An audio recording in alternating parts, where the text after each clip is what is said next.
Welcome back to another episode of We Draft, a Dynasty startup live. Are you drafting? Your camera's messed up. Oh yeah, it is a little messed up. Are you drafting tonight? You want to twist my camera? No one ever asked me out.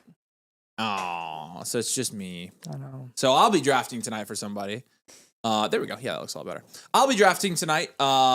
We are doing a Dynasty Superflex 12-team draft. I'll have to get the other settings if it's a 6-point, if it's a tight end premium, or what the tight end premium is. So that will be happening here at about 7 o'clock, about 29 minutes from right now. So that's what we got going on tonight. Of course, we'll do some team reviews. If you guys want to get your team reviewed, you can do that either by joining, becoming a member, and getting a free one, or purchasing one if you're an a la carte member.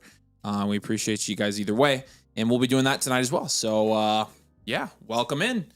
Who's all here? Let's check the comments. Anna was here early, and Anna's there. So hi, Anna. Who else? Danik was here. The cover of this video should have been Nathan touching Jalen Waddle. That's all I'm saying. Yeah. Seems like the comments agreed with me on that one.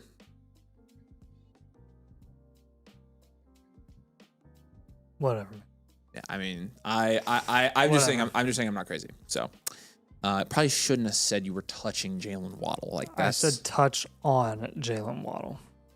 If I said I was touching on you, would that not weird you out a little bit?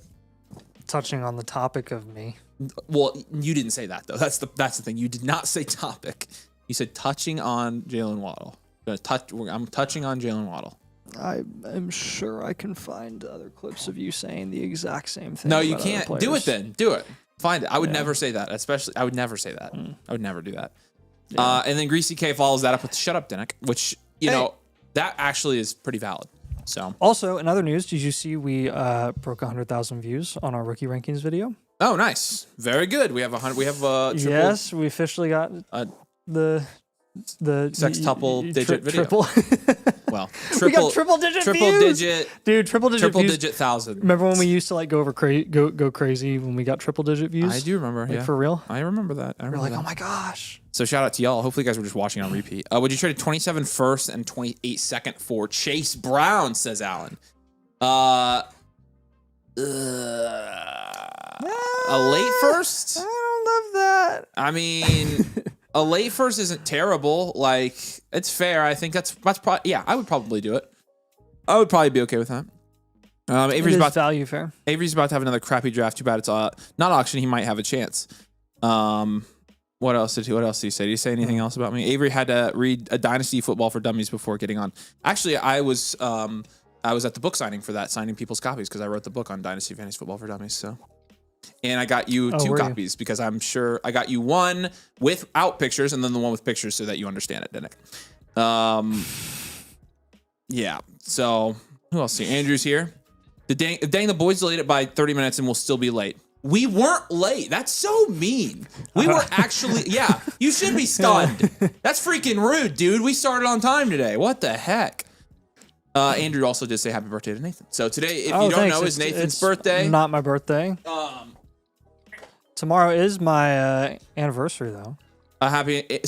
That's my wife and I's anniversary. So not you and Jalen Waddle. No. So your Me birthday, and Puka, maybe. Your birthday and your anniversary, same couple days. That's no. Did you guys do it like that on purpose? No, I didn't do anything on purpose because there was no purpose on. Did you guys? No, but you picked your wedding date and you picked it that close to your birthday. Like, did you do that on purpose? It's not my birthday. So okay. There's no relation to. Andrew said it was my so. birthday. Alan also says, "Hey, it's Nathan's birthday." That's true.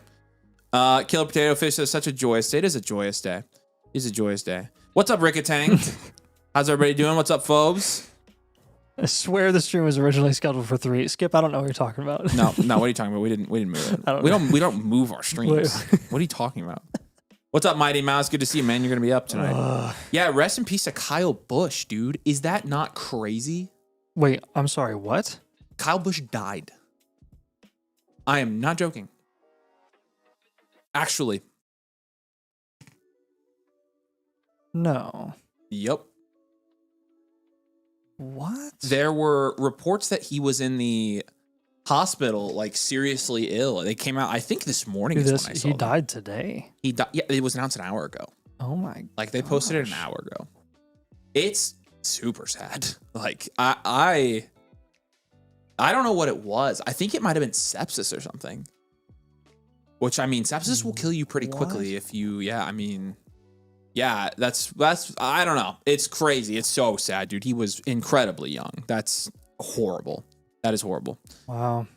Gilby Fish says, sad. yeah. So rest in peace, Kyle Busch. You're a legend, dude. Go Cavs? No. Well, yes. yeah. Absolutely. Actually, yeah. Go Cavs. 100%. Yeah. Another point against Father Time, Nathan. Congrats, man. Yeah, it is. I wish you guys would have come back live when the Knicks came back for the night. Okay, yeah, no, we're not doing that. We're not doing that. I didn't watch the game, so I wouldn't know what happened. I have no clue what happened in game one. So. I heard yesterday's game was phenomenal as well. Yeah. Did you see the dunk? Yes. Yeah. Bruh. Yeah, that was crazy. Yeah. God, what's that kid's name? The UConn, Castle. The UConn kid. Thank you. Gosh, Yeah. Devon Castle. Yeah, that was insane. What do you think about me trading? What's up, Riz Season? What do you think about or Riz Sins? What do you guys think about me trading away Rice for Warren? Tyler Warren? I'm probably cool with that actually if it's tied in Premium League. Levi says he's shocked we're already live. What are we talking about? Like we are at most like 3 minutes behind our scheduled start time every single time we go live.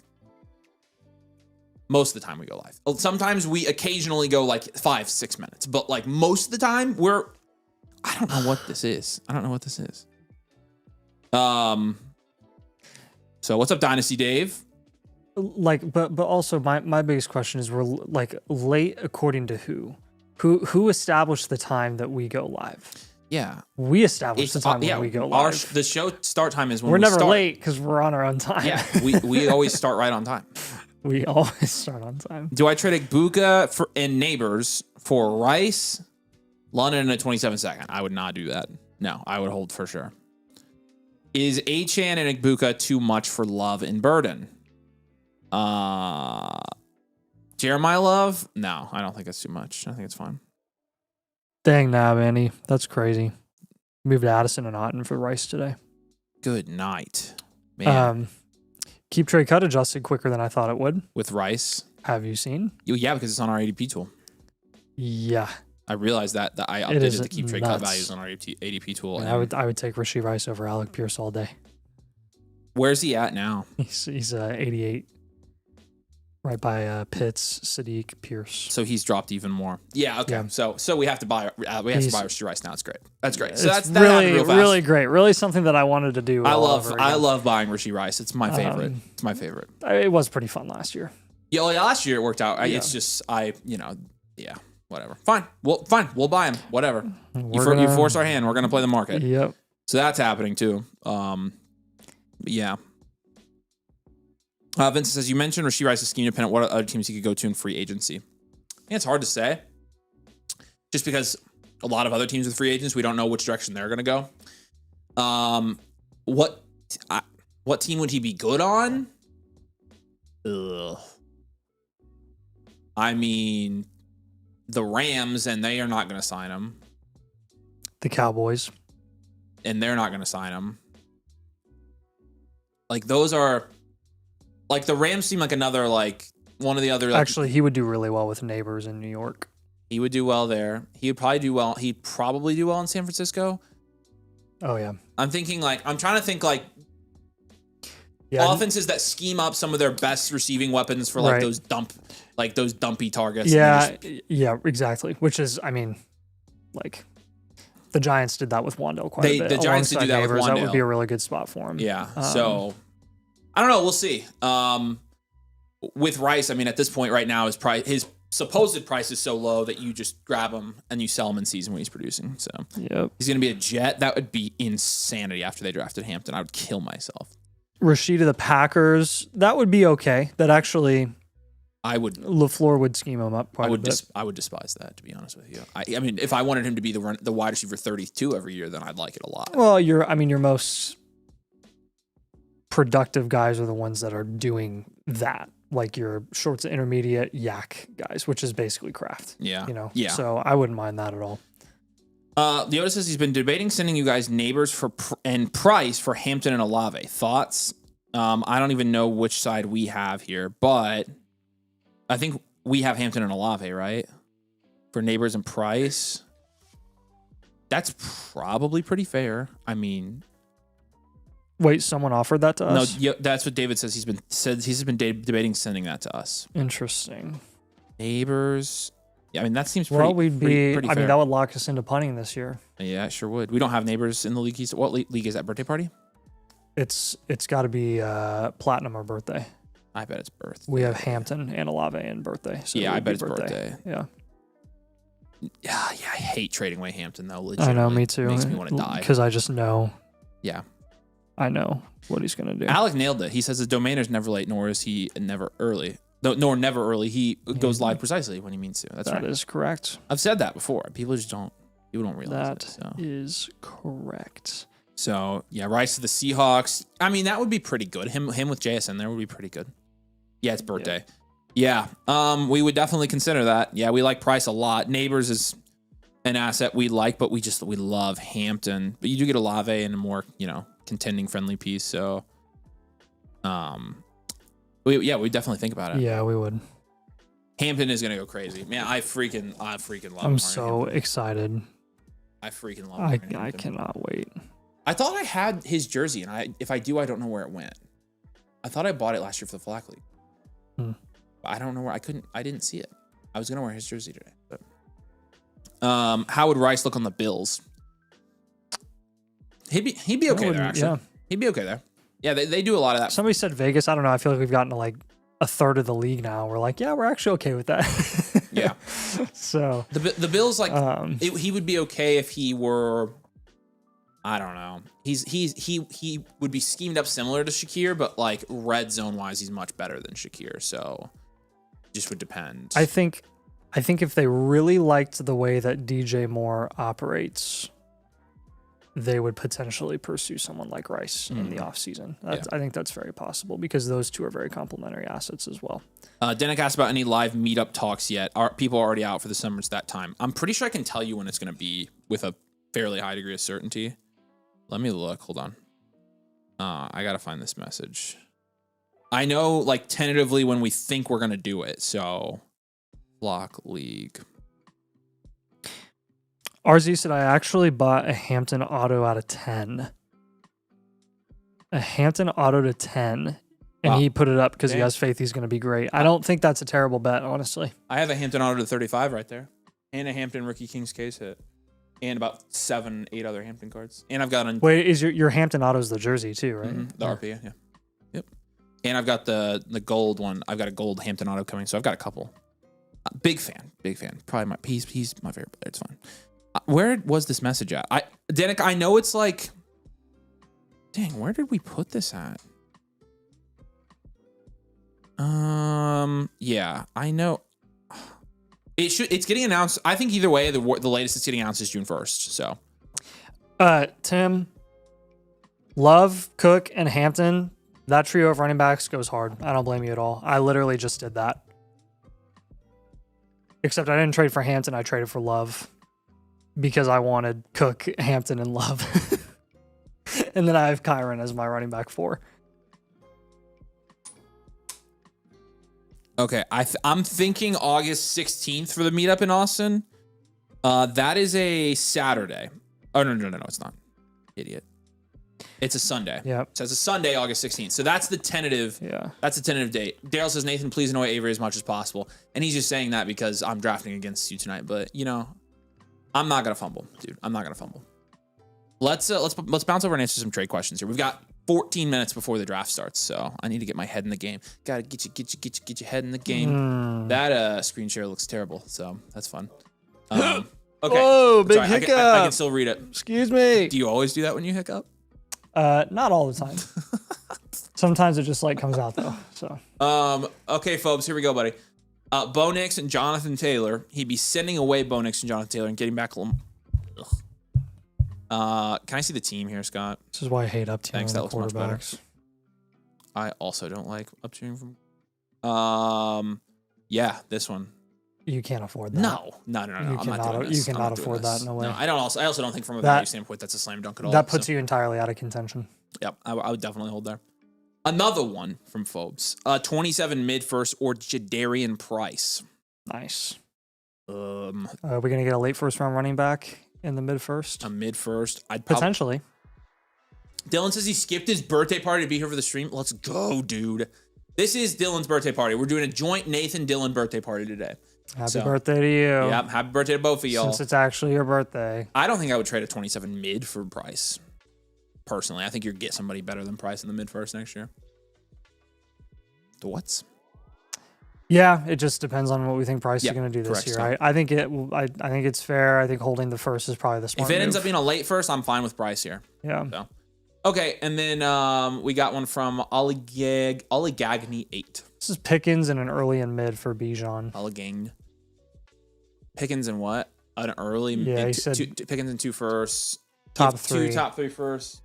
It's a 12 team. It is a start 9, but those are 2 top 3s. I personally think no. Yeah, probably hold Pickens. I think if you were doing one of those first, I would do this deal for sure. But and I understand that Bijan's expensive, but these are potentially that's a first round startup pick, probably a second round startup pick, and a third round startup pick, and that's just really pricey.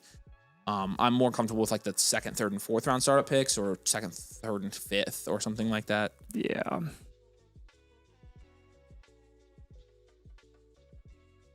Okay, good. We got through all those. If you guys want to submit any trade questions, we got you. If you can also just drop in the comments. So, Mighty Mouse. Are we gonna knock his out before the draft, real quick? Yeah, let's do that. We told him that. We can do a blueprint here. I'm gonna drop a poll. Drop 150 likes here, and 150 likes, and we'll give away a blueprint. So drop a like. We'll do the Dylan Nathan birthday combination blueprint giveaway tonight.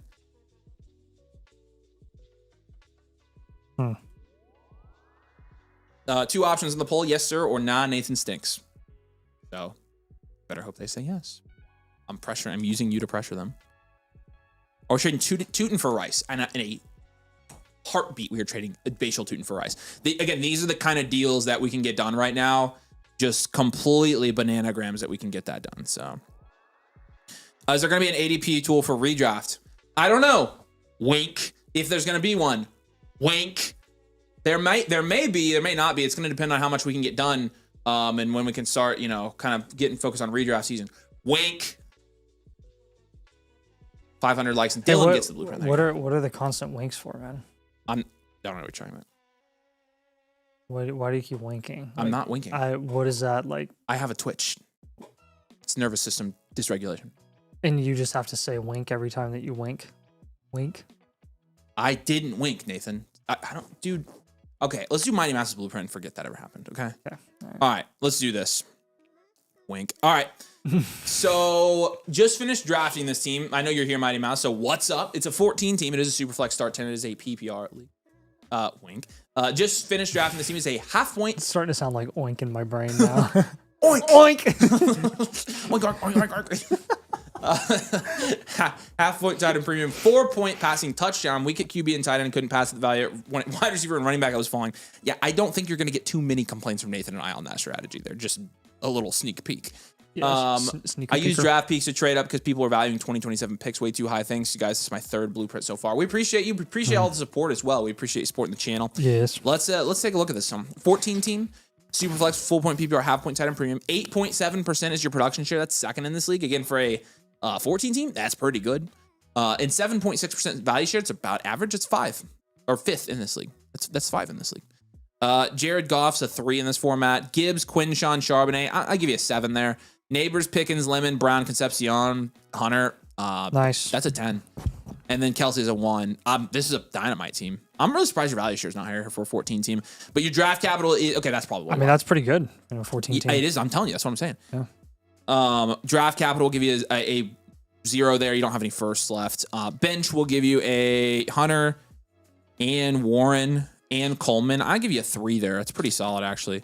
Overall, we'll go 4.2 here. This is just a standard value team out of a startup. I love this draft. I love this team for a 14-team league. I think you're well on track to win this league. Obviously, quarterback 2 is going to be something we're going to address here, but we'll get into your advanced analytics here. 2-year outlook here is contend. I think we're blocking the 2-year outlook there, Scott. Okay, so and then come on, Scott. This is in the 42nd percentile. Ironically enough, 4.2 overall and 42nd percentile. Build percentage is about 34.6% of blueprints we do have this build combination. Now, getting into your advanced analytics here. This is the first Blueprint Premium we've done in a while on a stream. We did a couple on Tuesday. Your value proportion. No, I don't think we did, dude. I think maybe we did one. Yeah. That was it. That's what I meant by a couple. Okay. No more than two. Not interchangeable. Couple is always a couple is one. I think we did one. I'm pretty sure. The value proportion chart here is hilarious. It is 54% wide receiver and 42% running back. So it's 96% running back and wide receiver, which is absurd. You have a 12% value share at wide receiver and a 14% value share at running back and a 1 and 0% at quarterback and tight end, respectively. You're 24 years old at running back and wide receiver. That's pretty good. You're 31 and 36 at tight end. Your insulation is tanked because of your quarterback and tight end, so I wouldn't pay too much attention to this. 5.3 overall. Your production's a 7.3. We need to get that up. Your situational is a 6.3. We need to get your quarterback room looking a little bit better here in a super flex. We mentioned that. We have you at first in the power rankings here in a 14-team league, and you got a lot of serviceable guys on this team, but you do have 2 cornerstones, 1 foundational, and 3 upside premiers to go along with your 5 serviceable players that you have. Obviously, you're building around Gibbs and Neighbors here as your cornerstones. Pickens is a foundational, and then your upside premiers here, Judkins, Lemon, and Concepcion. Not to mention a mainstay in A.J. Brown, productive vet Goff. Concepcion. We just start turning a fat Albert on us. So yeah, I mean, roster construction wise in a 14 team, I really like this team. I really like how you drafted as well. Yes. So yeah, this is good. We're gonna give you some moves here. I think we have some, but like, you know, I think that one of the other concerns from a production standpoint for me is like you've got Malik Neighbors, obviously, and he could start the season slow. You've got a rookie in Concepcion and a rookie in Mekhi Lemon.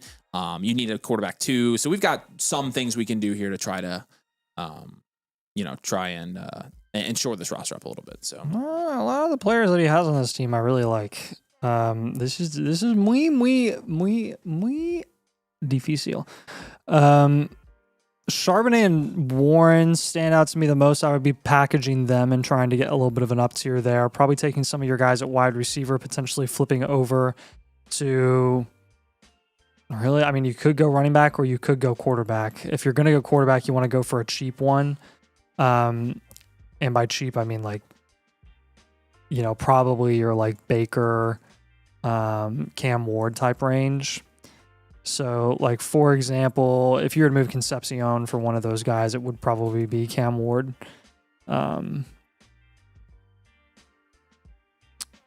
Or Baker. And then again, if you're going to go running back instead in that direction, you could go for Scadaboo instead. One down tier that I think would benefit this team is if you took Mekhi Lemon as your wide receiver 3 and down tiered to like a mainstay wide receiver plus. So the Flowers team does have ETN. The Flowers team that has ETN also has Rashee Rice, which also has Josh Jacobs, which also I think the same team has Jadarian Price as well. I'm interested in all those players right now, especially for like how dirt cheap you can get Rice when you can ship him off for more in the middle of the season if you want to when he's producing. And you can get a pretty decent plus at this point with him continuing to lose value. He's going to bottom out pretty soon here. Price, a good plus on top of Price would be like Daniel Jones if you want to go to the cheap route to get a cheaper QB2. That would be a good way to do it as well. So I mentioned Trevor Lawrence above. He wants a wide receiver in return. So the QBs went too high, and so instead of taking garbage quarterbacks, I kept drafting running backs and wide receivers, which is good. Scroll up for me. Okay. Let me see what he said about Lawrence. Okay, he might have said it in the comments. Hold on, maybe I missed that. Oh yeah, the Trevor Lawrence owner's willing to listen to offers. By the way, he wants a wide receiver. Okay. He probably is looking for a lemon. I wouldn't expect him to pay. And it's a 4-point or to take anything less. I don't really think Lawrence is the guy. I wouldn't go for him. I would much rather move off of Concepcion for a cheaper quarterback than I would pay up for Trevor Lawrence and give up a guy like Lemon when we could kind of take advantage of that value in other ways to help shore up your depth a little bit. With Charbonnet and Warren, let's try to get you to like your Wandell, DJ Moore, Swift type guys. Stafford's another one that you could look at. Stafford's always dirt cheap. So that's 3.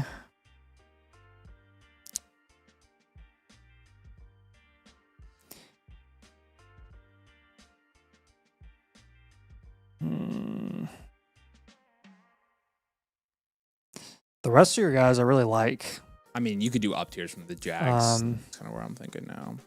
Yeah, it's just going to be 3 more Jag up tiers. How many do you have already? I have Charbonnet and Warren up tier. I have a Lemon down tier, and I have a Concepcion pivot. Yeah, I would do. Yeah, it does get tough. Rashad White, I'm fine moving him right now. Yeah, he's just not worth anything. I think you're wrong about that. I think he is worth something right now. Okay, he's worth Ramondre. I know, and I'd rather have Ramondre first of all. But I think you package him together with somebody and you can get something because I think people anticipate him being a starting running back. He's definitely an asset that people are interested in.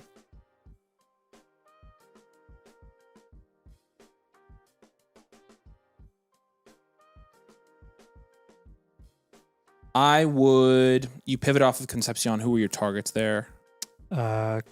Ward, Baker, Scott. I would also probably try to pivot to another running back from a wide receiver potentially in a 14 team.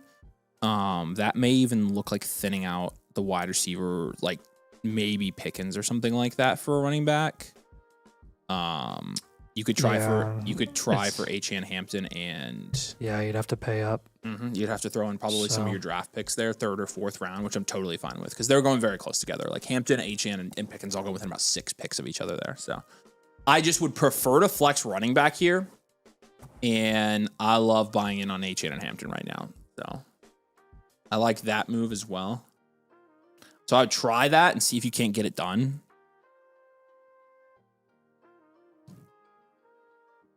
Nice. Just getting fed. The only way it's worth moving off of Neighbors too is if you get JSN or Chase or Puka. And you're not going to. I don't think you can. No, I wouldn't. I wouldn't move off of Neighbors personally. The other thing I actually don't think you could move him. Yeah, the rest of the roster looks pretty solid here. Looks really good. I think you did a great job.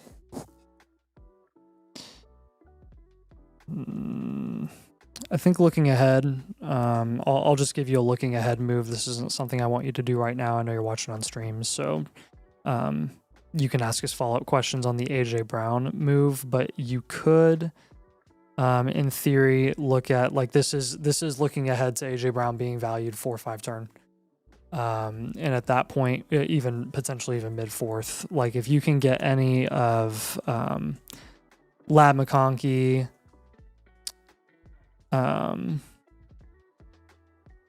If you can get a right now as a like an Olave for him, or one of the running backs in that range as well, then I would be totally cool with that. Okay, so what questions do you have? I think you did a really good job here. It's a 14-team league, and your wide receiver room is at 10. Yeah, we're struggling on this one because you did such a good job. The only reason we ever struggle with teams is either A, they have 0 assets whatsoever, which we've seen a couple of times, or B, it's just a really well-constructed team where it's like, we don't want to force any moves. We only want you to make moves if it actually helps your team. If it's going to help your team and be a value. So if you really do that good of a job in the draft, a lot of times we're just like, well, roll with it for the most part. So yeah, we did give you some ideas, but I think generally like the feedback that hopefully you're happy hearing is that I would have drafted pretty much the same way here. So this is really good.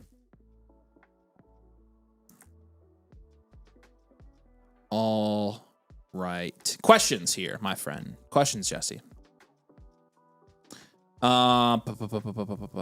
Yeah, Keygot, you said I wanted to get my first blueprint for a Thanos team. If I get the blueprint premium benefit for 149, does that translate to an annual Motherflock membership? Don't do that. Do it. Just do the annual membership, and I'll upgrade you to a premium for free. So just don't spend $150. Just let me know when you do that and submit so I can mark it. So. Any questions, Jesse? All right, we're getting ready for this now. I don't even know where I'm drafting. Where am I drafting? I'm drafting at the 106, it looks like. Right? Yeah. Says, no, I'm good. Thank you. Just wanted to start off the team on the right track. I mean, you already did a really good job with that. So If you do have questions as you make moves, though, let us know. And honestly, if you like do get moves or trades that you're thinking about, try to message us just so we can tell you. We probably are going to tell you most of the time not to force any trades if we don't think it's like actually legitimately helping that team. So just let us know. But good job. And your advanced analytics look pretty good. Get a second quarterback there, and your advanced analytics will be really good for a startup. So okay, here we go. This is the league. Avery equals chopped. I don't know why this is the league name. I don't even know like what this means, but it's fine. We've got 12 of our lovely domain motherfuckers in this draft. I need to ask them what the rules are. What are rules for tight end premium and passing touchdown? And you're good too. All right. Half-point tight end premium in this league. And it is a 6-point passing touchdown. Man, I think every single league has changed to a 6-point this year. I'm very surprised you guys like 6-point that much, but yeah. Avery equals chopped. Whatever, it's fine. So one thing we are going to be doing while we go through this is we are going to be using our new domain ADP tool that we just dropped over on the site. So you can see I've got our draft actually connected here. Do what? Yeah, I was going to say if we could make it smaller, see the whole thing, that'd be great. But I've got our draft. I've got it on startup draft mode. So I've got our draft in, and it's going to take guys off the board as we go and show me the best picks according to different ADP sources as well. So this is available to all. You can make it bigger, a little bit bigger than that. That's good right there. Yep. So we'll keep track on this as well and kind of showcase how I've been using this. The last couple of drafts that I've been doing on the channel, I've been using this behind the scenes, but I dropped it for y'all's today. So now you guys have access to this. So let's rock. And then let's also roll, as the homies would say. Bijan and Gibbs go first. Bijan, I think, has been our most popular number one. That's definitely a domain thing. And I am in full support of it. I think Bijan is my 101 in Dynasty fantasy football. The thing about this is like some of this is just knowing your league, and I just can't. I guess I can't say this yet, but there's just when you're drafting with then Josh Allen goes there again. It's a 6-point passing touchdown. JSN goes. We haven't even seen Bijan's ceiling, and he scored 25 points per game. Yeah, no, Bijan is incredible, dude. Yeah. Okay. Oh, I'm 1-6. I got one more. He's the only guy I think I've seen. Chase goes. CMC in his prime where I'm like, oh yeah, that guy could score over 25 points per game. So the thing about there's nobody else I could say that about. Yeah, that's true. Not even Gibbs. Like, yeah.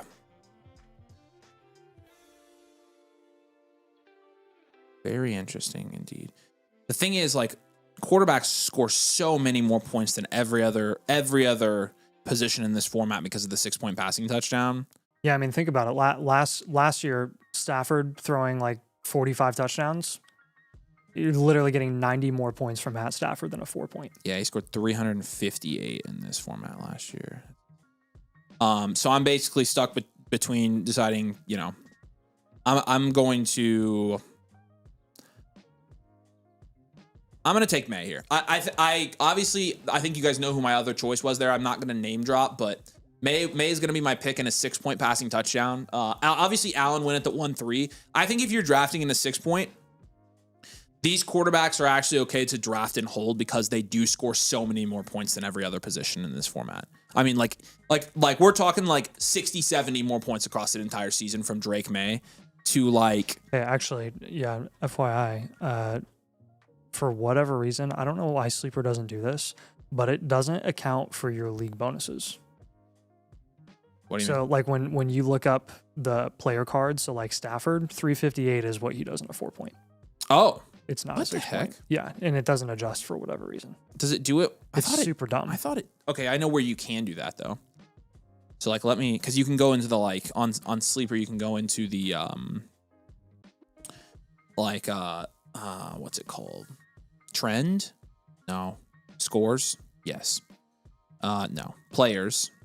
And then you can go from projections to stats, do 2025, all season, stats, quarterback. 25. And then sort by fan. So Matt Stafford, 450 points in this format. There you go. Drake May, 422. So we're talking about in this format last year. Like I was talking a massive. I was deciding between Drake May and Puka Nacua. So let's just compare this. In a 6-point passing touchdown, Drake May, 422 points. Puka Nacua. That is unbelievable. 375. That is insane, dude. Stafford had a 5.5 point per game jump in a 6-point format versus it's insane. That's unreal. So it's 50 more points across an entire season. You're talking a couple more points per week. Yeah. I mean, from jumping from Puka to May. So like, I think you are getting the more productive. Obviously, positional value does matter, but I mean, that's what I'm saying, man. Like, it's in a 6-point, it's insane. It changes the whole. I mean, Trevor Lawrence for your high touchdown volume guys. So like,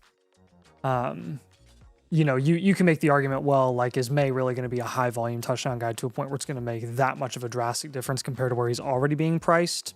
You could argue, no, he remains in the same tier because he's already in that top tier anyways. Where I think it really does make a difference is for the guys that are going lower, and where they should probably be going. Yeah, Levi says Avery's been gobbling up May in startups recently. It's just because he's making it to the ones. I feel like I've been drafting 1.6, 1.7 pretty consistently, and he's always there. Yeah. And the other thing is, like I mentioned, we've been drafting so many 6 points, and it's like it just feels like a no-brainer to take Drake May. Yeah. I don't know. Yeah. So go over to the ADP tool, Scott. Yeah, Sir Mulata, go to the post page of the site so you can see. Make me smaller. So you can see as this goes, it's taking guys off the board. So it's telling you who the best player available is now. Amon-Ra's off the board. Now change the baseline ADP, Scott, from domain to like keep trade cut. Okay. So like there's the keep trade cut best player available. Do like non-domain in crazy how drastic the difference is. Oh, it's so different. In non-domain leagues, there's the ADP. It's pulled from independent ADP sources from like sleeper drafts and stuff like that. And then Flock Expert Consensus we have on there as well. So yeah, okay, go back to domain. But as you can see, you can plug your draft into this, and it basically it tells you who the best market value players are according to different ranking sources. So I've been using this in my own drafts for quite a while. Does anyone know how to access the ADP tool? You did? Okay, cool. Yeah, on the post page of the site.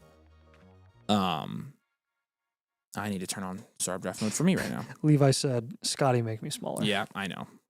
I did be doing that. I apologize. There's also a blended ADP mode that combines this is a good discussion. This is a very good discussion. Are you guys not afraid that May is going to be Stroud 2.0? No. I think there are a lot of factors that indicate not. Obviously, the biggest one being rushing upside. Case study number 111. Jaden Daniels, for example. Jaden Daniels technically had a sophomore slump compared to what he did last season, and you see where his value has fallen relative to where a guy like Stroud did after his disappointing second year. The rushing upside opportunity alone is going to elevate the value of a guy like Drake May way more than it ever would for CJ Stroud because he doesn't have that rushing upside. And that's kind of, I think, definitely magnified in what you saw with Daniels year over year, is Daniels just didn't Daniels fell. He was a top 3 guy and he's no longer a top 3 guy, but he fell to like the 1-2 turn. And that's not near as drastic of a fall as you're going to see for more pocket passing guys who are a lot more dependent on their volume. The biggest thing with Stroud and why he was going so high is not because we had seen him produce at an elite level. It was pure projection. Like, can I compare the seasons real quick? Yeah. Like 281 points for CJ Stroud versus 359 for Drake May in the seasons we're talking about. 4,300 passing yards versus 4,100. 31 touchdowns versus 23 touchdowns. 450 rushing yards versus 167. And then also MVP runner-up to promising young rookie. Yeah. Like, I just think it's so different. It's not even funny. Like, and Nathan's right. The rushing upside alone makes the argument that he's going to maintain his value a lot better anyways. But the fact that he's an MVP caliber play caller at the NFL level already, like, we weren't having that discussion with CJ Stroud, and we definitely weren't even having it with Jaden Daniels. And even Jaden Daniels, who we weren't having that discussion with, is still up here in ADP. And so Drake May, in my opinion, is a very, very, very safe bet. So I have a draft tomorrow. How do I hook up my draft this tool to that ADP value? Yeah, there's a little button on there that says startup draft mode, and you can see it right there. And I've got startup draft mode on, and you just copy and paste your draft ID, which is in the URL of your sleeper league, into that little thing, and do connect, and it will work for you. So to be totally honest, if you're going to make the Stroud argument for any guy that's going in, the top couple of rounds right now, I think it would be Caleb Williams. And I don't think Caleb Williams is going to be a CJ Stroud. That's not what I'm saying at all. But he's one of those guys that's like, okay, he's not necessarily a rushing upside QB, where if he doesn't finish as a top 5 QB this year like he did last year, he could fall a full round. Just for general reference, Caleb Williams had 490 rushing yards in his first year and 380 last year. So he does have some significant rushing upside. He is rushing. I would put him in the same tier as like a Lawrence. I don't think that's the same as like Drake May necessarily. I think you are underestimating him a little bit. Like Caleb Williams in his first 2 seasons did better than Trevor Lawrence ever has. Like he does get a lot of rushing yards. He ran the ball 81 and 77 times. I don't think he's gonna. I don't think he's. I don't think he's gonna fall like CJ Stroud. I just said do you agree that if he did not finish as a top 5 QB this year, that he would fall around? Oh, I mean, probably. Yeah, that was my whole premise. Yeah, probably. Yeah, I know. So, I'm just saying, like he does have Caleb Williams does have a fair amount of rushing upside, though. Yes, but again, if Caleb Williams, so Daniels didn't finish as a top 5 QB this year, sure, and he didn't even fall around. No. If Williams was not a top 5 QB, he just by default would fall that far. I think if Williams is anywhere from 6 to 10, he's going to probably maintain to like second round. I think if he would be like not a quarterback 1, yeah. If he was the QB 10, I don't think he would. I don't think he'd maintain. Yeah, I mean we can agree. We can agree to disagree. I think he actually gets a fair amount of rushing production. Like he's on a game to game basis. That's a large part why he finished as a quarterback 5 last year is because he had, I mean, quick math, like 56 extra points out of his 325, 356 that was from rushing. So yeah. So he is a sneaky little. That's why I like Caleb Williams, because I think he's kind of sneakily pretty decent in. Sneaky. Okay, so I'm up now. I'm gonna have to check who. Oh, yeah, May's at peak value, but he's at peak value for a reason. Like, I don't think you should penalize guys necessarily for being at peak value. We can like down tiering from. I mean, Bijan's at peak situations, value, but they're at peak Josh value. Allen's at peak value. They're at peak value because they're the best, most productive players in Dynasty. Yeah. So that's not their fault. Yeah, players are not. No, are you getting a value win when you invest in Drake May? No, you're getting a lot of insulation. And if you're an enhanced or elite value team, you can probably afford to go pay for him. If you're a reload, you're not going and up tiering to Drake May. Yeah, like you can't afford to. You don't have that cash monies. So Lamb fell to me at the 2.7, so that was my pick. The real question is how long can May stay at peak value? That is the real question. My answer to that, my personal opinion, is a long time. Yeah, I mean, how long has Josh Allen stayed at peak value? I think you're talking about that kind of asset. Talking about a decade. Yeah.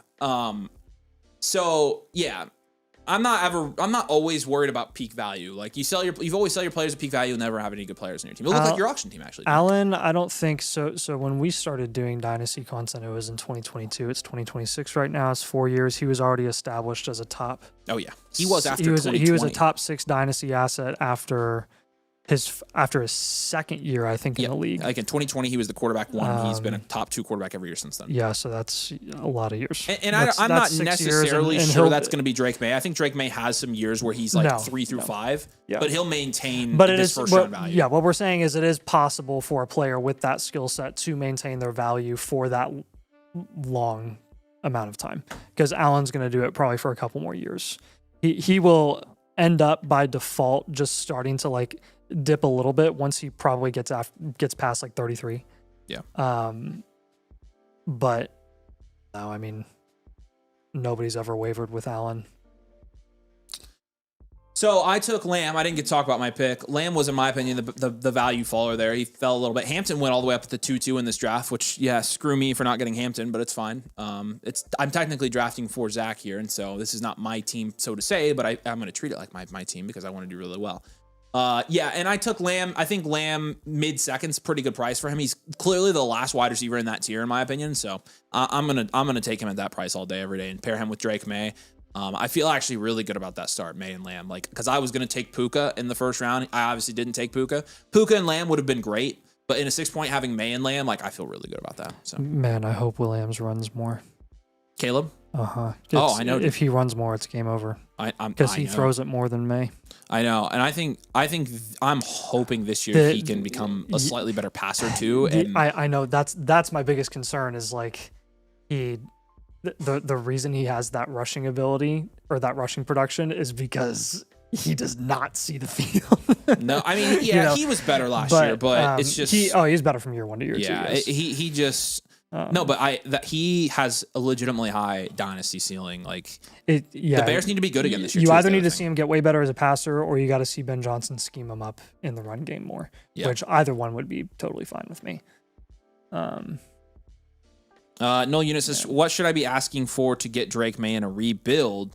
You mean to trade him away is what you're saying.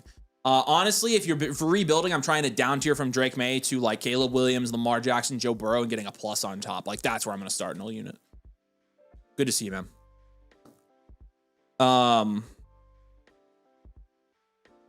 Imagine May on the Bears. That would be disgusting.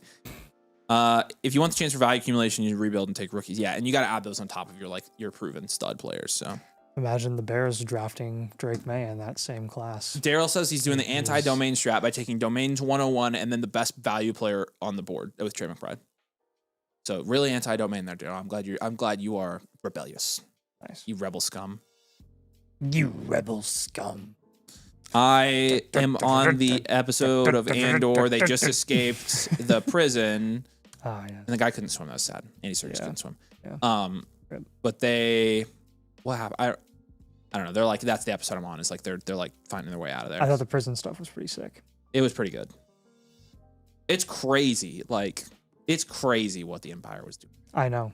You do not like. That's what floored me. I was like, man, their operation was just. I mean, it was essentially flawless. And he just and Palpatine just decided, he's like, no, we're gonna make him slaves. We're gonna make him slaves. Yeah. Okay. Yep. That's crazy. Yeah. I like their whole process too of like, nighttime and then, like the floor gets electrified. It's crazy. Daryl says he thought he was getting Dart, but Dart goes there. Loveland goes right after him. We've seen Loveland go early third here pretty recently, consistently at this point. So, I'm going to be sitting right here at I'm going to be right in the middle of a tier here.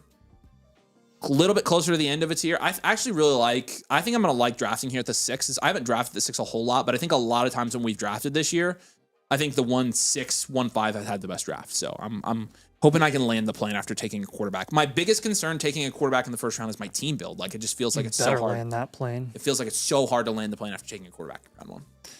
So we're going to find out. Time to do our daily weather check for Sunday. Oh, yeah, I've already checked today. It's not a ton different yet. Basically just, it doesn't look too bad, but it could. It could be. It could be. Yeah. That's why we're going the rain chances. Hey, the rain chances are being pushed back. That's what I saw today too. Yeah, so there's a 25% at 11 a.m., which is fine. And then it doesn't get up to like 35% until 2 p.m. and then 3 and then 4. And then it goes back down. So the race starts very much a the race starts at noon though, right? Mm-hmm. Yeah. So I think we're going to get pretty close. We'll be well into the race by the time that it probably starts raining. Honestly, I just want the race to start normal and on time. That's my favorite part. That's what happened last year. Yeah. And you know what the one nice thing about a delay is, after they get a start, you get a restart and then you get another restart. I know, restarts and are it's sick, like, because that's when they go like 5 cars wide sometimes. Yeah, no, they do. They went, they haven't gone 5 wide in a minute. What is happening? It's probably been a couple years. Herbert goes off the board. I thought I was going to get Herbert. Holy smokes. Oh, did I turn? Okay. No, sync. How's our Rossi doing? In a boot on crutches, cleared to race. So good night. Not happy. How is he racing in a boot? I mean, I know he's not going to be in the boot when he's racing, but like.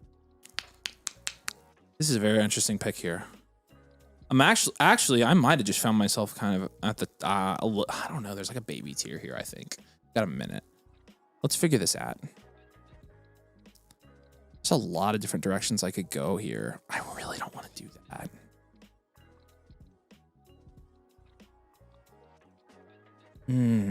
This is kind of tough, to be honest with you.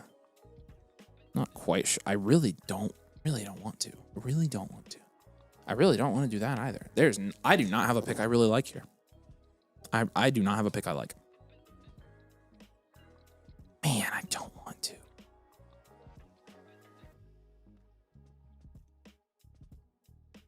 Olave is the only pick I feel decent about there. So I'm going to take Olave. I'm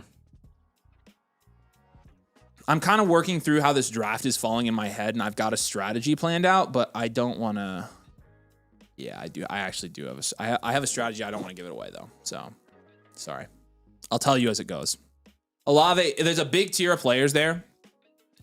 And from a team build perspective and from a positional value / player value perspective, market play perspective, I felt like Olave was the strongest in all of those categories. Although there are about 6-7 guys I could have taken there. So I'm working through it. Lucas says, just submit a live team blueprint. Would that be done today or would it be done another day? No, that'll be today. Any live blueprint submitted will be tonight at this point. So good pick out I was getting him, but he would have been my top choice. Yeah, I did see him go that late once in a draft, but outside of that, he normally goes mid. He normally goes almost right where I took him. I saw him go like 3-3, 3-4 a couple times a month ago, and then he hasn't gone there anymore since then. So, Trade Addict, are you here on the stream? Let us know. I don't. Might have been Lucas. Yeah, may have been. No, Lucas would be Lucas. Okay, Lucas is Lucas. There you go. Yeah. Calling out Trade Addicts. First call out. 30 more likes. So are we already at 120? Nice. Yeah, 30 more, and we're giving away a blueprint. Drop a like on the stream. Garrett Wilson goes off the board. I would have felt fine taking any of JT, Garrett Wilson, or Hurts. From a build perspective, I really didn't want to take Hurts there. When I can consider build in a dynasty startup when I'm in the same value tier, I'm selecting from players all in the same value tier. And there, I just didn't love it. I just feel like I feel like I'd be pigeonholing Zach here if I had drafted Hurts. Hurts is very hard to move right now. Very, very low liquidity. Olave is going to be more liquid regardless, so. Yeah, DDSS says I got Olave from at the 312. Yeah, I was going to say, I did remember him going there at least once, but when he got to that point, I was smash drafting him, so.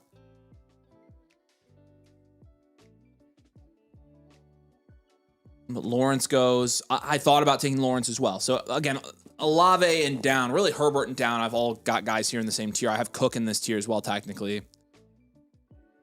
So Matt says it's a reach on Olave. Let's see if that checks out, actually. Chris Olave in our domain drafts average ADP 309. In non-domain drafts, he goes in the 4th. In the flock consensus, he's in the late 3rd. And according to Keep Trade Cut, he's in the 4th. So it just depends. Like in our drafts, he normally does go there. According to Keep Trade Cut, he typically goes in the mid 4th. So. Oh, you said you're joking anyways. I mean, technically though, like depending on what ADP source you're using, you could say Olave is a reach there. I personally don't think that's a reach for Olave though. Olave's 25 and is incredible, and Shuck's awesome. How is Olave still 25?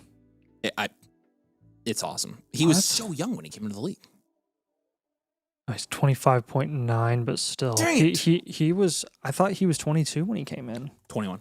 He had just, no, he turned 22 like a month after the draft. Because he was the one that was actually there 4 years. Wilson was the one that declared early. London was the one that was. London was stupid young. London was like 20. Wilson and Olave were the same age. Yeah. Yep. Brian says Olave is. They were the same age. They're not the same age anymore. I'm kidding. Olave, Olave is at his ceiling. Jeez. Again, I don't think that means you don't roster him. Like, I'm plenty comfortable rostering a player at their ceiling if they're producing at the level Olave is and they're the talent level of Olave as well. So I'm excited for Olave this year with Tyler Shuck. Shuck's gonna outperform his ranking from multi-young. Yeah, I agree with that. Half the top dynasty wide receivers feel like they're Ohio State. Well, I mean, they almost are here, right? JSN, Wilson, Olave, and Tate. I mean, that's 4 of the top, like 14. So, I mean, you're talking a third almost. It's true. Not to mention you've got, technically like 5 of the top 14. So, yeah. KT says Olave is the same asset as Jason in a better offense. I mean, yeah, I would probably give the edge to the Seahawks offense, but I generally agree with you. Like, I mean, when you're looking at his usage last year, Olave had, I mean, in a really crappy situation at the beginning of the year, 12, 11, 15, 10, 12, 15, 26, 14, 21. And then with Shuck at the end of the year, with Tyler Shuck at the end of the year, Chris Olave did this after the bye. 16, 14, 6, 20, 36, and 25. Last 3 games, he had 9, 16, and 11 targets and had 4 touchdowns in those games. He was the wide receiver 6 last year. He had 1,100 yards and 9 touchdowns. 9. So, And Meka Igbokwe goes there as well. So you get the rainbow draft going for Daryl. I like the Igbokwe pick. I thought about Igbokwe too, but I'm just like, it felt high for Igbokwe. I'd be drafting Igbokwe at his ceiling probably. So, which people don't think that's a ceiling, but it is. Stafford just got extended another year. Are we actually serious about that? Why would they have done that? Because he was due up. No, they extended him earlier in the offseason. No, they said they were expected to, but they hadn't actually done anything yet. Oh, this is just 1 year, $55 million extension. Jeez. Yeah, he deserves it. Nice deal. He's the best quarterback in the NFL right now. I was going to say he's the MVP, yeah. Man, I don't know. It's probably going to be a Rodgers situation, right? How old is Stafford now? 38? Yeah, I think they're taking it year by year. Honestly, I don't think it's a guarantee that Stafford retires after this year if they win the Super Bowl. I think it is more likely that he retires if they win the Super Bowl. Ladd's a great pick there. I would have loved to get him at the 4-6. If he has another really good year and they Walker. sputter out in like the divisional round or something like that, then I think he could go for another. Purdy goes. I'm going to be stuck right at the top of a tier here. It's highly, highly, highly, highly, highly unfortunate. Highly, highly unfortunate. Hang on. This is bad. This is bad. Is that extension tacked on to the one that he's already on? Well, that's what I was saying. Like, so if that's in addition to the deal that he's already on, that locks him in through 2027. I don't know if it is though. I'll look. Because currently he's on a no, yeah, he has 2 years and up to $105 million remaining on his deal with the Rams from Schefter. He's on through 27. That is awesome. Yeah. Yeah. I love that. Yep. I love that. 2-year window, baby. Yes, it is. Yeah, he's owed 48 this year. This next pick is gonna stink. I'm just letting you know. Actually, hug. Wow.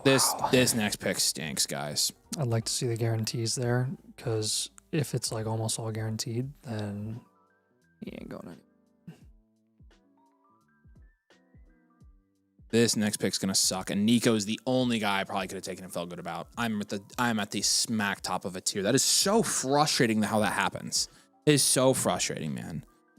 All right, we're gonna have to recover here though. We're gonna have to take somebody here.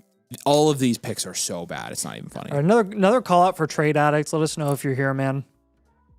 Oh my goodness gracious, you guys. Holy frick. I'm gonna consult some other ADP here. You got quadruple snipes, huh? I mean, look at it. I'm at the top of a ginormous tier. Like a giant tier. And all of my picks here at the top of that tier suck. You have a decent pick here.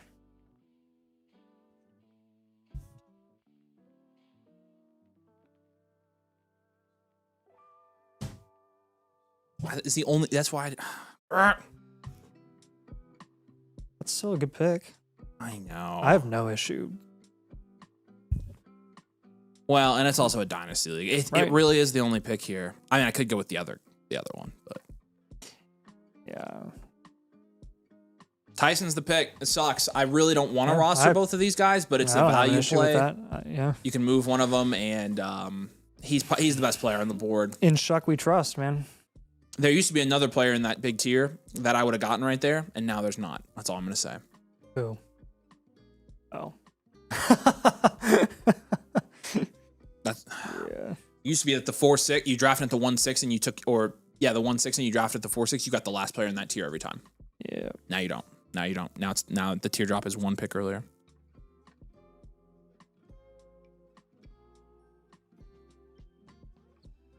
Daryl says he was thinking between Tyson and Igbokwe. Yeah, and I'm honestly okay that you took Igbokwe because Igbokwe wouldn't have made it to me, but Tyson did, and so Tyson I feel better about than Mendoza's a good pick there. I honestly thought about that.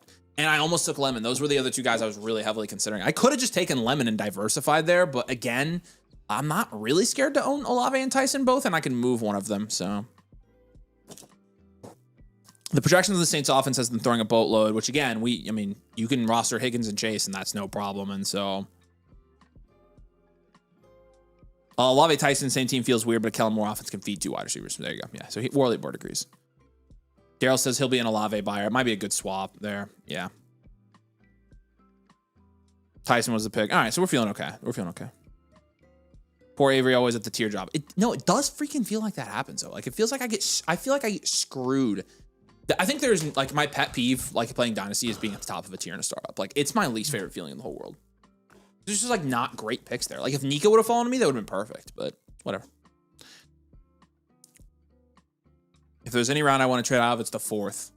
The mid to late 4th, I 100% agree with that. You trade back into the 5th. There's very little difference. The early 4th, I love Igbuka there. Igbuka's much better there than he is in the 3rd. I love Vlad McConkey there. Look, I mean, it absolutely sucks that we were on record saying to sell that man because of freaking Greg Roman, and then they fired Roman after we dropped the video because I've never walked back a sell so hard in my life. Like, and then they hired McDaniel, and it's like, and the nice thing is he's going in the same spots. Well, he actually in non-domain leagues he's even cheaper. It's just crazy. In non-domain leagues, he goes. I don't know what y'all are smoking with Lad at this point. Like, and I guess that's why it doesn't necessarily matter because when we said to sell him, he's the same price or cheaper now. Yeah, and so he's actually a lot cheaper than he was when we said sell him. Which so technically, that was the right take, but I will walk that back so fast because I think he's going to dominate this year. I think he's going to be so good. Yeah. He is set up very well in that offense. So yep. Greasy K asked if there's any cheese with that wine. Yeah, I had some Bofa with it too. Does the Stafford news change where you draft Ty Simpson in rookie drafts? 0. No, I did not expect Ty Simpson to be the starter after this year. I expected him at least 2 to 3 years out. So yeah. Tyler Warren goes there 4-9. I actually somewhat considered taking Warren there. It just would have been, it's just high. And it just felt high for Travion, and it felt high for Luther. Luther goes there. Carter says, how do I access the ADP tool over on the post page of the site? You considered, I can't say that, BK, we can't be name dropping. Can't be name dropping. Did you hear the GM say he might bring back Keenan Allen? No. If Keenan keeps producing, they'll just bring him on back. His shoulders are nuts. Yeah, that was the craziest thing ever.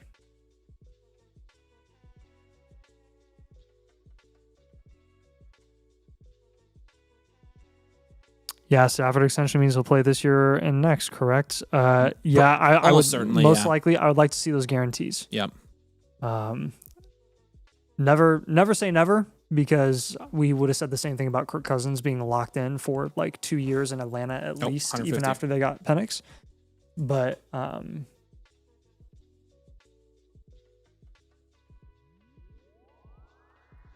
Adam said he's retiring when Stafford retires. Does that mean he's going to get an extension? Probably, unless they don't want to re-sign him. But they didn't draft anybody to replace him, and he doesn't show any signs of slowing down. So, all right, we're gonna go birthday 69 in the chat. No caps, no spaces for Nathan and Dylan's birthday today to enter the free blueprint giveaway. So drop your birthday 69s in the chat, and let's give away a free blueprint. Scott, will you put a timer up for 10 minutes, please? Chris McCaffrey and Chase Brown both go there. Felt too early for both of them as well. This is still all the same tier.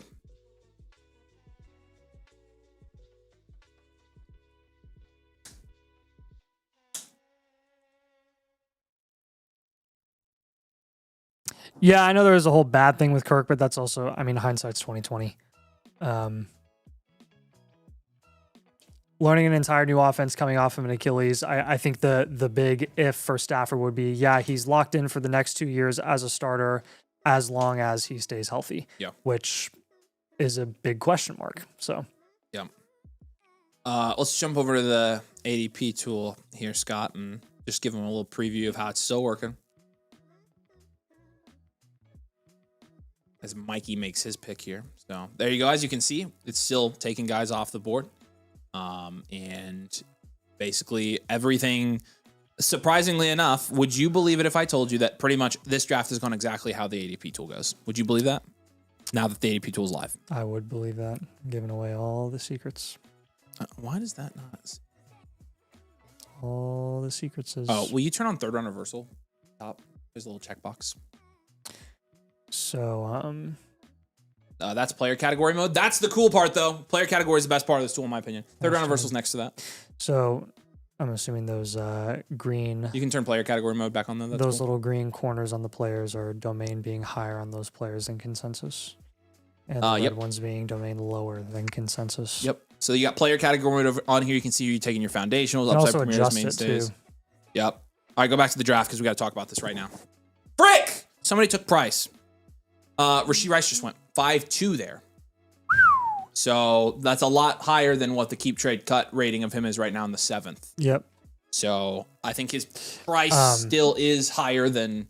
I don't think it's a bad pick. You would believe some of the trades that I've seen go down for Rice already. I'm sure I would believe it. Yeah.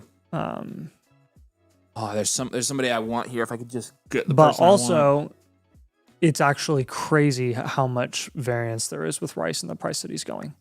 There's sure. He's still going at nobody knows early 4th round prices, and he's going 12th round prices, like legitimately in a 6 round gap. Like it's unbelievable. 8 round gap math. There's no chance I'm not gonna get sniped here for it. Like some people are just so done in a lot of casual leagues, and others are like, I'll pay the same price for him, which is also kind of funny. There's only one player I want here, and if they don't follow me, I'm gonna be pissed.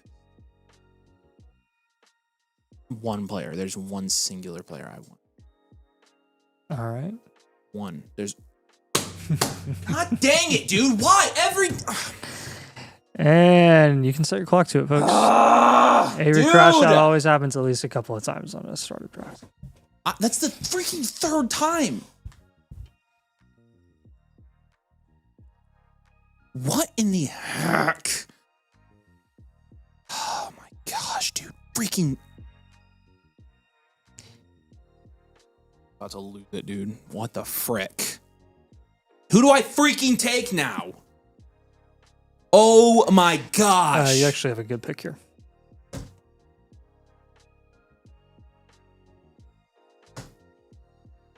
God, you're probably right. That's a very good pick here. Because he usually goes quite a bit higher in normal formats. Oh my gosh, I literally can't stand this dude. And get the stack with there Dak. You go.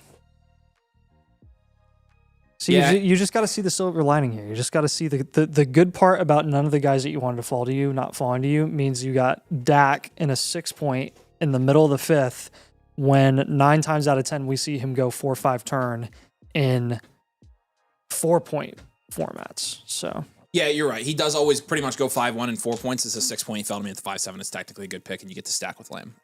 That's the reasonable side. The unreasonable side of me says, why do I get sniped constantly in these drafts? Yep. Stop thinking of the players you want. You're manifesting the snipe. That's probably true. That's actually a good point. I need to stop doing that.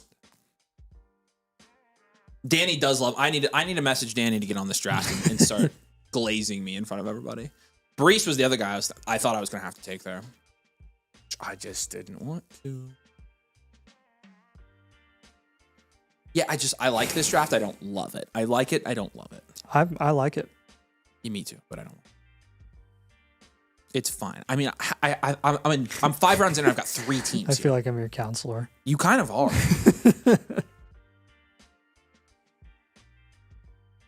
You kind of are. Avery, would you rather have Chase, Bowers, Herbert, Nico, and Judkins?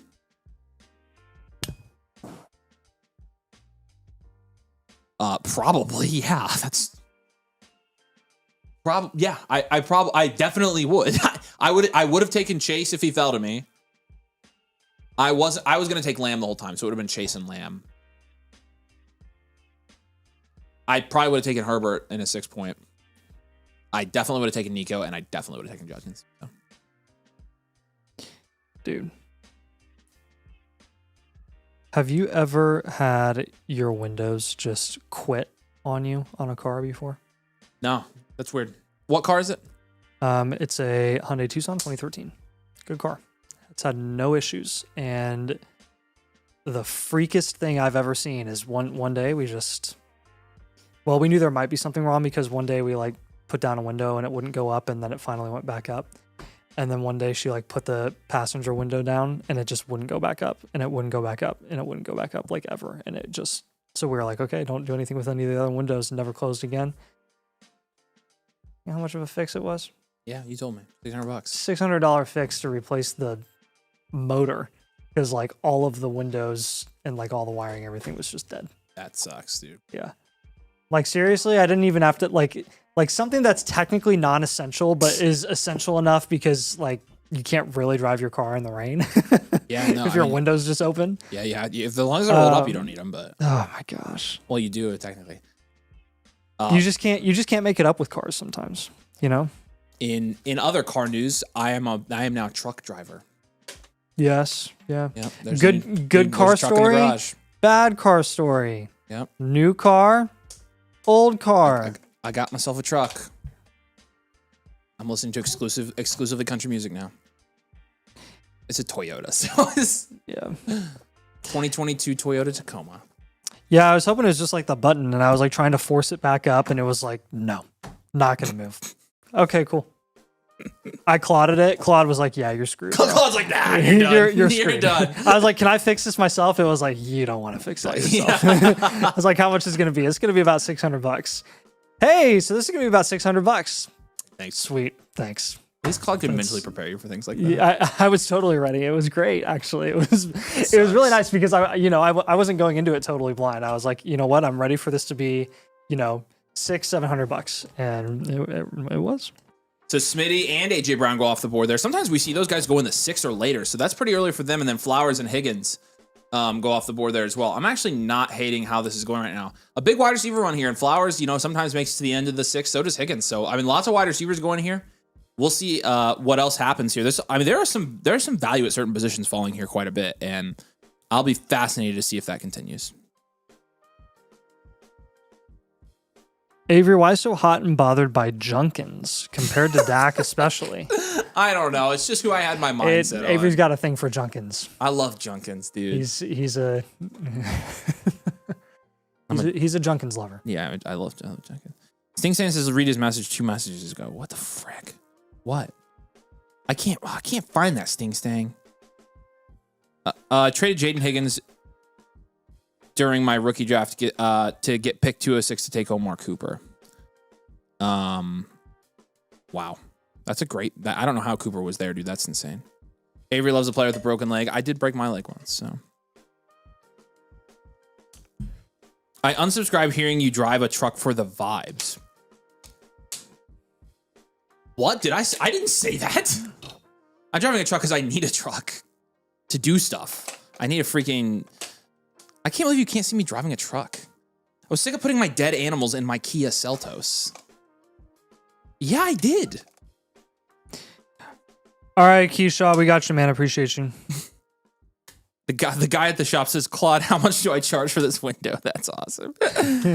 Yeah, birthday 69, 8 seconds left. Scatta Boo Boo goes there, 6-1. So. I figure you got a truck because you're tall and need the extra space. Hey, one more call out for Trade Addicts. Yeah, Trade Addicts, say hey. No, I got a truck because I needed a truck because I hunt a lot and I don't like putting dead animals in a car, and also because I have a home and I need to take things in and out of my garage and take things to the dump and get mulch and things like that, and I'm sick of asking for help, so I bought a truck. There you go. Yeah, no, I'll probably never not own a truck again, to be honest with you. I don't think I'll ever go back. Yeah, Key, we appreciate you, man. Welcome to the club, everybody. The mileages on that thing. Everybody, welcome to. I've been very anti-truck for a long time. Tacomas go forever. They hold their value like crazy. I'll have to show you. I shopped for them for a long time. When I was a kid, I always wanted a Silverado. Evan, it's a TRD. It's a 4-wheel drive TRD. 2020. It's a pretty souped up one. I don't know, actually. I don't remember. I think it's the off-road. Really? Nice. Oh, the Tundra, yeah. Yeah, I wanted a small. I wanted it to fit in my garage. I don't like parking out of my garage. That's the thing. Fannin goes there. That's fine. I probably wasn't going to take Fannin, so. All right, let's do the blueprint giveaway. Here we go. Right before I'm up.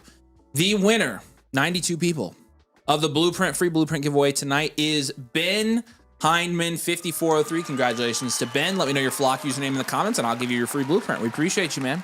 Thanks everybody for playing. We get to 250 likes. We're at 173. We get to 250, and I'll give away another one. Okay.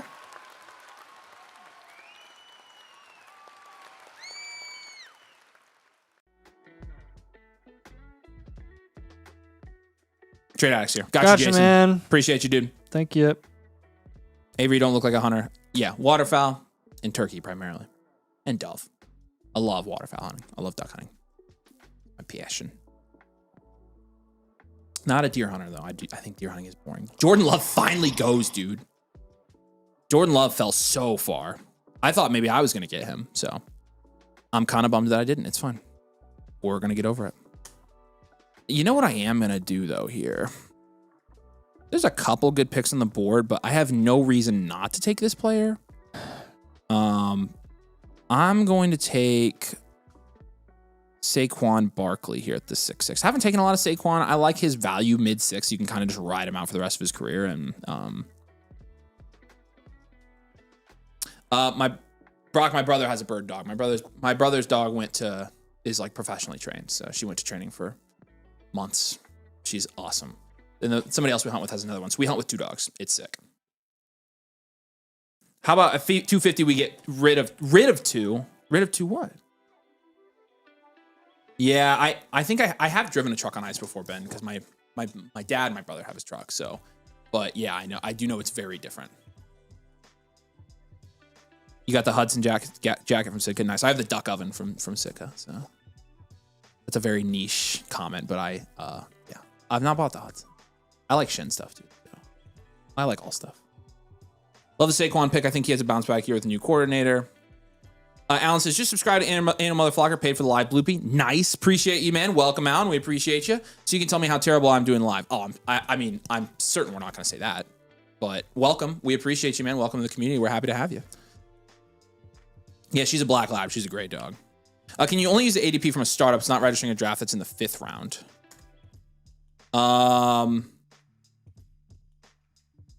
What do you mean, Igloo? What do you mean it's not registering a draft in the 5th round? What do you be talking about? Oh, it should still, you should be able to plug your thing in. You just have to press sync and it should still work. Who's going to win Offensive Rookie of the Year this season? Ooh, good question. Good question. I'm going to say it's going to be Jeremiah Love. That's my prediction. Sitka guys, shaking my. I'm an everything guy. I have dive bomb stuff. I have Shin stuff. I got all kinds of brands. I've got Drake stuff. I don't have a one brand. I just like hunting. I do have a Benelli, so I'm just here for the truck, Taco Bell, and guitar rants. Some people despise us when we talk about anything besides football, but we are human beings with lives. Not even football. Dynasty. Yeah, Dynasty. Draft. Actively drafting. Kyron Williams goes, I almost took Kyron there at 6'6". He's in the same tier. What do you think of my Saquon pick? 6'6", heck yeah. Yeah, that's what I thought too. I did want to say Fernando. It depends on how quickly he gets in the field. If he gets in the field in the first 4 weeks, I think Fernando could win it. Evidently, he's been really good so far at OTS, so which should not surprise anybody. Yeah, it's funny. He's just going to be. I also know they're not in a rush. Yeah, they're not. Think they're going to force he's learning. I mean, to play under center, he hasn't really done a whole lot of that ever. Yeah. So it's going to be very new for him. I will look forward to watching Mendoza in preseason because we're probably not going to see much from this year. Hey, Igloo, make sure you're using the draft ID and not the sleeper league ID. You mainly duck hunting into archery or deer hunting. No, I'm not. I'm pretty much duck and turkey is what I do. So I've never killed a turkey. I've hunted for years and they kick my. I mean, I went 5 times this year. They kick my butt. Those damn birds, dude. God. My brother always kills one. My brother killed 2 turkeys in Hawaii this year. So. Nice.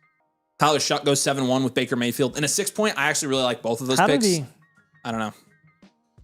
He also traded out. Click on KP Jammers, the Nathan Turkey hat profile picture. Yeah, that was the turkey he probably London, shot in Hawaii. Cook, Tate, Brown, McCaffrey. Pretty good. What else did you get there though? What else did you get in return? I see you traded back. Twice. You lost your first. What else did you get? You probably got a 27 first to move I would back assume you got at least that. a few spots. Greasy says, I like the side talks. Just makes you guys seem like real people. Even though we know you're just AI generated from Becca. That's true. That's true. Is it a hot take that with Kirk and Mendoza, Bowers would be top 5 in like targets, yards, and touchdowns this year? Among wide receivers or among tight ends? Among tight ends, I mean, that's a cold. I mean, it would be a hot take to say it's not going to happen. If you're saying among the whole NFL, I actually don't think that's a hot take. No, I don't think it's a hot take. I think it's a warm take, but I don't think it's hot. Oh, yeah. If you cook duck breast, right? I don't know if you guys have ever had duck breast. You had duck? I have had duck. Yes, I like it. So people cook duck wrong. They overcook duck. It should be Very rare. tenders. And you cook duck with the skin on, and you put it in a cast iron skillet, skin down, and then it renders the duck fat, and then the duck breast cooks in the duck fat. And it's so people who take the skin off of a duck breast, like it does not. You're ruining the flavor. The duck fat is where the flavor's at. So yeah, that's a good take. Okay, so Kyler actually just went 7-3, so he continues to climb a little bit. Like Kyler in our ADP here was 707, so he goes. It's not really that much higher. Not really that much higher. 1, 2, 3, 4, and 1, 2, 3. Oh, I know. I have a pretty clear set of 4 picks here. I'm going to be right at the end of a tier. I'm very happy about that. That's the best. Finally, I'm at the end of a tier. That's the best. We'll see if maybe I even get 2 of these guys and I can just decide. I have my choice. I think I have my favorite choice, but we'll see. So James says he got a 27 first to move back. Okay, nice. I probably would have wanted a little bit more than just 1 first, but that's okay.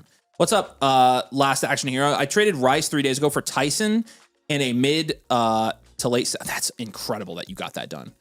Darnold goes, he was not on my board there. Waddle goes, he was on my board there. That's crazy. Yes, you score the skin. That's exactly right, KT. That's great. Feel good about Love before all these QBs got off the board. No, Love, I mean, you got Love. Love was one of the best picks of the draft. I'd say that's a top 4 pick of this draft, just taking Love there. He was great. $300 budget, I can keep Hunter for 20. Do you think it's worth? Is the budget for your entire roster, or is it?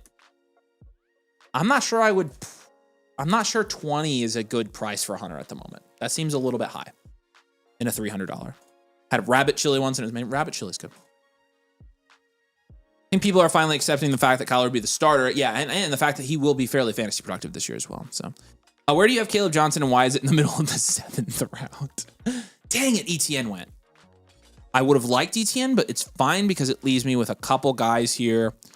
It's really 2 guys I can decide between. And I think for the purpose of this,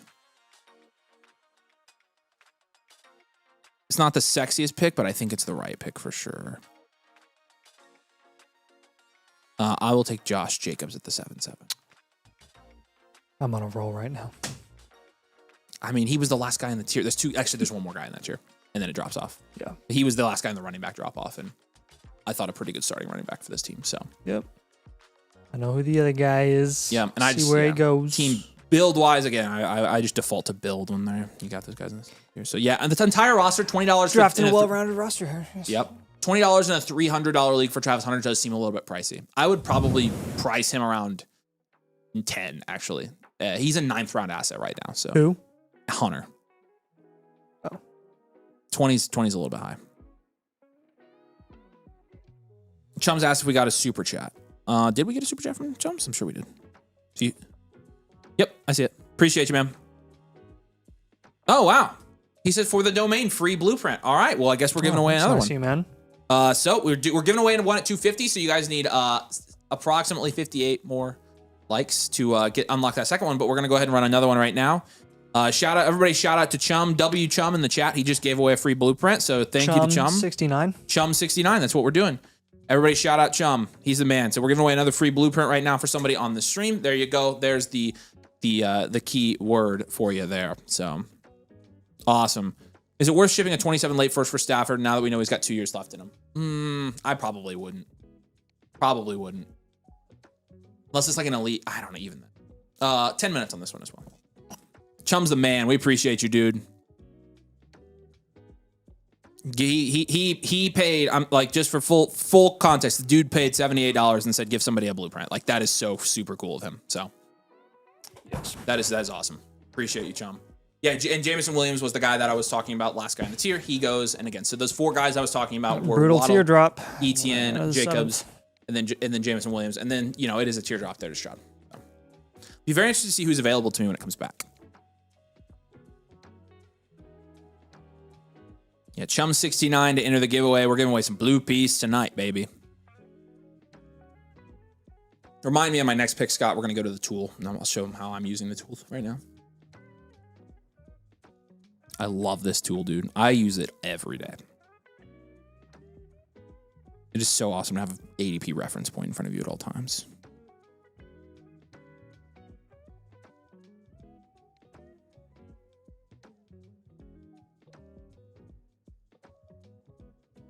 Sadiq goes there 7-11. I think you have to start thinking about taking Sadiq here for sure. Nice. Yeah, Chum69 in the chat here. I'll give away some memberships as well. There you go.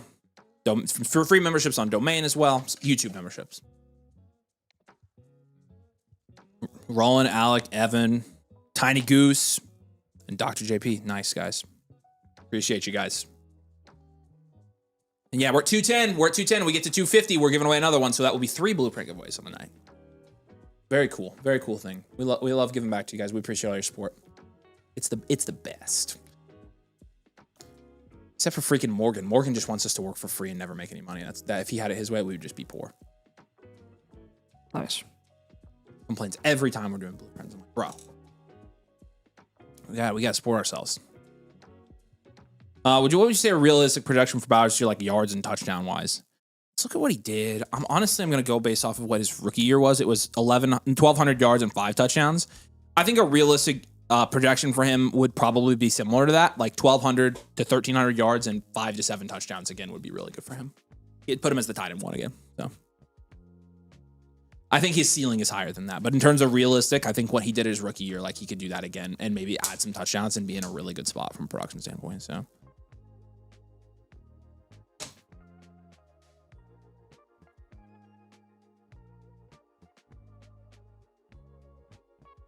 Yeah, Chum69 in the chat. No caps, no spaces on that to get in the giveaway. We've got 68 people in right now. One more to 69. Nice. You're welcome, Tiny Goose. Appreciate you, dude. It's $300 budget again. Do I keep Brees for 38? That seems more reasonable. No, Sting. That's tomorrow night. Is that when it comes out? Technically tonight. I've heard that it... I've heard mixed. I've heard reviews. That bad. But I get a lot of my Star Wars takes from Twitter, and people on Twitter are overly pessimistic sometimes about Star Wars. So. Yes. So I don't ever know what to believe. You never know if it's like the same people that criticize the prequels, you know, yeah, or if it's the people that criticize the sequels. You know, it's just you never know.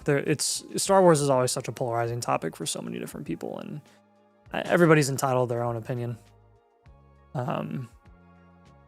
Yeah, on what the franchise does with the last show. Night at about 11:45 in the evening, I was watching the best Darth Vader speaking moments compilation. It was pretty good, including Rogue One.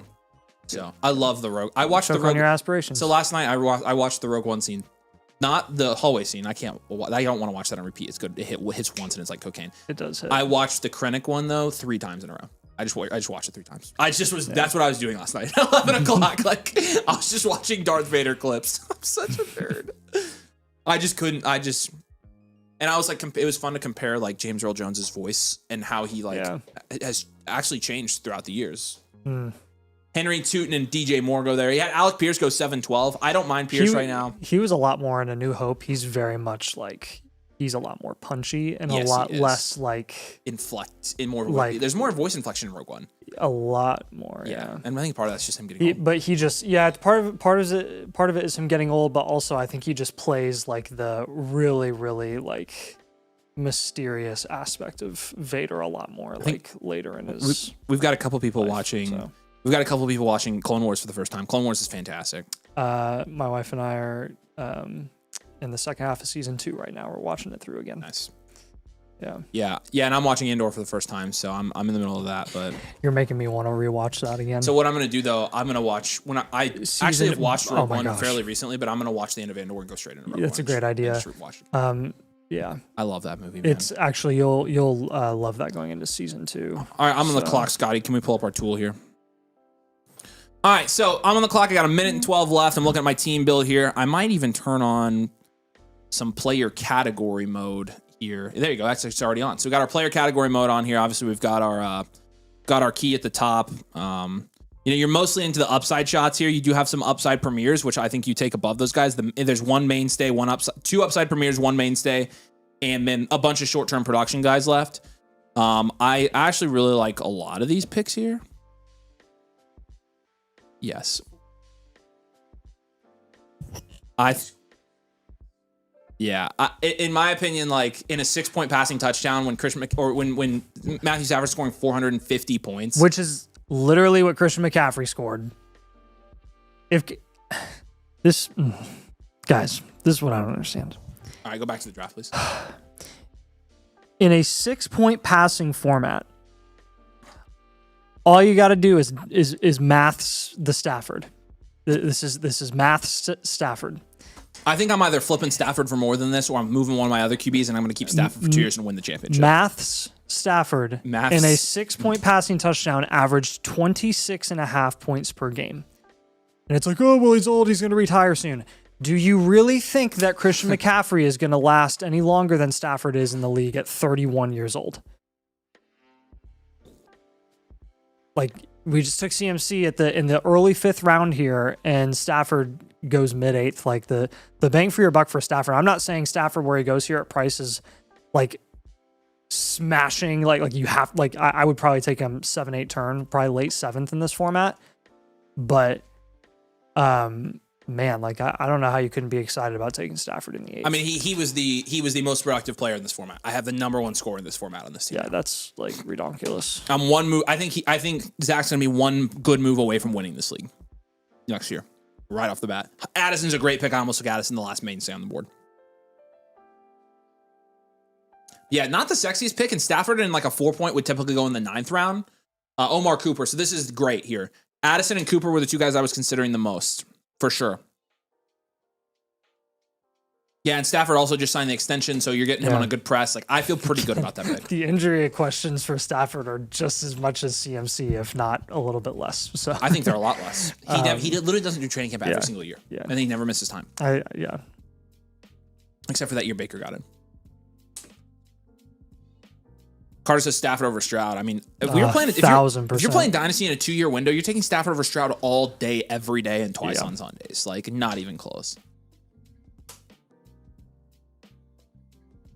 Not even close, in my opinion. All right. 1 minute, 38 seconds. Last call for Chum69 in the chat. Shout out to John Chum. We appreciate you, man. Thanks for giving away a free blueprint. We have the bestest of the communities. How many reviews does that say? What the?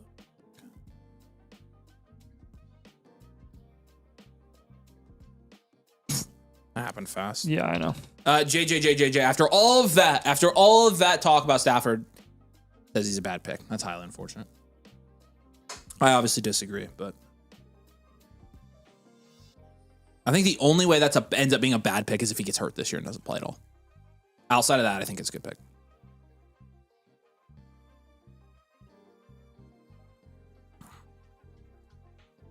Trade Donald for Stafford and Sutton a week ago as a heavy contender. I'm pretty happy with my move now. Yeah, I mean, again, depending on the format, that's a slam dunk move too. We're at 236. You guys are almost 250 here. I'm about to give away another one. Bye, chums. We appreciate you, dude. Thank you for giving away a blueprint. We love you. We appreciate you. Have a good night. We'll see you on the next stream. Thanks, man. Malik Willis goes. Travis Hunter did go 8-10 there, so that's a little bit higher, baby. And actually, I don't even want him to go higher. I want to keep taking him where I'm taking him.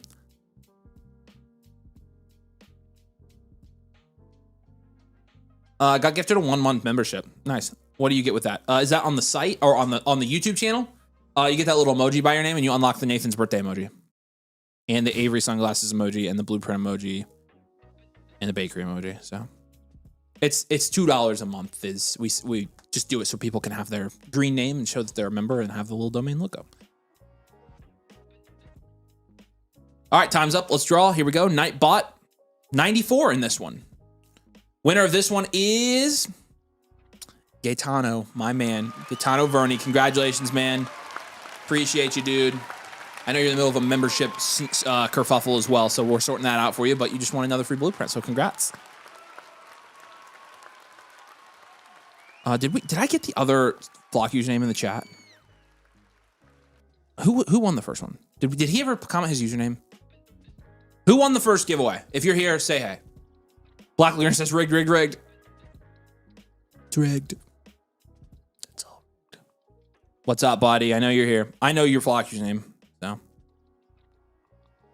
actually, what we'll do. Okay, cool. You figured it out. Awesome.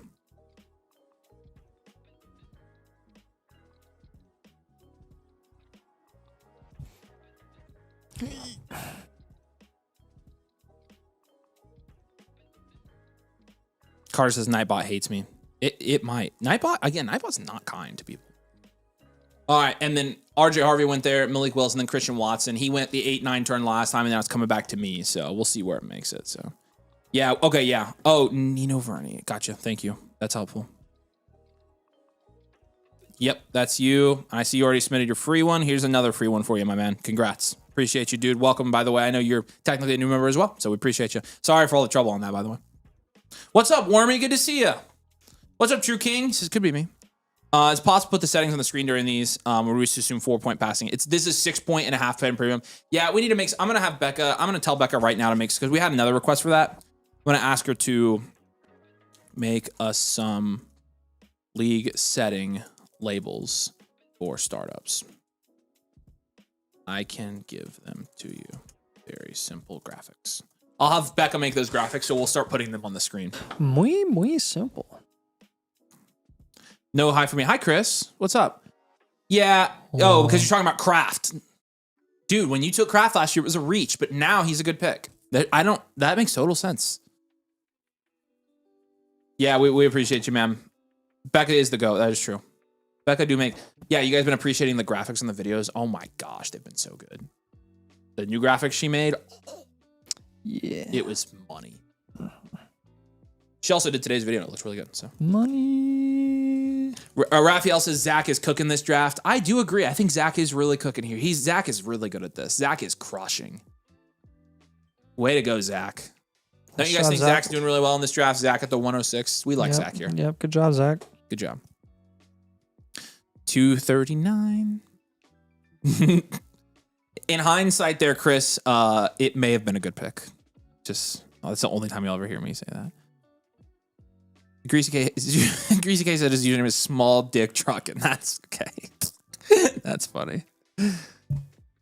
Is that why you unsubscribed when I said I was driving a truck now? It's not, dude. It is the most like suburban. It is a Toyota Tacoma with no lift and highway tires on it, and it's army green. Technically, is what the color is. It's like gray, but it's the non-truckiest truck. I would say it's a big PP truck, actually. Like it doesn't have the lift, it doesn't have the exhaust pipe, it doesn't have the noise and the big lights and any of that. So trust me, I wasn't gonna go there. Ben says, I don't know, it looks like Zach missed some tears. I'm filtering myself. I want to say a lot of things right now. James says, if I get a Blueprint Premium plus Infinite, we'll be live. Yes, sir. Yeah, a la carte, Blueprint Premium, and Infinite is live. That's correct. BK, I don't know what you're talking about. I have Brock and Love on one Dynasty. Can't move the other, so might just start both. Yeah, you might need to. Alec dropped about 20 birthday emojis and then said, okay, I got out of my system. I'm done. Yeah, sometimes you just need to get it out. Sometimes you just need to like let all the Nathan birthday out. Midget Unicorn says, why did y'all ban me? What are you talking about? We didn't ban anybody. Speaking of cooking, what do you call a fake noodle? Way to put it up, Scott. An impasta. God, Scott. Nice. That's minus $2 for tonight. Frick. A reflexing his truck on us. Guys, time to unsub. Right, you're right. My bad. Oh my gosh. Scott says I should have gotten a Cybertruck. What year Taco? My pop says it's 2016. He has it in the garage because he loves it. I got a 2022. 2022 has like 36,000 miles on it. It's pretty newbie. Heck. Impasta. It's good. 11 more likes and we're giving away another blueprint. So Gadsden goes, I'm up in one pick. I better get ready. I got my ADP tool up. Jeez, you guys. Oh, freaking please give me this player. Oh my gosh. If I get sniped here again, I'm going to lose my crap. I seriously better not get sniped here. Dude, oh my gosh. What in the world? It is every time. I know I'm overreacting, but it's just so incredibly annoying. I decide I want a player and he instantly goes right before me. Oh my gosh. I'm sorry. I know I'm yelling. I know. It's just so frustrating. Oh my gosh, dude. You're kidding me. Holy cow. Holy cow. Okay. Dang, you guys, why the frick aren't you taking these players? All these value fallers I don't want. Can you tell he's upset? Nathan, zip it. Dude. I'm taking the next best thing in my opinion. Zach has anger. Yeah, Zach does have. I agree. We need to probably get Zach in anger management. I'm gonna take Evans. I'll shamelessly take Mike Evans. I've taken my last 4 picks have been vets, and I don't even care.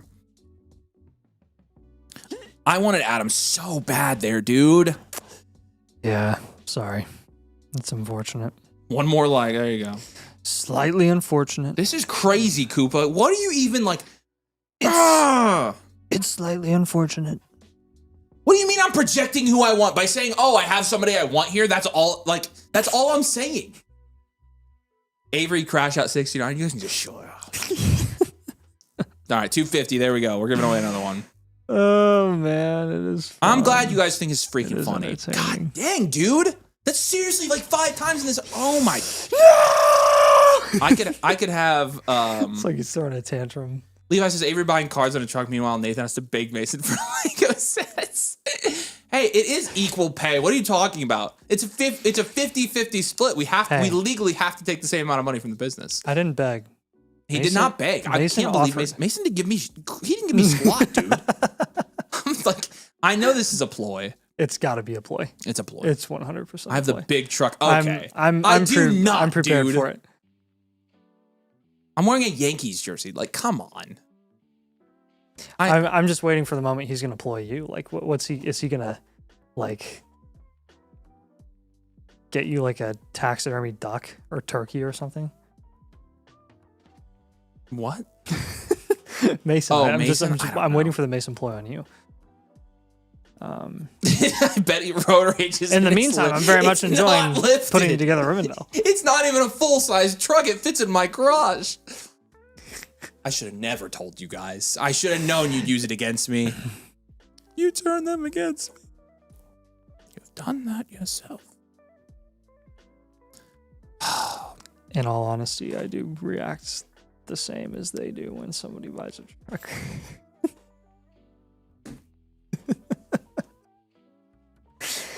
It's just my nature. I can't help it. The stereotypes are real. They're not. Oh yeah, they are. Whatever.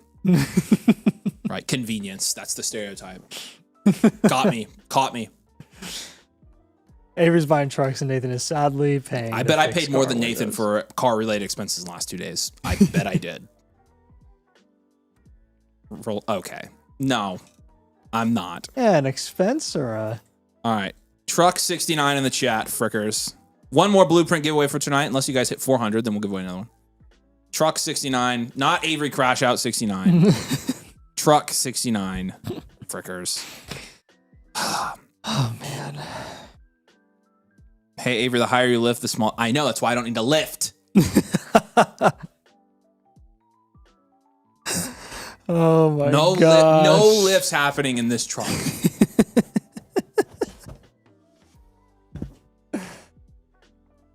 Truck 69 to get in the free blueprint giveaway. Yeah. 9 minutes and 13 seconds. I say the same thing every time I drive past one of those. Nathan, you saw it. It's not a redneck lifted. Yeah, I know you're. Let me joke about it. You're fine. You're fine. Like I can joke about it, but you're okay. You're not on the bad lifted truck list. It fits in your garage, so that's good enough in and of itself. It is a V6. It's also not an obnoxious dually. No, it's not. There's nothing obnoxious about it. It's the most low-profile truck you could buy. That's why I bought it. Avery's blasting Luke Bryan's new song in his lifted truck with a vertical exhaust. Shut up. I actually don't like Luke Bryan. I do like some country music. I don't like Luke Bryan. I like George Strait. I'm not a Luke Bryan guy either. I like Chris Stapleton. I like Turnpike Troubadours. Avery getting a lifted truck, that's for people my height. Yeah. That's true. No, it's not a lifted truck. I bought a truck. It's not lifted. Bet Avery's truck has a snorkel. Okay. It doesn't. It does not. I will. I'm going to. You know what? Scott, I'm sending you the truck. We're going to clear this up. I'm going to clear my freaking name here. Just don't squat the truck.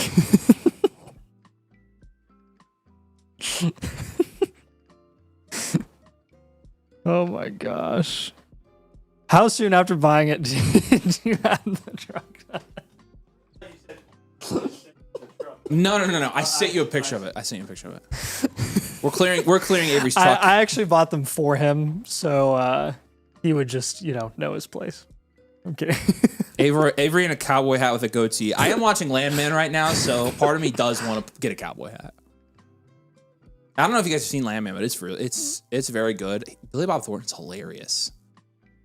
I don't know how Bryce Young and Daniel Jones on a 6-point went that late. Like, I don't know. I thought they would have been well gone by the time I picked them. That's nuts. That's a really good value there for both of those guys. Good pick, Daryl. And good pick all in Mike. Truck 69. They said this is about to be worse. No, it is not. You will see it and you'll be like, okay, you're right. That's just a regular person, normal truck. We're not. We're not touching tips we're not doing any of that. Hey, Scott. Don't. You motherfucker. Do not put in anything. Just it's got a virus. It'll ruin the computer. There's no virus. There's a virus. Scott. Oh, Mason, you've seen it. Landman season 1 good, season 2 bad. Oh man, what? I'm at the end of season 1, so. All right. I can see you guys do. All right, Scott. I'm being conspired against by like 4 different people right now.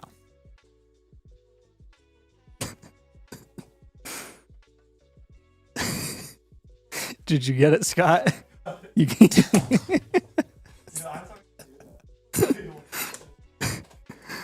Stowers goes there. This is an outrage. I should have never told anybody anything. Shout out Mason on that one.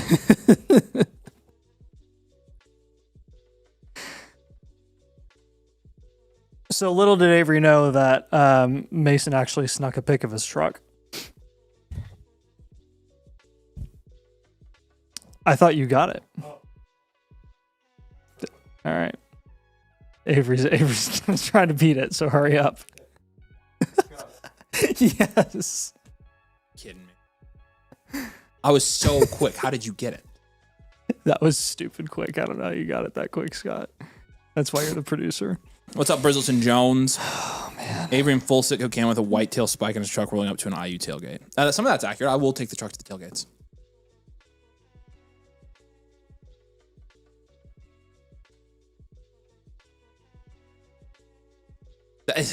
That's Avery's new truck. Not my truck, you guys. You want to take it back at the back 2 tires? Anything between there? You would go. That'd be the first thing you look for. You go to trucks and you're just searching for the Looking nuts for the on truck them. You're nuts. just like, dude, where are they? Where are they? Exactly. You're getting eye level with those suckers as soon as your truck is on site. Where are the nuts? You can't help it.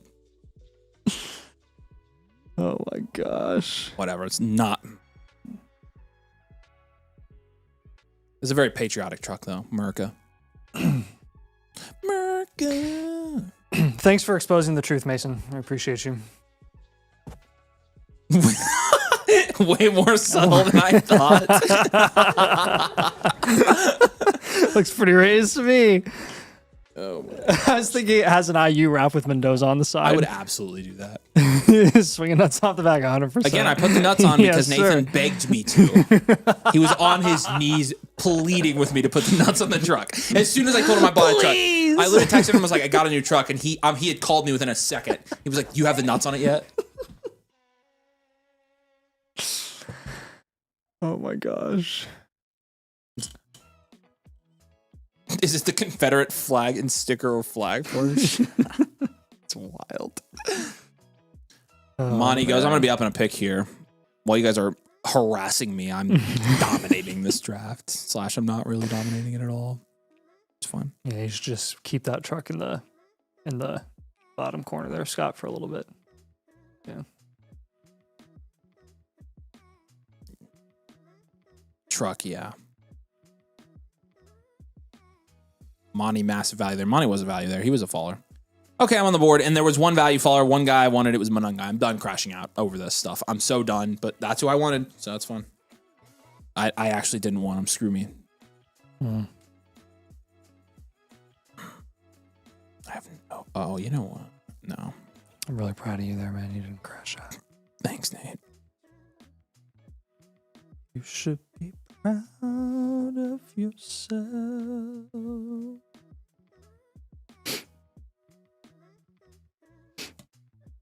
Man, I got the sniffles. What are we gonna do about the sniffles? Not really a value follower here for me to go for. Let me check some other ADP sources. I have a good idea for you guys. Guys in the chat, give Avery's new truck a name. Go. I'll take Downs there in the 10th. Just trying to mix it up a little bit. You know what they say, big truck, small dynasty team value.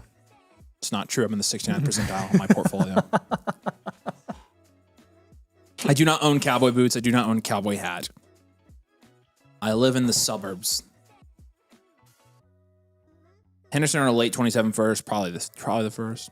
Where can I get the draft ID? When you click on the draft in a browser, it's in the URL. It's the number in the URL. So the compensator. That's a great one.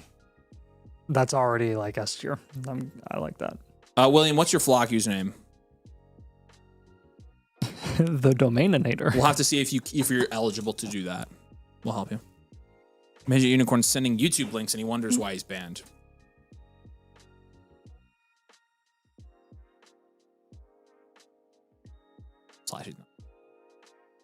What is that link? What's the song? It's not, the link's not working for me actually. It's weird. The sister kisser. Jeez, how far south do you think we live? The big. Hey, that draft is frozen there, Scotty. Ohio State mobile, brother. What? Where's Ohio State on that one? There you go. Avery's truck is called You're in Trouble. Yeah. Oh my gosh. Compensator, hardly knew her.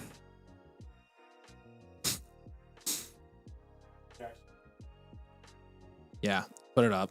Just clear my name. This is the one that he almost got. No, it's not. What? This picture's from like 2003, guys. That you can see, that's Nathan right there in the background with the hat on. Oh, with all that facial hair? Yeah. Yeah. In Nathan's dreams. Yeah. And yeah. Brenton Strange. Jonah Coleman was a good pick. Parker Washington. I legit almost took Parker Washington, dude. So those are two good picks. All right. Yeah, I love the Parker Washington pick. I agree. Duck Dynasty. That is a great show, by the way. I loved Duck Dynasty, dude. Big fan. Big fan. I have a Duck Commander call sitting over there on the shelf, I think. All right, I think it's time to do reviews. I think it's time. All right. The Vrabelnator. The Duster. That's crazy. You guys are diabolical. That's rude. That's not the... Okay. It's not the truck. That wasn't the truck. All right, we got another giveaway here. The winner of the that's okay. There you go. That's the actual truck. That is actually the truck I bought. So yeah, that's what they all say. That is serious. Yo, that is the truck I bought. So there you go. That's the real one. Nothing that special. All right, last winner of the blueprint giveaway tonight is Danny Phantom. He's Phantom. All right, James. Congratulations, Danny we Phantom. got yours in, my friends. XBHZX. The Travis Huntinator. I need a Ford Ranger. Oh, I mean, I essentially bought the Toyota version of that. It's the same thing, but it doesn't break. My brother drives Fords. The Suburbanator. That's a better name for it.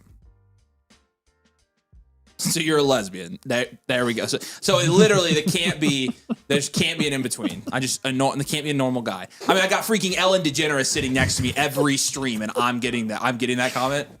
Okay. There's some of that too. Yeah. At least you didn't get a Subaru truck. Thank goodness we can't hear Scott right now. My grandma drives the same truck. There you go.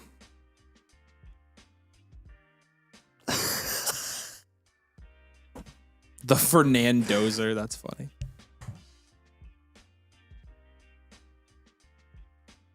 All right. Nathan, you pick your favorite team. I drafted in this draft, so I'm conflict of interest here. Yeah.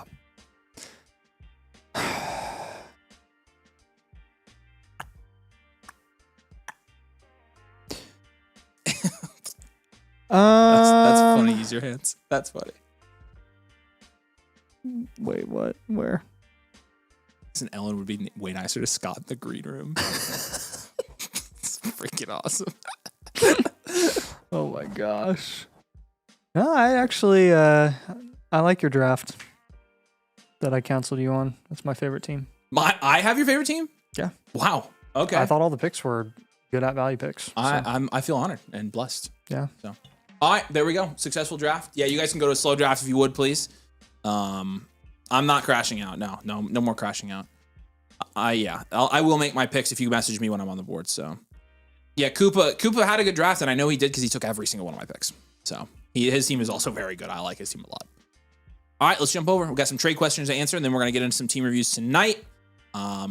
Let's do this. Ryoken is on the board for us first.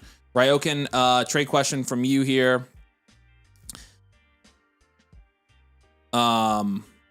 Garrett Wilson or Emeka Egbuka, it's just a pivot. They're in the same tier, man. So yeah, I'm good with either. Yep. Good with either. Good with either for sure. And then Terry McLaurin, the 108 or Nico. I would take Nico all day, every day. I mean, not even close. It's Nico Collins. That's a blowout trade. All right, y'all. There you go. There's the. We are gonna get onto our reviews now. We have a queue of about. We'll probably have room for. I would say 5 or 6 more reviews tonight is what we have room for in the queue. So if you'd like to get your team reviewed tonight, if you're not a member, you do get a free one with the code domain when you join the annual Mother Flocker tier.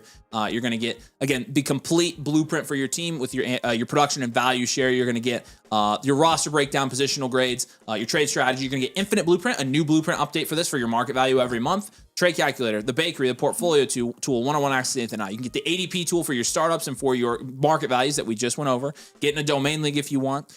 Ends up being about $97 for a year. One review on the site is about $79, so it's about $18 more for an entire year. You support the domain, you support us building all these new tools and stuff for you, getting these leagues, getting these drafts. And again, you can get a review tonight on the stream, so you can do that. Also, Blueprint Premiums do jump the line, by the way. If somebody does purchase an a la carte Blueprint, there's the a la carte Blueprint link as well. And the Blueprint Premiums do come with free trade questions and a number of other things as well. So, all right, let's boogie, everybody. Yeah, Warmy says I made that trade 10 minutes ago. That's insane, man. That is crazy.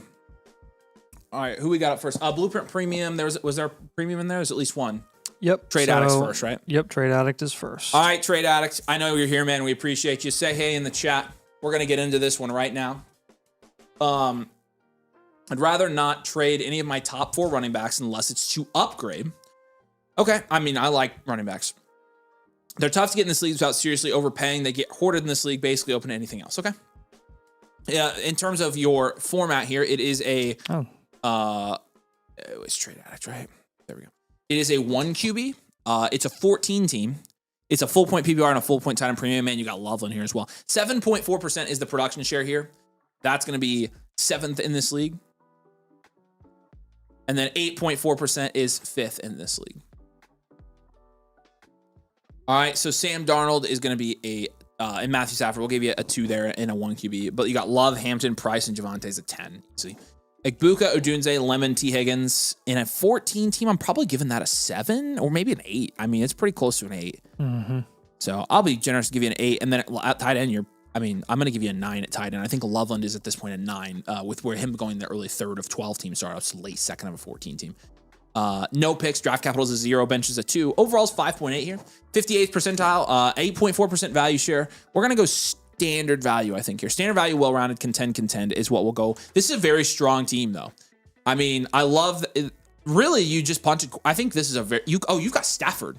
Man, this is such a that's a perfect team. This is a perfect team. You have impressive depth for a 14 team as well with Javonte and Pierce coming off your bench too. So This is really nice. I don't think you really have to do any down tiers here. Probably just a good number of pivots.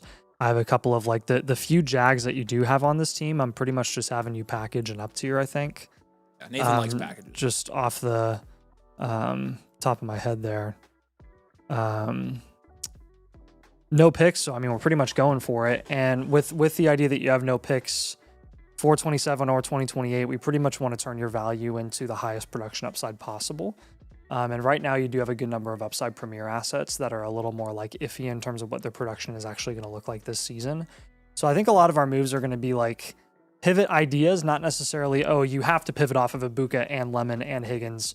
But there are some guys in those respective ranges, depending on what your league economy kind of looks like, where you could potentially get a guy that we like within that tier for your specific situation a little bit more than, say, the guy that you're currently holding. Yeah. So your value proportion here, you got 44% of your value at the running back position here and 37% of your value is at wide receiver. So again, really heavy running back wide receiver concentration here. 13.5% tight end. He said, I thought about packaging AP and Higgins for a better wide receiver. Yeah, actually, we can give you that. I have one package idea. It was Higgins and Pierce was one of those, but if you're going to package 2 wide receivers, I would go big or go home, honestly. And I would probably take like try Higgins and like Ibuka and see if you can get into the second round. Yeah. And see if you can shoot for like a London or a Lamb. That would be the first thing that I would go for. I have noticed Lamb is getting into borderline buy range because he's very, very borderline easy to get right now. The prices that he's going for, a lot of down tier questions that I see involving CeeDee Lamb are often underpays. Or they're not getting near enough what they should be getting for a guy like CeeDee Lamb. There are a lot of questions with CeeDee Lamb in his profile, specifically with Pickens in that situation. But even in a down year, Lamb averaged like 17, 18 points per game. And that was with like multiple drop touchdowns that were free, which, would have brought his production up a couple points per game for the year. So look, I think that's something that I would look for sure. If you're going to do a wide receiver up tier and sacrifice a little bit of your depth, I would make it count. That's what I would recommend if I were you. Yeah. So if you were to just pivot off of a guy like Ibuka or Lemon, there are some other guys in that range. Really, you're looking at like the 4th rounds to like the 4-5 turn. Cardinal Tate, we see go late 3rd sometimes, and he'll go back to back with Ibuka at times. So if you can flip over to Cardinal Tate, I would do that. George Pickens as well. You said running backs are really hard to get your hands on. So I would guess in this situation, JT would be valued closer to Ibuka than like James Cook would be. So that's something that you could look into because I do think that would be worth it for your team. Well, pause. This is a premium, right? Yeah. I got to do the advanced analytics. Oh. 17% is your running back value share, by the way. That's really high. And then 9.4% wide receiver. You also have a 14% tight end value share with Colson Love in there. Average ages here, 22 at running back, 24 at wide receiver, 22 at tight end, and 29 at quarterback, which I'm fine with this Stafford here. Your quarterback's completely tank your installation score because you have a 10, 9, and 9 at running back, wide receiver, and tight end. But a 7.3 for your installation score is still pretty solid. Production score, same thing. I actually am not sure why the production score at quarterback is registering as a 4 because you have Stafford. I mean, so it should be higher than that. It's a 7. And then situational score here, 9 and 9 at quarterback and running back, 10 at tight ends, 5 for situational wide receivers. So you have some wide receivers. It's probably taking into account the year before where he only averaged like 13 points per game. Stafford? Yeah, that would be why.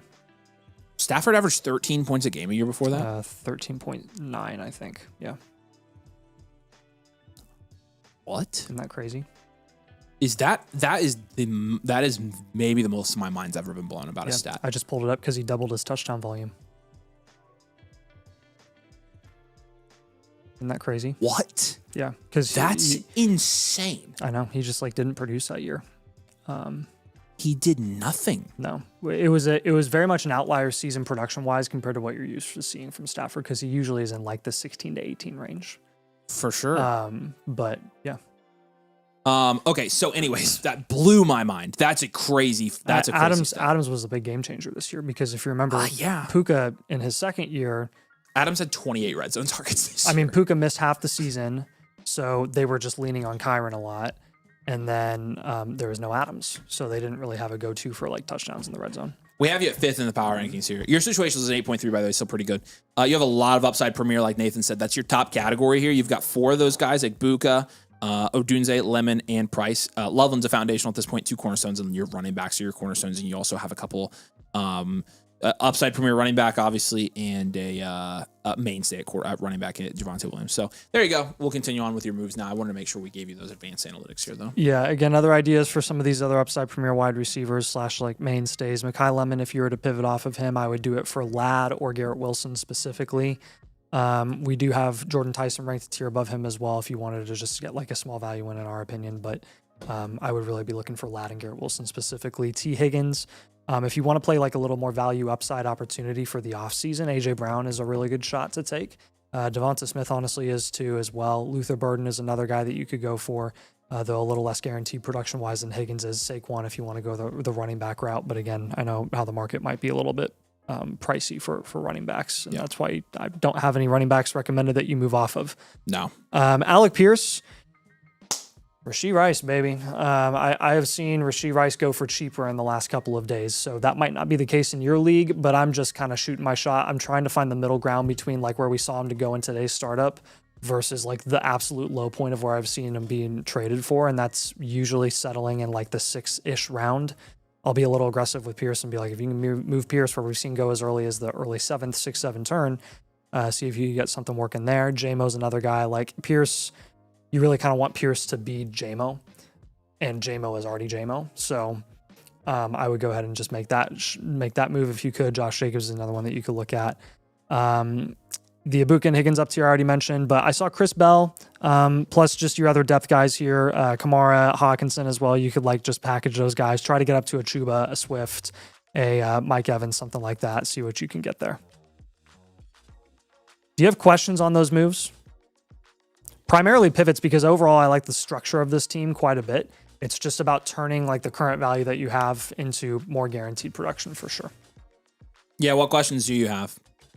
D Manning had a question asked about the blueprint. Yeah, the full price blueprint, if you're not a member, is $79. And actually the live is... Actually, I lied. The live is more than that. And so it's actually cheaper to get the membership. And again, you get a voucher for a free blueprint on tonight's stream. You'll get the infinite and the site and the leagues if you want to get in a league and all of that. So I would highly recommend that if you're going to get a blueprint. We're happy to do one for you. You would need to do the live team blueprint if you got an a la carte, but it's cheaper to just do the membership and get a free one. Voucher with the month-to-month membership. No voucher. That's correct. Yeah, it's the annual one comes with the free voucher, and we actually give you the infinite blueprint every month with that one. So again, it's not that, it's actually cheaper than buying a live blueprint a la carte, but you get we usually upgrade you guys for free for a live, and yeah, it gets you so much more. Is the Dynasty draft strategy video still viable from 3 months ago? Yes, but we'll make a new one within the next month. Mm-hmm. Daryl says he has Derrick Henry in 3 out of 3 leagues. It's not a bad player to own in all your leagues. So he says, sounds good. I got the idea. And we're publishing your blueprint now to the dashboard, so you can go over there, look at it. Let us know if you have any questions. You're going to have all those trades over there as well. But we appreciate you, dude. And yeah, if you do need anything, if you do have any questions, we're here for you. You have a good team here. So. All right, James, 1504, you're up next, my man. Yeah, we got a couple trade questions here that we'll answer. Appreciate you, Jason. Thanks, man. Lynn Sicky's got a trade question here for us. Says, check Discord DM showing off my team, turning contender with a premium blueprint. Maybe able to get this done. He may ask for a little bit more. Checking right now. Yeah, that's definitely a contending team. Holy freaking crap. Yeah, this is a good team. Yeah, your production share was very low here. That was the thing. So we're looking at... It's a 10-team start 9, though. It's a 10-team start 9. And you'd be getting Allen for Lawrence, Tyson, and a first. I have to say, I think that's probably fair in this format. I'm looking at your team. Again, it's very team dependent here. You already have Drake May, but this is an enhanced value team where Tyson, you don't have to start. Lawrence is you're replacing him with Allen, and then your 27 first is obviously going to be mid. Is this a 4-point or a 6-point? I think either way, I'm pretty good with this. I'm good taking this. I'm going to mark it as fair, but I'm good taking this. Adam, we got you, man. We appreciate you. You'll be done tonight. Achane for DeAndre Swift in a 27 early first. I mean, like, how early, Alec? Like, are you sure it's a top 2 pick? If you're sure, like, sure, whose pick is it? Whose pick is it, Alec? Tell me so. And James says he's here as well. Yep, I heard him earlier. That's a 6-point. I would take it. Take Allen.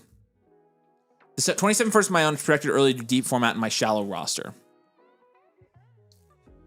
Let me see his team. Go to team. Yeah, his team should be Cook Charlotte. No, I'm not doing this. No, I'm not doing this. I don't think you need to get you don't need, that's a really high price to pay to get your first back on a team that I do not think is going to have a top 2 pick. That is not the move I'm making, so. D Manning says, what's the best rankings to use on online Flock Fantasy or Keep Trade Cut? I would definitely say the Flock rankings over Keep Trade Cut for sure. Nathan and I post all of our rankings on there, but you've got a bunch of other Dynasty creators that create on there as well. You get the expert consensus. Plus, ADP is better than rankings, and we just put our ADP tool on the site as well, so I would actually recommend using that over almost anything for market value. So, okay, and then a Bad Orphan team here from Johnny Days. What's up? Looking to move Pat for assets. I have his 27 first, and this trade weakens his team. I would take this. I would take this still. Yep. Yep. I think you're winning that on its face. No, I mean, regardless. So, all right. And James is up. All right, James, it's a pretty good team. I definitely have the best flex spots of the contenders. Just QB is weaker. I have an offer for Barkley and Shuck and a third for Tet. I think I could get more. Looking to move Tet and my 29 picks for more contending pieces. Yeah, okay. I would not take the Tet deal. But let's I agree. Let's jump into this and kind of grade this out. It is a Blueprint Premium, so we're gonna go through the whole thing here. It's a 10 team. It's a 10 team Superflex full point PPR. It is a half point tight end premium. Production share is 11.8%. That's second in this league. So your production share is really high, but your value share is 8.3, and that's 10th. Wow, this is look how many old guys he has. Insane. CMC, Henry, Adams, Evans, technically Dak too, and Kittle. No picks. Yeah, it's aging value, baby. That's an aging value. Well rounded. Value at its face. Contend reload. You're actually built really well for a reload next offseason because he has Love, Lamb, London, and Tet. So yeah, it does make sense in a 10 team. Yep. Dak and Kyler will give you a 2 there for a 10 team super flex. Love, McCaffrey, Henry, and Harvey. 6 from a value standpoint there. Lamb, London, Tet McMillan, and then Devontae Adams is pretty solid actually. That's an 8. That's good. Again, I don't think this team's that bad. No. And then, yeah, Kittle is a 3. It will just be this is the standard of the agingest value team I think I've ever come across. Draft capital, we're not going to give you anything. We'll give you a 0 there. You don't have any first or seconds. Bench is a 2 though. You got Devontae Adams down there, Mike Evans, Daniel Jones. Overall, yeah, interestingly enough, we're going to go 3.8 overall, 12th percentile blueprints. It really is. The analytics do not like this team. No. We don't care though. You're definitely contending this year. You kind of locked yourself into it too. And you don't have your picks either. You may as well go for it. And if you don't, you're going to reload mid-season instead of now. So looking at your value proportion here, 53% of your value is at wide receiver, which makes you a little bit more insulated, and 32% running back, and then 13% quarterback. You have a double-digit value share at running back and wide receiver, which is why you're set up so well to contend. 12% at running back and 13% at wide receiver, both above the 10% expected in a 10-team league for each individual position. You do have a 4% quarterback value share and a 2% tight end value share. Your average age for each starting position here is 31 at quarterback, 27 at running back, 25 at wide receiver, and 32 at tight end. Say it with me, aging value, right? Insulation here is a 4. Production will give it an 8.3. Pretty, again, aging value. Low insulation. This is the most classic aging value case we've ever had. Situational is a 7.3. Every single advanced analytic screams aging value here. League power rankings. We got you 5th because you're such a strong contender. You have 3 cornerstones and a foundational, which are really going to help you reload next year when we need to do that. You have 4 short-term league winners, probably the most I've ever seen on one roster. McCaffrey, Henry, Adams, and Evans. And then not on top of that, a short-term production in Daniel Jones and 2 productive vets in Kittle and Dak. So yeah, this is an aging value team, man. The analytics very much peg you as a guy who's going to contend pretty hard this year. I think you're going to be well in the mix to win this league. But you are going to be reloading next year because your value share is already 1.7% below the 10% expected at value share. And you know, it will be easy, but that's also another great reason not to trade away Tet McMillan. In fact, if I had to guess, I would guess you're not trading away Love, Lamb, London, or McMillan. I'm down tiering from London, actually. Okay. So we'll give you a London down tier. I think you have to be really careful trading away your top assets because they're the only value insulation you have in this team right now. Yep. The only value insulation. So don't want to do it very much, but if you can go down to Pickens and get a plus, I would definitely do that. It gives you some value upside opportunity in addition to him. Marv is on that Pickens team. I would look into that for sure. Just kind of off. Looking at the team with Chris Olave as well. That team also has Mekhi Lemon, Jadarian Price, Brock Purdy. You could use some Brock Purdy, actually. That would give you some flexibility at quarterback to make some moves. So that's worth looking into. Another guy that you could look into down tiering to would be like a Wilson. And the Wilson team, does he have anybody interesting? He has a few interesting guys. Devonta Smith is one of them. He's 27 first. Honestly, you could gun for a 27 first there.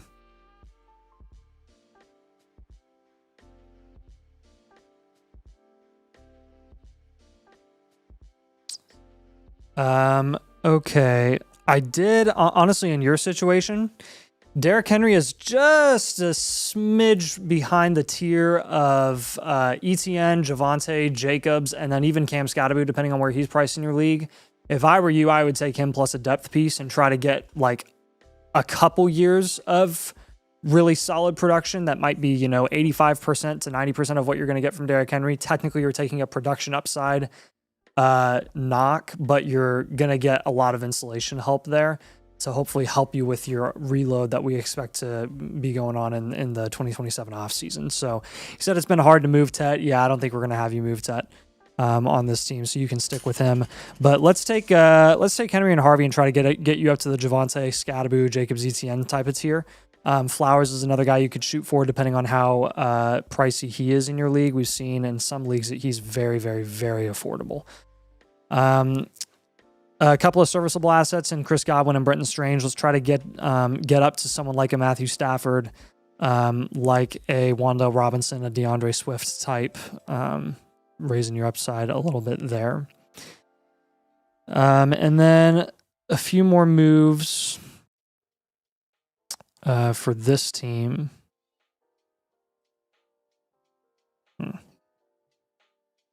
Should we down tier from Dak? Oh, yeah. It's down tier from Dak. I don't mind that move at all here. You really be looking at like Goff, Darnold, Baker, and trying to see what plus you could get added there. ETN is on that Baker team. The Darnold team has Concepcion and Omar Cooper and Tootin and Pearsall. I think Concepcion would be the guy that I'd be going for there. And then if you're looking at Jared Goff, that team, mercy, the Goff team has Rashee Rice. check the Rice price. Check the Rice price and see how much it costs. Again, you guys are gonna have to give us a little bit of a break with Rashee Rice when it comes to like trade targets involving him. We're not gonna recommend that you target him all the time because he is a little bit risky, but there are some situations where it absolutely makes sense depending on what the price point is for him in your league. So explore options there. I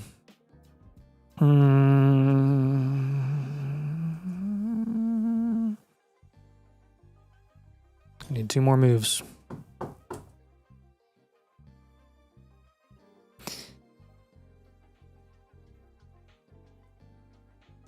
Do a price check on Lamb in your league. If you can get Jefferson or Amon-Ra, I would take both of those guys over him. It's very dependent. Do a price check on Neighbors as well, because as much as Lamb has dipped a little bit in value, Neighbors is getting close to that too.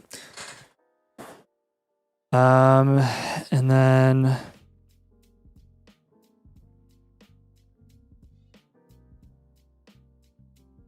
another option for you, I'll just give you a potential pivot option. Instead of down tiering from London, you could pivot from London and just get one of those elite running backs and just kind of load up at the running back position. You already have Jeremiah Love, but if you got like a Jency or an Achane or a Hampton to pair with those guys, in my opinion, you would be raising your upside there. What questions do you have on those moves, man?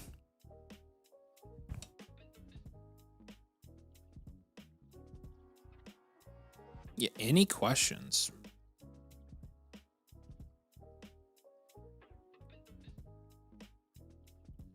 I sent love for Hampton and Kyron. The guy hasn't responded yet. Should I withdraw that? No, we don't see the gap between Love and Hampton that drastic. Yeah, I think and that's a good move, Kyron actually. as a plus is actually that's that's a good move for you in your situation. Yeah, I agree. All right.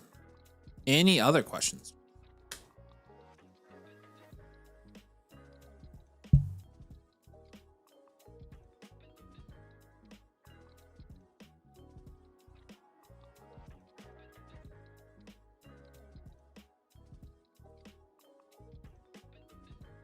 McLean says, would it be crazy to send Rice for Christian McCaffrey and AJ Brown? No, I would do that in a heartbeat. Absolutely, I would do that. Ace Lunar says, submitted a review. Awesome, man. I'm sure we got you. We'll check it out. We appreciate you. Any other moves at quarterback, he said? I don't think so. I like Kyler on this team. I like Daniel Jones on this team. I like Rodgers. You could pivot off of Rodgers if you can sell him, but I just don't think you're going to in this format. It's a 10 team. So no, I like Kyler as your quarterback 2, and I like Daniel Jones as your quarterback 3. You're talking about two. Those are 2 low-end quarterback 1 guys you can plug in based on matchup on any given week. So hey, Ace Lunar, what's your username? Can you let us know? Yeah, let us know, Ace Lunar. Appreciate you. All right. Appreciate you, James. If you have any follow-ups, let us know. We're publishing this blueprint to your dashboard right now. You should be able to go log in, see it in its entirety, review it, and let us know if you have any questions. So, all right, we got 2 reviews from Scissors up next. All right, Larson Got Fans is up here. Warren Hampton and George Pickens for Joe. Hampton and Pickens. Yeah, Hampton and Pickens here. Yeah, that's a little bit of an overpay. Yep, I agree. Yeah, and it's a start 10 league. I agree. Yeah. All right, Scissors, let's check this out, man. Holy. Ooh. D-Manny says, how do I find the ADP on Flock Fantasy instead of the rankings? I'll give you the link here, my man. It's on I posted our brand new tool today. It's on the post page. Here's the link. Again, it's included for our members, and so there you go. G Bogdan 24. Yeah, okay. So it looks like you submitted a team blueprint. To get that live, make sure you select live team blueprint. We can send that voucher back to you if you would like. Yeah. Let us know. Yeah, that's an easy one. We can literally just send it back, and then you can select the live one, and you'll be good to go. So yeah, let us know if you'd want to do that. We got you. Appreciate you, brother. Okay. Alex, how was it? I'm very curious to see your answer here. How was it? He saw Mando. Yeah. Let us know what you thought about it. How was it? Yeah. I trust your Star Wars takes, so. Shut up, Levi. All right. Scissors, let's do this. This is a crazy team. Yeah, I don't think he left any comments on us for this one, so let's go ahead and take a look at it. All right, I'll do that for you, man. We'll send it back right now. Doing that right. It's right before you check out when you're selecting us as your creator. There's like a drop down and there's a live team blueprint option. So yeah, team review voucher issued right now, so you should see that in your account, and you can just resubmit with the live team blueprint option. Okay. 12 team Superflex full point PPR here. Half point tight premiums. This is domain rules. 10.8% production shares first in this league. You're the most productive team in this league. And you're the most valuable team. 12.2% value share is first in this league. You've got May, Mahomes, Mendoza, and Murray. What are the odds of that? And Milrow. Are you kidding me? That is a crazy coincidence. I didn't even think about that. That's a 10. That's nuts. Yeah. Stuff like that blows my freaking mind. Love, Genty, Hampton, Chase Brown, and Jacobs. I'm giving that a 10. That's great. Nico, BTJ, Josh Downs, Devontae Adams. Give it a 6. And Harold Fannin, we'll give that a 6 as well. 27. You got your 27. You got your 28. Draft capital's a 1. Bench is a 4. Overall's a 6.6 here. We're right on the cusp here of enhanced at the 12. You're like 4 over. You could go either way. I'd give him enhanced. He is loaded at QB and running back. Yeah, I'll give it to him as well. Crazy. I think enhanced is appropriate here. So enhanced value, well-rounded, contend for you here, Scissors. So great team. I mean, look at the value share here. Again, 4% over expected is dynamite. That's dynamite. Yeah, I think I love going the running back heavy route here. I do too. For sure. So I think what we're probably going to want to do is just kind of take advantage of some of the quarterback value that we have here and go get a wide receiver to help you out. And honestly, every single one of your running backs, if you want to hold all of them, I think there's a way that we can hold all of them. 100% think so. So let's just take, if I were you, I would probably Pivots take at- Mendoza because we have May pivot and to a wide Mahomes receiver. and pivot to a wide receiver. If we can get Ladd, Garrett Wilson, or Right. somebody a little bit lower than that, like even a Burden or a Rome. I would say Burden. Yeah. Yeah. Oh, that would be so sexy if we could get one of those guys, Fernando, here. Mm-hmm. And this is a 12-team Superflex. Like, you should have a very good market for that. Yeah, you should. BCJ is another one that I would look to potentially shop here. My time. I'd rather pivot from Mahomes here. I'd rather start Murray, Okay. bench Mendoza, and pivot from Mahomes to get a better wide receiver. All right. So you're talking Pickens. You can try Pickens, upwards of Tet. And Tate? Tate is the other guy as well, yeah. BCJ is someone that I would look to potentially pivot to as from, well. I would too. AJ Brown, Jadarian Price. Actually, we need to go wide receiver. So AJ Brown, Flowers, and T. Higgins is another one that I would go for there as well. And then I think I would go ahead and take Josh Downs here, who's currently your wide receiver 3. Probably pair him with your 27 seconds since you've already traded away a good bit of your draft capital. You're expected to be a top contender in your league this year. I think I think an up tier there with that 27 second could get you to like an Addison type of wide receiver, upwards of Pierce, depending on how he's priced in your league. Again, I see some variance with him as well. Concepcion's another guy. I'm not going to put Rice on there, but for the love, just price check Rice. And if he's free, then just take him for free. Because I'm not kidding. Like, I've seen him go for free multiple times like today. So just price check there. I'm going to say that for a lot of teams tonight. Yep. Jeez, it's crazy. I hate that we're there again, but we just are. So I mean, that's just playing the market, baby. Gotta be real about it. You gotta do those market plays. They pay off huge. Mm-hmm. Yep. You're only a step below elite value, man. You play are. like you run this league because you do. Take advantage of your quarterback value here. Just turn it into some extra wide receiver help.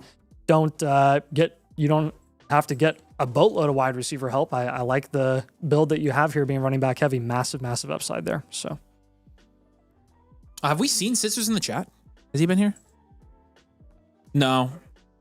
He submitted a day ago, so Oh, okay, I so he don't might know not if be he's here. on here. All right, Scissors, we're going to your next one. I'm assuming you're watching this on demand, so we're publishing your blueprint now. You should be looking at it. If you have questions, obviously follow up with us, but we're going to get to your second one here. Alex did say he very much enjoyed it. That's a good sign. It isn't Empire, Rogue One, Revenge of the Sith. If it were, I'd be shocked. But Yeah. it has great action sequences, leans into some nostalgia. Score is fantastic. Like the show, good. and I like the Good. plot. Good. I'm happy about it. Felt like a condensed season 4 with a lot less filler stuff. Okay. Oh, good. D Manning says I trade away Rasheed or get Rasheed Rice and trade Zay Flowers for Rasheed Rice. I'm fine doing that. Yeah. I'm fine with that. That's what I kind of suspected, honestly, Alex, about that movie is like people were expecting it to be like a Rogue One or something. And if you treat it like the Clone Wars movie, for example, then it's a solid movie, you know? So People hate the Clone Wars movie. I think it's great. I love it. Yeah. I didn't think it was that bad. It was okay. Yeah, I thought it was good. It was a good pilot. When are you going to go see it? Tomorrow night for our anniversary. Nice. There you go. That's romantic. All right. Little rogues. Scissors second. Here we go. All right. Scissors second. All right. So your second blueprint that you've brought to us here tonight, the second team that you have is another 12-team super flex full point PPR. It is no tight end premium compared to the last one was a tight end premium. You have a 6.1% production share, which is 9th in this league. And then you've got an 8.2% value share, which is 6th. And so not near as strong of a team here, but let's look at how it's built out. Again, you have Mendoza on this team as well. You have Burrow and Mendoza. We'll give you a 7 there. Jadarian Price, Scattaboo, we'll give you a 3 there. Chase, Harrison, Lemon, Porter Washington, another 7. And then Fannin, Aranda Gadsden, probably another 7. And so lots of 7s here. You got 2 seconds, and we'll give you a 2 at draft capital. Bench is a 1. We're looking at overall here a 5.6. And this one we're gonna go reloading here. Or do you think we're standard? Ooh, yeah. Let's do reload. Our flexes the production are the production share is real low here. Yeah, I agree. And you got a bunch of young guys here. Yeah, this is a 1 year reload. You don't have your 27 first, so we don't say reload lightly. But I don't want to put yourself. I don't want to put you in a hole that's going to be, more long term and deeper than you're already going to be, which is not that bad right now. Like this should be a pretty short term reload in our opinion. I'm just going to prioritize a couple of down tiers. I think we definitely want a down tier from Joe Burrow. You can just hold on to Mendoza this time around. You can just wait for him to eventually be the starter here. And a non-tight end premium, bye-bye Fannin. You can just stick with Gadsden, see if he turns into anything. If he doesn't, bummer. It's not the biggest deal because tight end's just not our priority right now. Marvin Lemon and Chase, you can probably hold on to. Scatterby and Price are good guys to stick with. Corum is the one that stands out to me. Corum and Dobbs, I would package both of those guys. And up tier to someone who we think is going to be a little more consistently relevant. Corum is by far and away, hands down, the most expensive JAG insurance asset in Dynasty, and it's not even close. Capitalize on that because his only value is Kyron getting injured. That's his only value. And there's a lot of value or that people put into that, I guess, with Blake Corum. So if you can see if you can leverage the Kyron owner, see if he overpays for Blake Corum as his handcuff, there could be some potential there.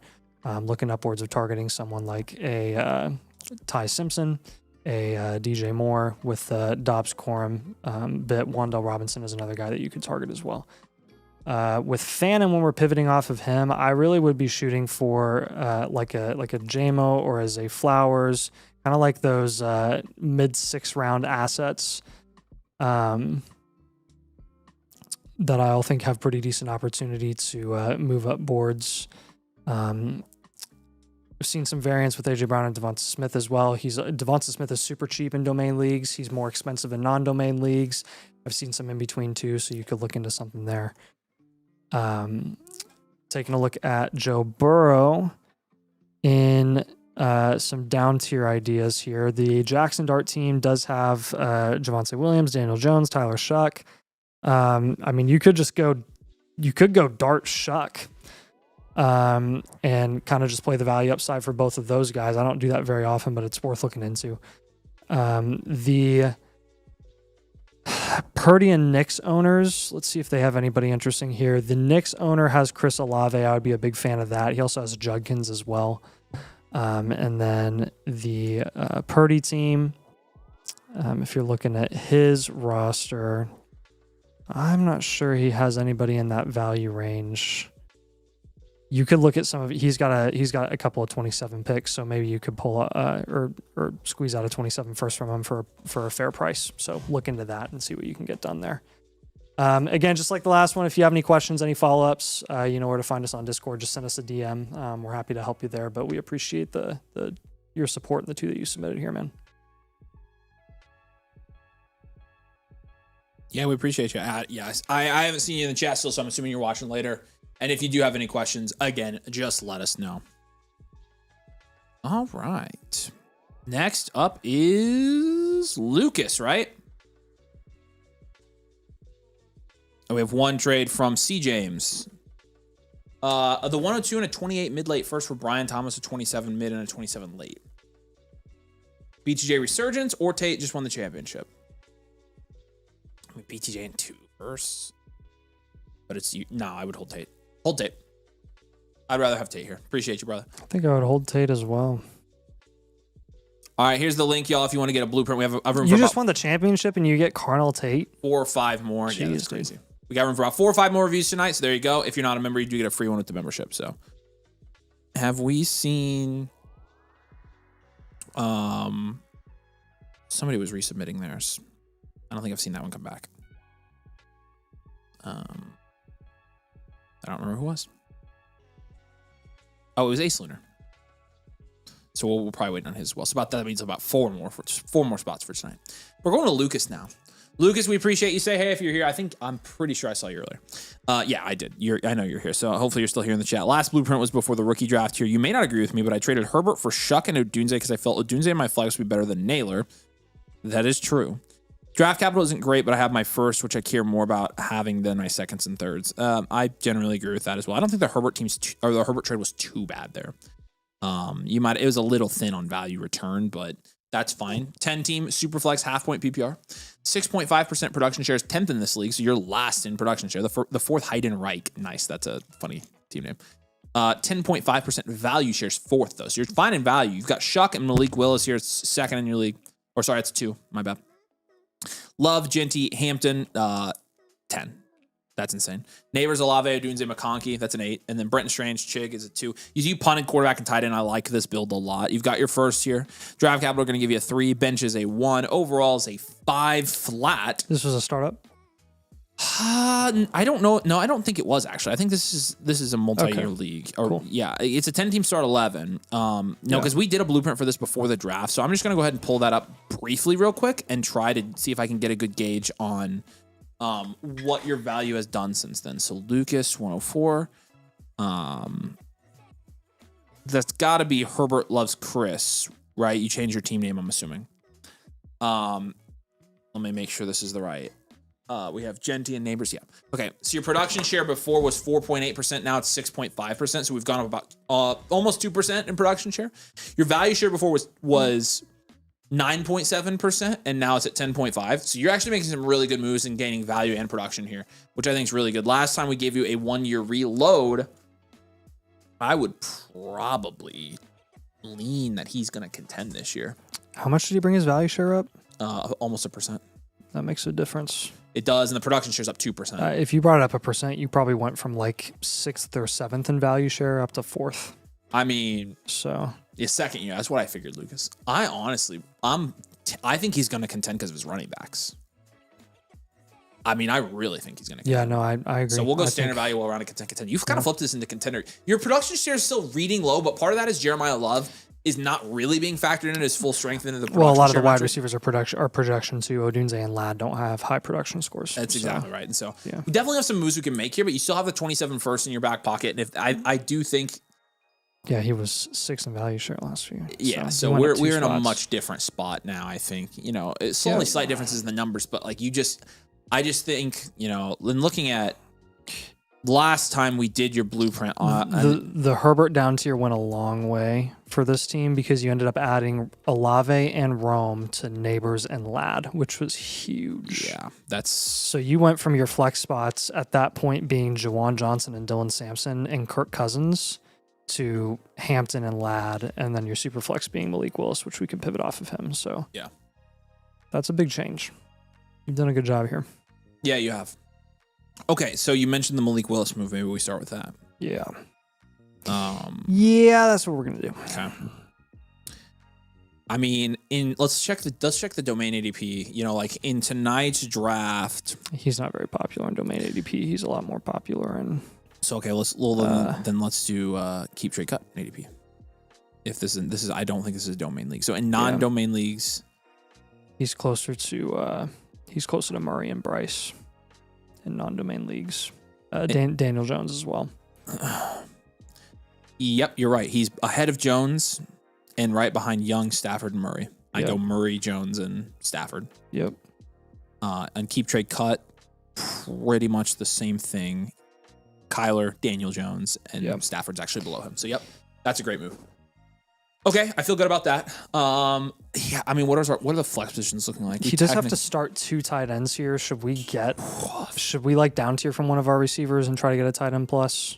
Yeah. Then the nice thing about it is it's only half point PPR and a no point tight end premium, so that helps our case a little bit. But you have to get some. You got to get some production because you have to start 2.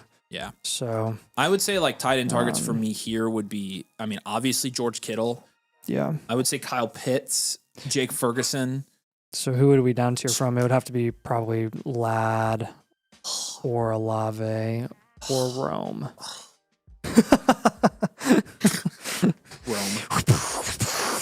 I'd go Rome, and I would consider a Rome down tier to like Zay Flowers. Yeah. I would even going to say Jameson Williams, and I'll say AJ Brown as well.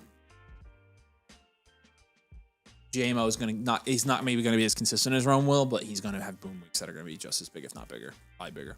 Mm-hmm. He brings the boom, as people would say. He does bring it. The JMO team has Sadiq. That's perfect. That's really nice. Yeah. The Flowers team has Etienne, Pierce, Adams, Jake Ferguson. So again, if you could get Ferguson involved in that down tier from Rome to Zay Flowers, you'd obviously have to get more than just Ferguson, but even like, Flowers, Pierce, Ferguson type of thing, and then you throw back a Jag or something like that. I would look into that. He also has ETM, which would be very interesting for this roster. Brown would be a very, very slight down tier. And depending on who you talk to, it might not even be a down tier, but that team has Hunter. So that's worth looking into.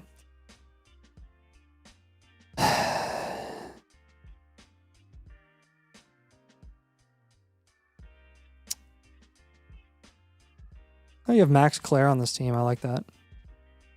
I would stick with your 27 first for now. I would recommend holding on to that. Let's go ahead and take some of your Jags here. Yeah. We're gonna take McMillan, and we're going to take Torrey Horton as well, and we're gonna try to get you up to like a Rico Dowdle, Jacoby Myers, or Jake Ferguson, like I mentioned earlier.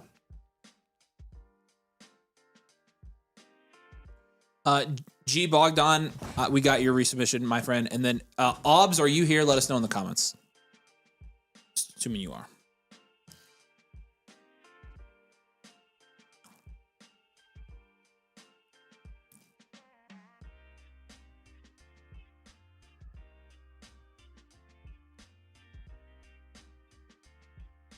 Questions on those moves, man?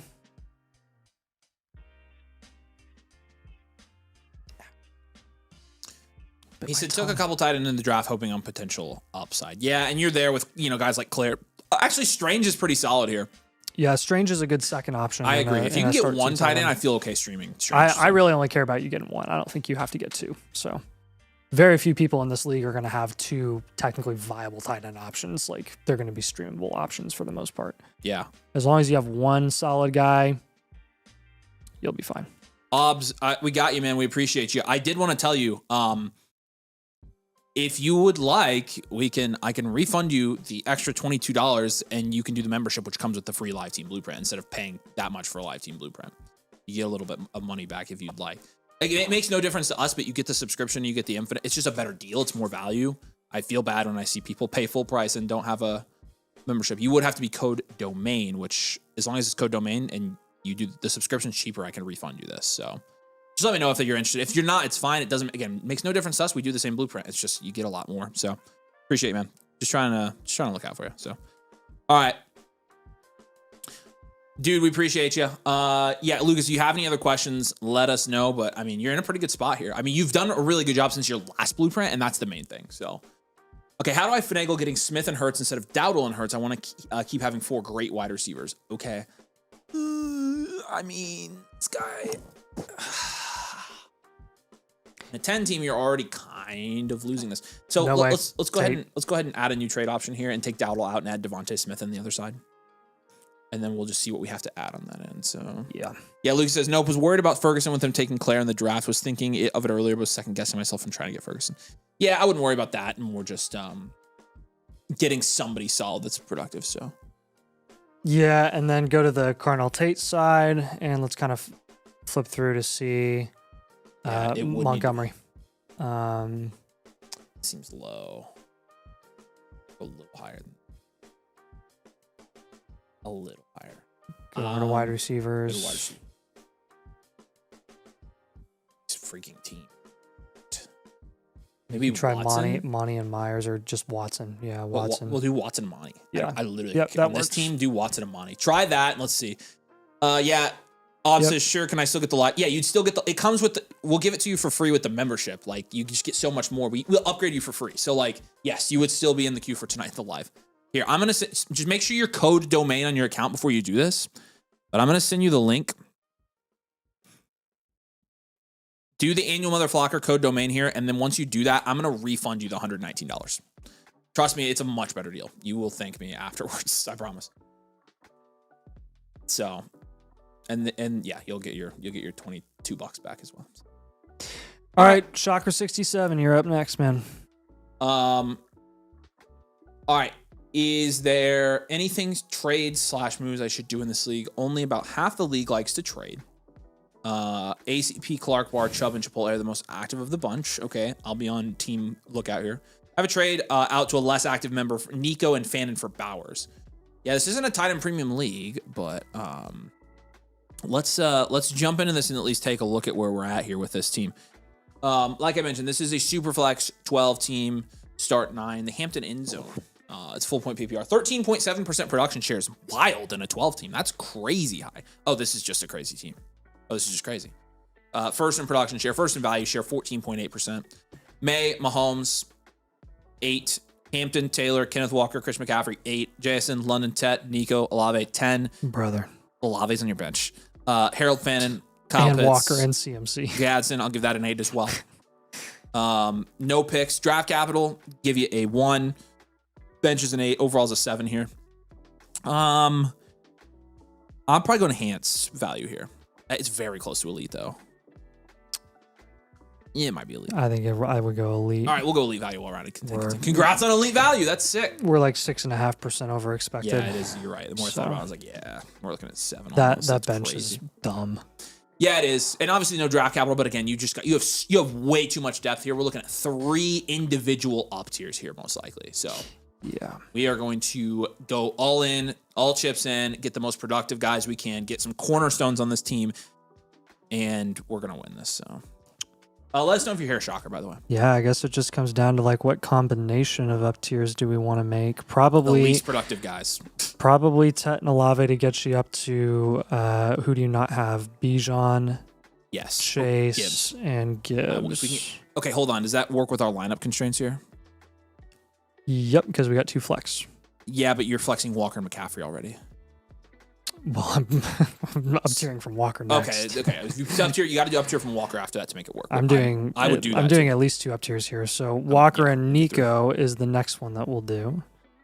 And that should get you... Cole, I would do a free one for you, but we've got a bunch in the queue, so they're like, we can't. Sorry. Walker and Nico should get you like Amon-Ra, Jefferson. We didn't have any, I would. Puka. You could try Neighbors there as well. Very well cooked, yeah. And then tight ends, man. We got Fannin, Pitts, Gadsden. We have Michael Wilson, Adams on our bench. CMC. All right, Obbs, I'm getting you in. Let's go ahead and take... Okay, this technically, like, it's going to take more. It's going to take probably going to take some extra depth for you to get this done. But to me, this is worth it given your situation. I would pay Fannin and Pitts and try to get you up to like Loveland. Really, Loveland's the guy that I want to look for there. Other guys, if you're going to go like wide receiver or running back instead, you're looking at like you're looking at probably Ladd level or Tyson level. But really, Loveland's the go-to there for me. So just use your depth, try to get up to him. Because you do have 3 tight ends that are just like, all of them individually do kind of have their cap ceilings, with the exception of maybe Fannin, but we feel a lot better about Loveland and a Ben Johnson offense than we do Fannin and a questionable Cleveland Browns offense. So, yeah. What questions do you have on those 3 moves, man? This is a really, really good team. Don't touch quarterback. May and Mahomes are good. Yeah, Shocker, are you here? I'm hoping you're here listening. I haven't seen him yet, though. Let's keep it up for a minute and make sure he's not here. Elite value team, that's insane. Victor says, how much do I need to put in for a live trade question on the site? I'll send a link to that, but it's $3.50 if you're a member. I think it's $5 if you're not. So, there's the trade question link right here, y'all. All right. Hey, by the way, Obs, I did put in for your refund already, so you should see that refund here pretty soon in your bank account whenever it processes with your bank. But we went ahead and I told Sammy and he's going to submit it for you. What? Are you having him?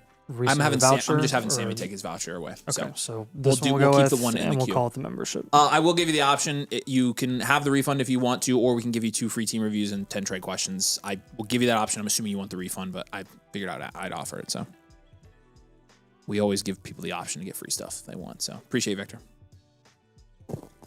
And I did, again, I told Sammy he should process that tonight or tomorrow morning when he's on, and then you should see that very soon. So if you have any issues or anything, by the way, welcome. If you have any issues in it with that or anything, just message me directly and we'll get you taken care of. So, all right, Shocker, I don't think I saw you here, man. So we'll hear from you hopefully later. Hopefully you're watching this on demand. Go check out the Blueprint dashboard. You've got yours in there, and we really appreciate you, man. If you have any questions, let us know. But congrats on elite value. Go win that league, my friend. Go win that league. Devon Achane here in a 27 early mid-second. No. Unless that's the 101 no this questions is him getting asked. his pick back again. You are not. No. Hey, buddy, hold on. Let's go to your team here real quick, just so I can show Nate what we're dealing with. It's a 12 team start 12. Look at this guy's roster. Look at Alex's roster here. He does not need his first. Why are you trying to get your first back? You do not need this. You should be trading the first that you currently have to like get better and when you're leaving. 100%. Absolutely. 100%. No, we're not doing this, man. No way. No. Don't get your first back, dude. You're fine. You don't need it. You got others first. Are you trying to tank with a loaded roster? No, you can't, dude. You're not getting it. He's overcharging you. He would be winning that trade. You don't need it. So, yeah. All right, let's rock and roll with A. Clark. A. Clark, are you here in the chat? Say hey if you are. Well, you're up next. We appreciate you, dude. Thanks for supporting Domain. We are excited to look at your team here. We're looking at another 1QB 14 team here. This one is a start 9. We looked at a start 8 earlier. This is a full point PPR league. He said the startup draft was last year. I traded everything and built it back up. I'm looking to contend. Trade done today. Hunter for a 28 second. Figured I worth the risk. I'm going to do it. I also asked the question today about Chase Brown for a 27 first and second. Yeah, okay, that was you. Yeah. What's up, Alan? Appreciate you. By the way, welcome, my friend. Will you give him 3 free trade questions? He's a new member. 3 free trade questions for trading a 28 second to get Travis Hunter. That's and then also he was the one that asked about trading his 27 for Chase Brown. So we might factor that into our review here. But let's look at the analytics here for a 14 team league. Let's do this, man. No tight end premium, by the way. We do have Loveland and Kittle in this roster. 6.2% is your production share. That's 11th. 9.7% value shares first. So a big production value share gap here. We are going to probably try to fix that, I think. Jaden Daniels will give you a 9 there. Love, Breece Hall, that's a 5. Love is contributing to your lower production score there. Tet McMillan, Garrett Wilson, Roma Dunze, Ricky Pearsall, Jaden Higgins, Travis Hunter. Nice Hunter there on the bench. Give you a 7 there. And then Colson Loveland and George Kittle will give that a 9. You do have 2 28s and a 27, so we'll give you a 4 there. And then bench is, you've got Hunter pretty much. That's it. So I'm going to give you a 1 for your bench. But 6.8 overall here. We're sitting standard value. We're going to do standard value all around and contend. We're definitely going to contend here. Definitely contending. First and most obvious move to me here is we're going to down tier from Jaden Daniels to another quarterback and then get somebody else that's better in our flex spot. Right now, we're flexing Jaden Higgins. Obviously, you could be flexing Travis Hunter, and I pray that you are. I think we're going to do that. I'd like to pivot from Ricky Pearsall to one of Adams, Evans, or maybe a productive running back. Hey, have you price checked Rice? Could you get Dart plus Rice in a 1 QB? Yeah, we're putting it on there. I'm putting it on there, man. You have to try it. You have to try it. So. The Mahomes team has Lemon and Scattaboo. Those are both worth looking into. Yeah, like Mahomes plus Lemon or Mahomes plus Scattaboo for Jaden Daniels would be a good one. Yep. Scattaboo's the lower option there, which if you have to get there, it's fine. Yeah, the Knicks team has Jadarian Price as well, so I would check in there also.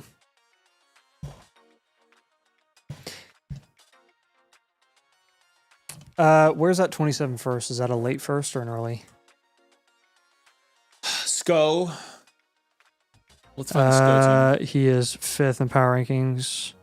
Strong contender. Yeah. Late. Yeah. So we can trade that for Chase Brown. Okay. I'd probably do it. Yeah. I would do it. I would trade we'll give you what other target ideas would you have for that first? Other guys in that range, running back wise, Chris McCaffrey, I would say. And then I'm trying to think production. I'm actually going to say Ladd because Ladd does go there according to Keep Trade Cut. He goes 5th. So. He does. And I think if you're getting Ladd in the freaking 4 or 5 turn, he's maybe the best pick in startups this year. So Ladd, Chase Brown, and we can go for. You try Breece as well. You already have Breece. My bad. Bart. Rome. You already have Rome. It's so very hard to trade in this league with only about 6 teams that trade. Yeah. And that's a late first. He said, "Yeah, do that. Guy with Rice wants 2 firsts minimum, so that's out of the picture." Bummer. Okay. That's unfortunate. The Lawrence team has Chase Brown. That's another way that you could try getting Chase Brown as Daniels for like Lawrence and Chase. Brown. Another thing that I see here for you would be like a Pearsall and Higgins up tier. I think that would be my third idea for this roster. Try to get you up to like Alec Pierce, Addison.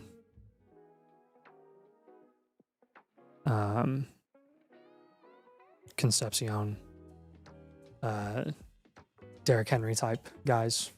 So I would try to leverage what I would assume is a lot of people's desperation for depth in a 14-team league like this, and see if they don't overpay when it comes to down tiering, where they don't quite get enough for some of their higher valued assets.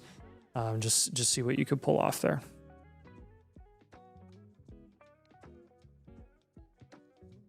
Pretty straightforward, though. I mean, it's a really good, deeper league here. Says I'm working on a Pierce deal, actually. Awesome. That'd be great. Yeah. I like that. That's great. Yeah, I think you would be a good fit in your flex on this team as a team that's looking to contend here, trying to raise your production upside a bit. Do you have questions on those moves?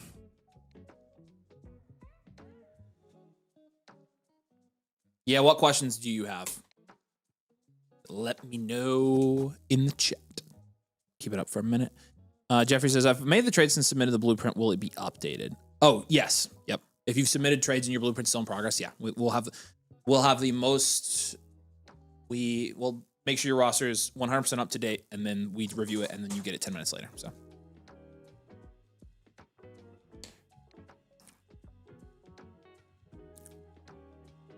we always check to make sure that you haven't made any trades or anything like that, or had your rookie drafts. It's a common thing here too. So yeah, but yes. keep us open for a minute. Yeah, Alan, what other comments, questions, things like that?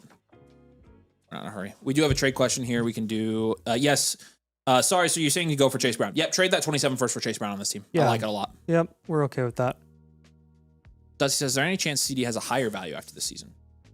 Small chance, yeah. I think it's more likely he maintains. Trade question real quick from Vjero702. I'd rather get up to neighbors. I can discuss in chat. Yeah, I would find a way to get to neighbors. I think you got to get to neighbors. I don't think this is worth. You're paying a first to go from a middling foundational asset, low end foundational asset to a high end foundational asset. You really only want to pay a first on top of a foundational asset if you're getting a locked in cornerstone. Yeah. So neighbors would be one of those guys for sure.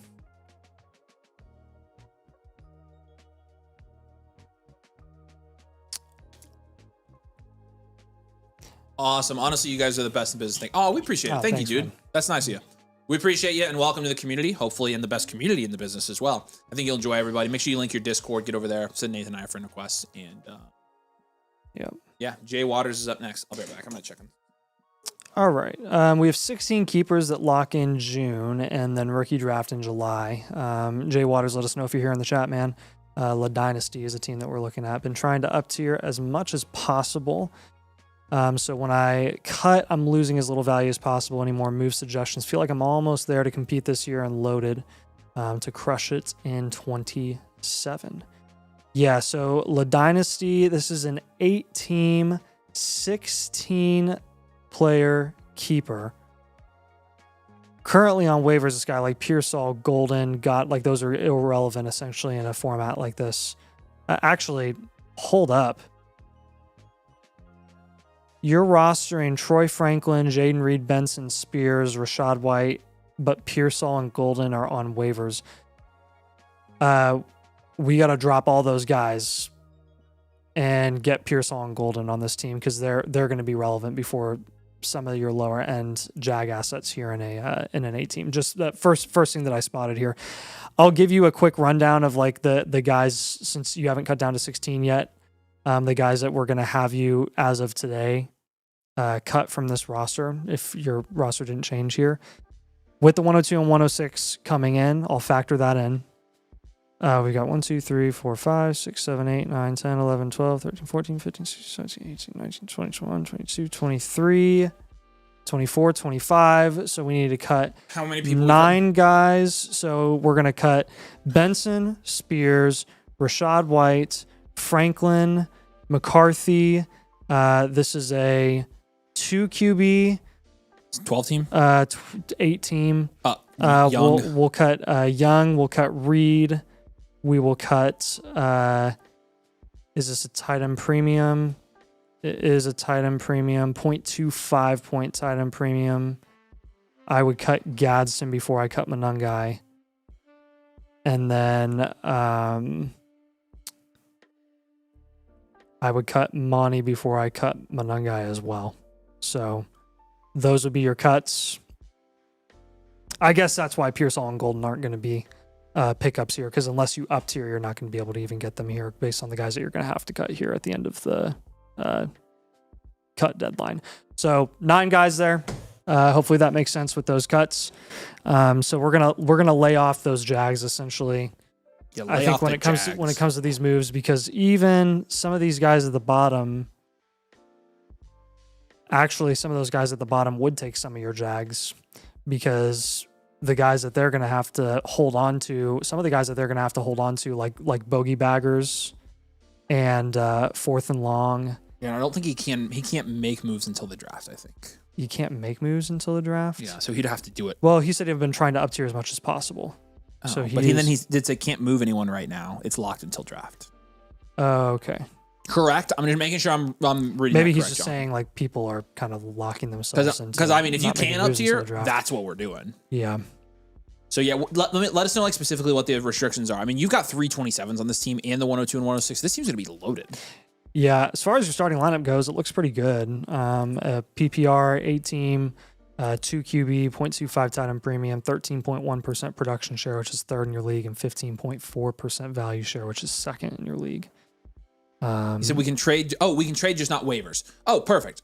Okay, then we're doing up tiers. We'll do 3 up tiers here. Yeah, that's great. Yeah, that's great. That's awesome. So I think what we're gonna do is, Avery, while you're keeping an eye on the bottom 3 teams in this league, are those teams we want to trade with? Those are the teams that are most likely to take his up cut tiers candidates. because they can keep 16 because better they players. can keep. Yeah, exactly. I understand. So like we would be gunning for like their Wandells, their Harveys, their Adams, This Hunters, is an 8 team, right? Yeah. etc. Okay. Cool. Okay. I'm grasping this. I will give you one pivot move actually. I've got one right now, Nate. Bucky. Right. That's good. That's fine. Yes, that would be my pivot, but we can. This is a small up tier, but a small up tier Travis Hunter would be glorious. Yeah. You could take some of these lower end players and get to Hunter too. Let's take Montgomery and not much more because they're close. Yeah, the throw in Franklin. Yeah. Or Reed. Yeah. Well, I'll do Reed in an 8 team. Let's just assume that they're cheaper. I'm still so happy Hunter's to a do good that one because the upside is so now much we higher. need a beefier up tier. I probably wouldn't pivot from Bucky. I'd probably up tier from Bucky. Okay. So let's do 3 up tiers here. Okay. Let's do Bucky and Addison.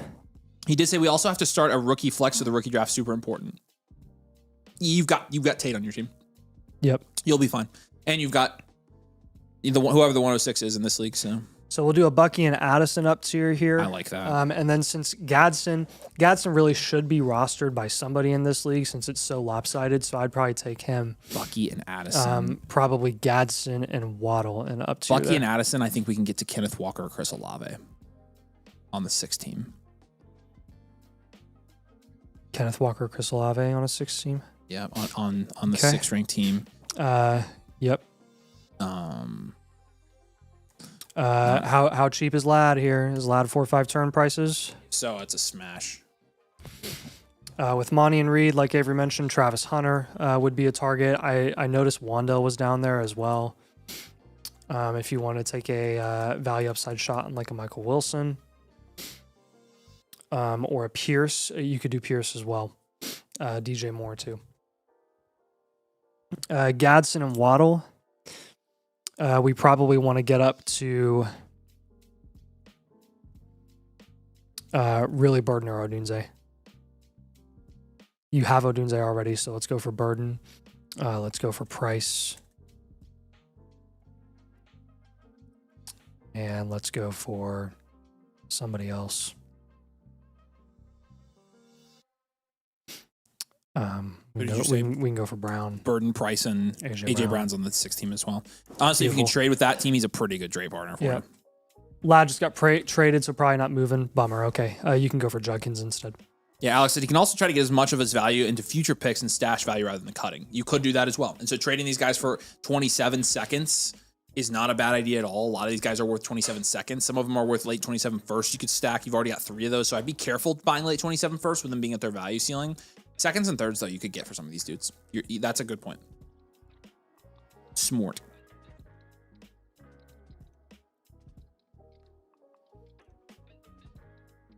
Smart. All right. Any more questions on that, man? Yeah, what are we thinking on this one? Any questions? Your positional grades, by the way, we kind of got ahead of ourselves there. Caleb Bonix, Cam Ward is an 8. We didn't do any of that. Brees, Bucky. I got the production and value share, but okay. Brees, Bucky, Scottaboo, and Sutton is going to be a 6. London, Garrett Wilson, Rome, Waddle, Addison is going to be a 7, and then Colson Loveland will with Gadsden will give you an 8 there. 102, 106, 327 first. Draft capital grade will give you a 9. Bench score is going to be a 4. Standard value well rounded here for an 18. Sorry about that, man. Give him a couple free trade questions for that. Forgot to give that to you at the beginning. But thank you for all this context. That has been very helpful as well. It makes it a lot easier for us to give you some good advice instead of just random advice. Yeah, some of these 8 teams, man, they're very, very unique when it comes to analysis. So, any other questions? Oh, I'm blowing my nose. Huh? I sneeze. Oh, you're blowing your nose now.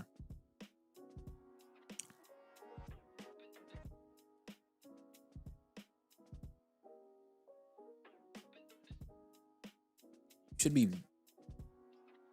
Huh? Thought I did. Yeah, on the counter, kitchen counter upstairs. He says, I don't think so. That's all right. Thanks, guys. Yeah, we have some weird rules. Yeah, and that's again, but that's why it's so helpful for you guys to be here during these because we get so much more context, or even just leaving comments from when we do. That gives us more room to get you some better advice. So we appreciate you, John. Let us know if you have any other questions, and yeah, we'll see you around here soon. Sure. Any trades? We're good. Tony's got a trade for us here. Tony, so to make this, and what if he counters for Rome plus the first? You're doing this either way. Take the 101 either way. You're taking this for sure. I like that trade a lot. Okay, Keyshaw is up next. Keyshaw, say hey. If you're here, he says it's Key Got Game from YouTube. Oh, hey, what's up? Avery confirmed a free premium blueprint during the live stream. That I did. I'm actually gonna wait till Nathan gets back so he can. And it's all any rapid fire questions real quick for Avery while Nathan blows his nose. Go. So Key, you're up next. Welcome, man. We appreciate you. Appreciate all you guys' support.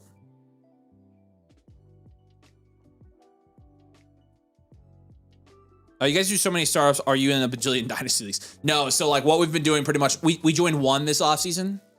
And then what we've been doing is we don't ask people to do this, but people frequently ask us to draft for them in domain leagues. And so we draft, which actually really works out from a content perspective. It allows Nathan and I to have some skin in the game and also to participate in the draft instead of just to analyze the draft. It makes it a lot easier to talk about it.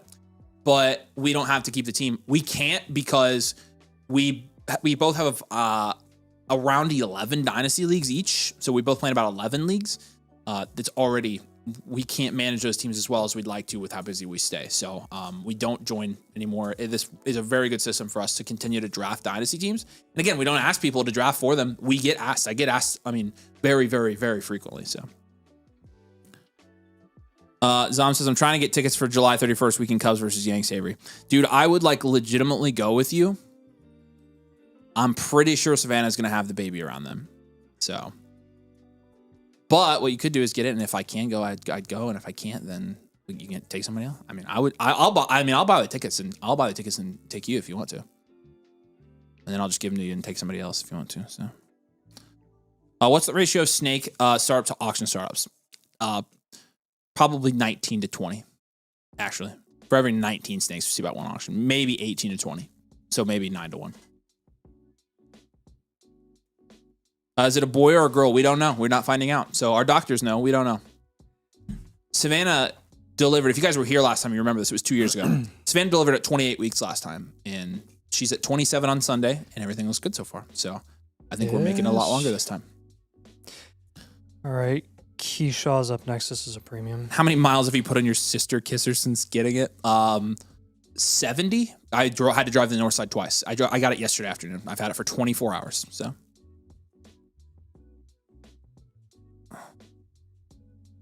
Avery, are you a Yankees fan? I am a Yankees fan. Yeah, my family. I had family in New York, so all of our like spring breaks / fall breaks, we'd go to New York and visit our family. And it was about an hour train ride from the city, and so we'd go into the city, and I grew up going to the games there, and so that was my baseball team. Can you do a gender reveal live stream? No. I don't think you'd want to see it. I don't think you want to see our gender reveal because I don't even want to see it.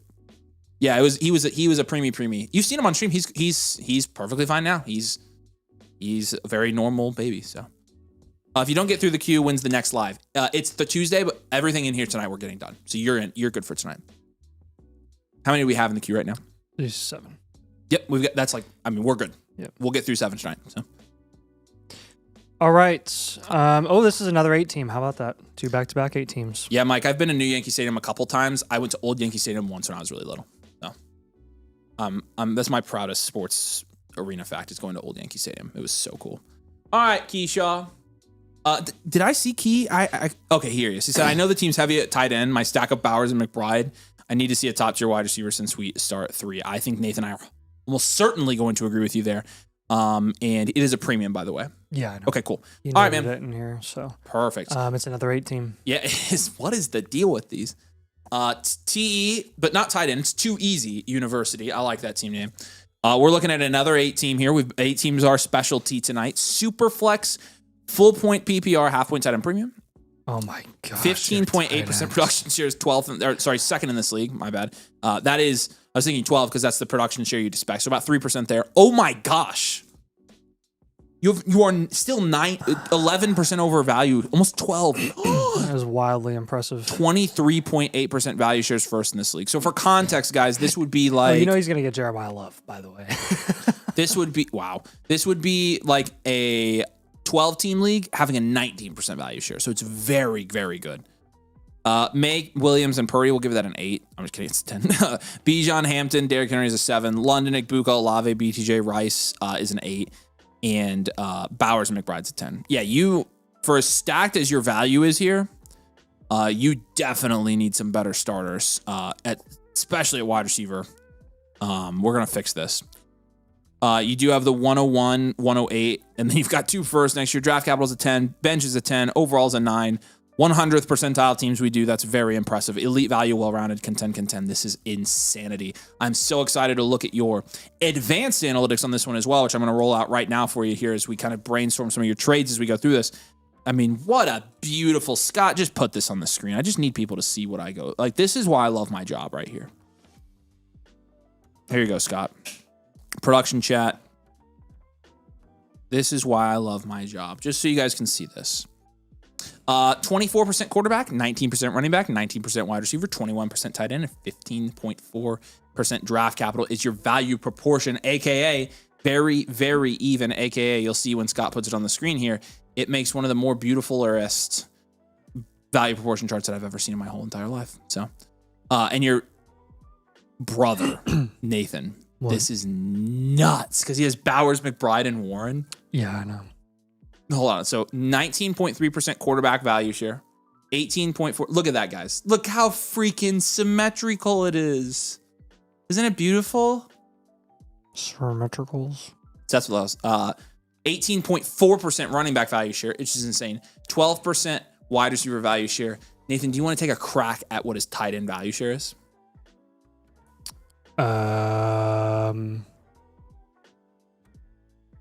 It's got to be... like overall league value share. Yeah, the value share tight end. Not his value proportion. Nope, value share. 90%. No. It's got to be 75%. 55% value share at tight end. 55%. Yeah, you're missing Loveland, and then I was like, I'm not between factoring in Kraft Loveland. and Pitts, those guys make up the other like 20. That's insane.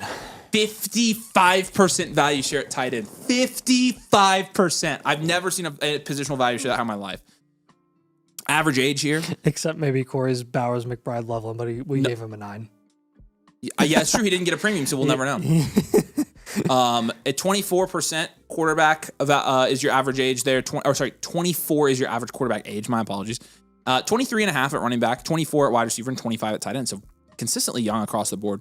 Your 3 factors are so good. Look at that, guys. 8.5 is your insulation score here. 8.5 is also your production. 7.5 situational. Your running backs are really the only thing it's telling us to kind of. It says running back production and situational, which makes 0 sense to me. I think it's because of Hampton, but 2 years worth of studying pays off. I'd say it does, dude. Hold on, time on me. My time. Does that say Luther Burden is on your waivers? Is that right? Whoa. Where do you think my name came from? That's pretty. Yeah, I get it now. How is Burden on waivers? Tell us if your waivers are accurate there. We got you first the power rankings here.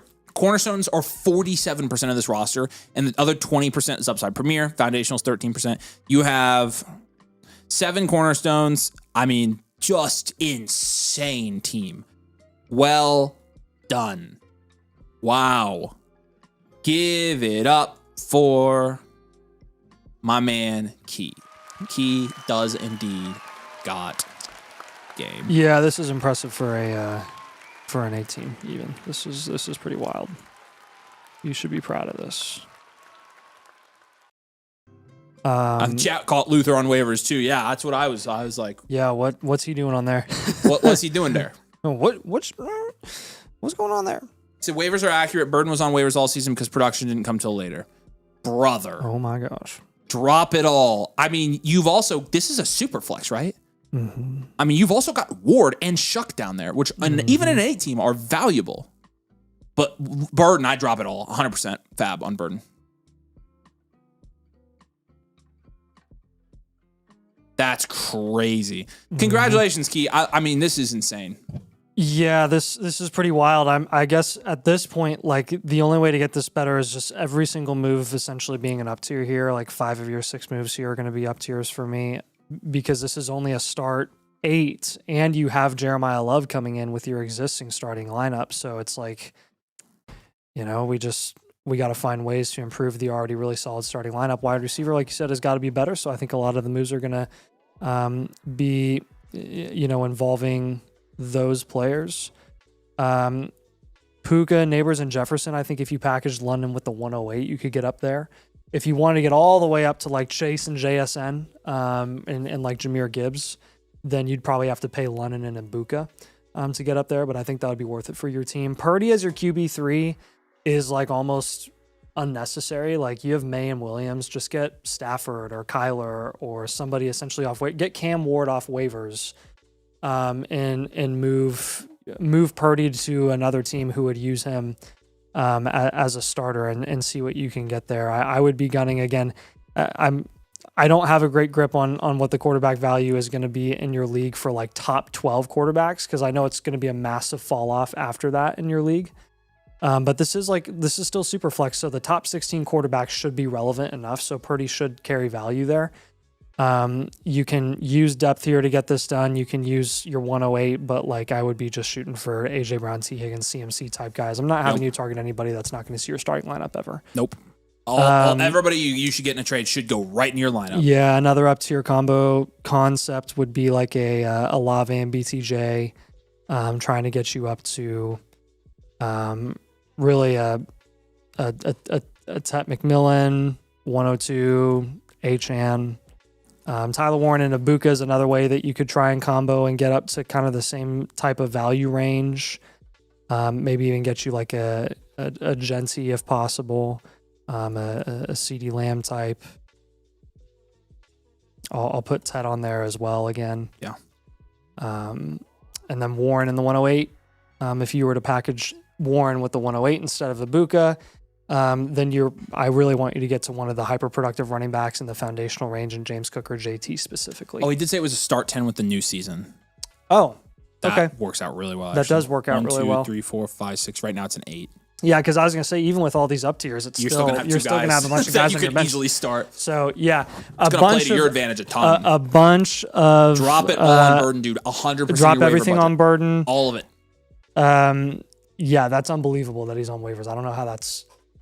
Yeah, that's crazy to me. Do you have questions on those up tier moves, man? I mean, again, all those guys are going in your lineup. It will also still leave you with enough guys to start 10 guys and then have a couple bench guys as well. I mean, this is crazy. You should get every short-term league winner on Impacts. this That's roster. actually advice we should give people on leagues on reviews like this. Try to keep the league going as long as possible so you can siphon money every year. There is some truth to that. Like, don't get like to a 30% value share. Keep it at like 23 to 25 so we can keep it going. This is crazy. In my wildest dreams, somewhere I have a Dynasty team this good. Actually, even in my wildest dreams, I actually don't. Wildest dreams. Jeez. I couldn't help it. See, you won't remember me. Becca says, just tuning in. Apparently, you two are AI. Somebody did say that earlier. Yeah, somebody said we're AI created by Becca. So, I mean, you never know. I was gonna say, if that's the case, then I will say in the coming years, people are going to be a lot less trusting just in general when it comes to content. They're going to be like, "This is AI." yeah, it's gonna take another year or two for that to be that good. But Yeah. right, because right now it's like that's what I said. Like 5 years from now, it's going to be like that. NBA Elise says, bro playing against grannies. That impacts like your rendition. Get Nathan on American Idol. There you go. People like it. Nathan Swift. Nice. All right, Keyshawn, welcome to the community, man. Dude, what a freaking team. Nice. That was a pretty boss entrance. You just like. Also, dropped one Jennings for Travis Hunter. Thanks. And Alec Pierce. Phew. Yeah, but all of it on Burden. I don't care about those guys compared to Burden. One single bit. What's up, Exist Doc? All right. Since the trade options are dope, I'll need to listen back on the options. And the blueprints there for you on the dashboard so you can go look. You should. You'll be able to see it. Warren and E2. Warren and E2 for Genty is intriguing. The team in seconds holding his running back hostage. Yeah, I mean, you can try, but that happens. Yeah. Chat and APT. Chat and APT. That's funny. Oh, Exist Talk, you're up. What's up? I didn't even realize you submitted one. Let's do this, my friend. We appreciate you as always. Longtime member and supporter, our boy Exist Talk. And you got a review for us here of a team you just drafted, actually. I took a lot of falling value of the rookies, traded Bijan for Genty and a 27. I actually don't mind that. That's okay. One of my other non-domain leagues just fell apart after a year, so let me know when the next live league is open. I think it's next Thursday. For some reason, I think we're not doing one Tuesday, which I would probably... I don't know. It should be next week. We have them every week right now, so... just let me know if you have any trouble getting in one. I'll get you in one myself. 12 team. It is a 1 QB league. Full point PPR. You've got a 4.9% production share, which is 12th in this league. Okay. Yeah. And then you've got an 8.7% production share, which is 5th. Or sorry, value share. A lot of young guns on this team. Yeah. And that's bringing on production share quite a bit. But you could, even with 227 first year, you could still end up being a punt if you wanted to. Yeah, I think so too. Daniels is a 9. Genty, Price, Coleman, we'll give that a 4. Genty, Price is good. Tate, Olave, Casey, and Hunter 7. Yeah. Siddiq's an 8, 227 first, 28 first, give you a 5 at draft capital. Bench is a 2, 6.6 overall. And I'm going to go 1 year reload, well-rounded reload. You can go future value, honestly. Future value is fine, rebuild contend. Either way, I think it seems like you drafted this, took advantage of the youth and the picks here, and he's leaning to punting. Boom. That's exactly what I thought you were doing. So we're going to go ahead and lean into that as well. We'll give you some moves that reflect that path, and we will just go ahead and rebuild, reload this year, stack value. Not really worried about our lineup. And then next year, I think we're rolling out a pretty solid team, especially with those two 27 first that you do have there. And so with that, I mean, looking at this roster, probably do an Olave down tier, hold Tate, hold Concepcion. I would do let's start there. Start Olave. Do you want to do a Daniels pivot? I'm thinking about it, but also I don't think it's the worst thing in the world to hold Daniels in this team in a 1 QB because he probably is going to go back up in value a little bit. So we'll see if we get any other better options we like. I think Olave down tier is a good one. Yeah. I think to Ladd, Garrett Wilson, or give him Burden. Yeah. Let's do that. Just do some upside shots there. I'm going to say the next one. I want to take Rashad White and Jeremy Bernard in up tier. That's another move I'd like to do on this team. Rashad White. You're not going to get super high up there? What are you thinking on Daniels exist talk? I don't know what kind of value you got him at. Already tried Burden, no dice. Frick. Okay. That's fine. There's plenty of guys there. The Lemon team has some interesting plus assets that you could get there. That's not a super far down tier, but any plus would be nice. So DJ Moore's on that team. You can play the market with him. And just saw a slow-mo pass from Allen to DJ Moore that bumped his ADP up a quarter round. So you get 3 more of those. He'll bump up a full round by the time it's August. David did say he spoke with Trav today. He wanted me to relay that he'd be capped at 3 offensive snaps per game this season. You're doing the Lord's work. Wow. You're doing the Lord's work. The Zay Flowers team has Chase Brown. He can end up flipping him there. He says he's okay trading Daniels. Like Give him some ideas. I would like value wins here. All right. I don't think we need to do it for a fair move. I think we need a value win. Okie day. So if we're looking for value wins, then I would be looking. We're starting for high, and then work your way down to a small value win if you need to. Yeah, probably Pickens, Tet. Pickens and Tet, and straight up. You mean? Yeah. Okay. Yeah. Because it's 1 QB. Yep. In a 12 team. He says I'm one to all the value, brother. That's our motto. He wants the values. I'm one to the values. Yeah. Pickens and Tet really the top 2 there. James Cook's another one that you could go for as well. Oh yeah. So, the Jeremy Bernard and Rashad White up tier could probably get you up to, see if he can get you up to like Rico Dowdle and Evans. What is that, White and Jeremy? Mm-hmm. Let me look in that range real quick. Hold on. Pittman's another guy that you can look at as well. You said Jeremy? Yeah. And what would you say Rico Dowdle was the range? Yeah, Rico Evans and Pittman. Using player category mode on the thing. Give me a second. Okay, the closest upside shots there are Boston, Higgins. There's kind of an upside shot, like lull there for a minute, like the whole 11th round for the most part. Oh, you know what? I'm sorry. It'd be like the upside shots in that range would be like QJ, likely Coleman. He has Coleman, right? Yeah. Chris Bell, technically. Yeah. Some other guys there. Yeah. Golden's a little high. Be likely Charbonnet, Bell, Johnston. Those are the guys you're looking at, probably. Yeah. Maybe you can try to add a little bit more and get to Stowers. No, Stowers would be nice. Stowers, Boston is that next tier, guys. Stowers. All right, what questions do you have on those 3 moves, man? The down tier from Olave, the pivot from Daniels, the conditional pivot from Daniels, and the up tier from a couple of Jags, and Jeremy and Rashad White. Alan says update from him. He just traded for Chase Brown. So nice move. I like it for your team. Yep. Yeah, it's the ultimate contending move. Moving a future first for Chase Brown is not for everyone. It is for you. Yeah, it is. So. It do be for you. So yeah, what questions we got here? It seems like we're on the same page. I mean, you drafted a punt. I see a punt here. I like the 227 picks. I probably wouldn't, if I were you, invest in too many more 27 picks because they're being valued closer to their ceiling than we normally do. He said I can try to shop Olave more, but this league seems to think he's made of glass. Yeah, I hate that. Yeah, that's annoying. Don't push it if you don't get enough interest there. But I do think if you can't move him in the offseason, once he starts scoring points, he'll be a little bit easier to move during the season, which you could easily just do that as well. Yep. All right. Dude, we appreciate you. Give him a couple trade questions, please. If you do have follow-ups or anything, obviously you know where to find us. Your blueprints on the dashboard. Hopefully you have been able to get familiar with that, and that's where all your blueprints will be from now on, so you'll be able to track them as we go. So we appreciate you, brother. Hey, Chase. Hey, Chase, are you here? I'm assuming you're here. What's up, man? Team name Diana Rossini. Man, it's fresh. I feel like I'm really caught in between here. Oh, that, right. Some poor startup moves, but have some decent contending pieces. Feel like I need to pick a lane and can't decide or think of the moves to do it. Just a bit stuck. Okay. All right. That's why your team name is Diana. Yeah, you're just stuck. Yeah. Okay.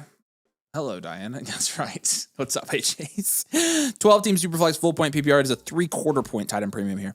8.8% is a production share. We're looking at 6th in this We league. need to find a way to get Dirty Mike to be his ideal trade partner. 6% value shares 11th in this league. You've got Dak and Baker and Kirk Cousins 5. Did we just become best friends? Judkins, Irving, Javonte Williams is an that's like a 6 or a 7. Mm-hmm. Amon-Ra, Ladd, AJ Brown, Mike Evans is a 7, and then Tucker Kraft will give a 6 or 7 for Kraft. 6. 6 for Kraft as well. No picks. I'll give you a 0 there. Bench is a 1. This is kind of tough, dude. Actually, I know it's very tough. Is this a 12 or 10? It's a 12. 12. I think we're good. No firsts. So aging. How many oldies do we have? It is an aging. You're right. Yeah. Yeah, we do have some. So we'll go aging, value, well-rounded, contend, reload.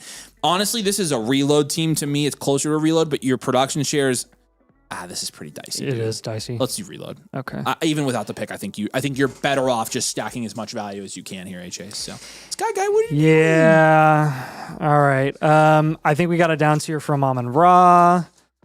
We're going to do a pivot from Bucky. There are some shots that I'm good with you taking when it comes to value upside opportunity. Bucky Irving is not one of those shots that I want you to take on a team like this. You already have a lot of risk allocated to this roster. And then our overall grade is 4.8. Thanks. And then I think our down tier. He said I need to go to rehab like Vrabel. Yeah, this is a 1-year rehab. I think we're going to down tier from Dak as well. Look at some pretty aggressive down tiers there. Or since it's Diana Racine, it's a 1-year resign. That Jared Goff team does have Jadarian Price. I'd try to get something working there. The Kyler Murray team has some interesting players as well. Etienne and Jacobs are on that roster. You could look into both of those. J-Mo also on that team. Tyler Warren also on that team. So I think all of those are worth exploring. And then the Sam Darnold roster. Let's even look at like Cam Ward. Let's look at one of the few upside premier wide receiver or quarterbacks in Dynasty right now. The Cam Ward team happens to be on Dirty Mike. How about that? Depends on where he's priced in your league. Sometimes he's priced like 6th round. Sometimes he's priced like 7th, late 7th.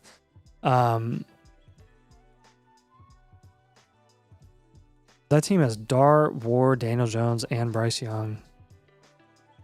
Does he have a compatible plus? He doesn't really have a.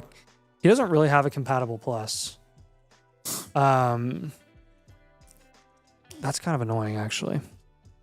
I could think of a compatible plus. Jokes are the Darnold team has BCJ. You could look into that too. Okay, with Bucky Irving, I would pivot from Bucky straight up to Zay Flowers. I would pivot from Bucky straight up to Cam Scatterby. I would pivot from Bucky straight up to Luther Burden. Or Rome Odunze. Whoever falls to you there. Probably Rome is the one that's most likely to fall to the 5-6 turn. That's what we've seen very often. With Amon-Ra St. Brown down tiers, the Drake London team does have, how about that, Chase Brown and Tyler Shuck. You could look into both of those. If you're looking at Tet McMillan, I would really be looking at like a Jordan Tyson specifically. And then Omari and Hampton, if we were to go like to a running back plus a piece. Let's see if we have something there. That team does have a 27 first, does have Jalen Waddle, so on and so forth. So I would probably look at Waddle and then eventually flip him if I were you. Really just focus on building value wins here since we are kind of, depleted of value in a 12 team, 6%, over 2% under value expected.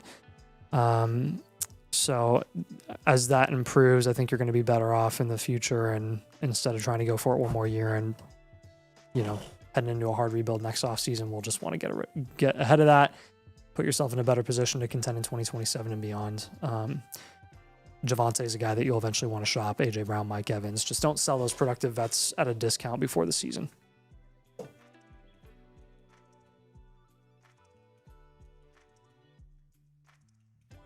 All right, what are we thinking here, Chase? Jacob says, how can I have y'all look at my team? There's a couple options for you, Jacob. If you're not a member, the cheapest options is going to be to become a member of our community. You do get the free blueprint with that as well. So you can check that out. Again, it's annual Motherflogger to your code domain. We can do a live team blueprint for you tonight. Okay. Let us know if you have any other questions. Let us know. Hey Chase, you're the man. What questions do you have?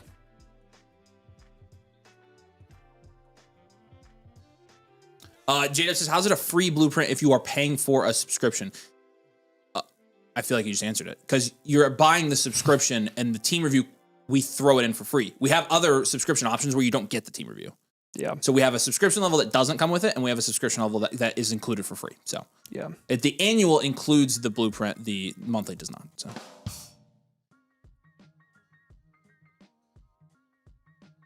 I don't know if you saw it, but got offered Purdy, Garrett Wilson, and Zay for Dak and Amon-Ra. That's not enough.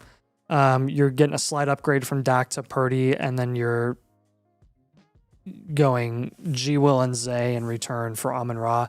That's way too low of a return. I would try to shop Dak and Amon-Ra individually if people are going to try to short you when they're trying to get them together. That would be my recommendation. You would need another asset that is in the value range of Garrett Wilson in addition to Purdy and Wilson and Zay for that deal to be fair. So, yeah. Yep.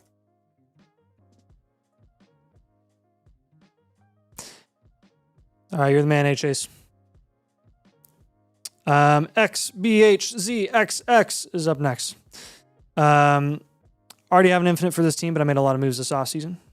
That's what Cheesehead is our team name. Neighbors and Judkins and Worthy in a second for Amon-Ra, Walker, Evans, and early 27 second.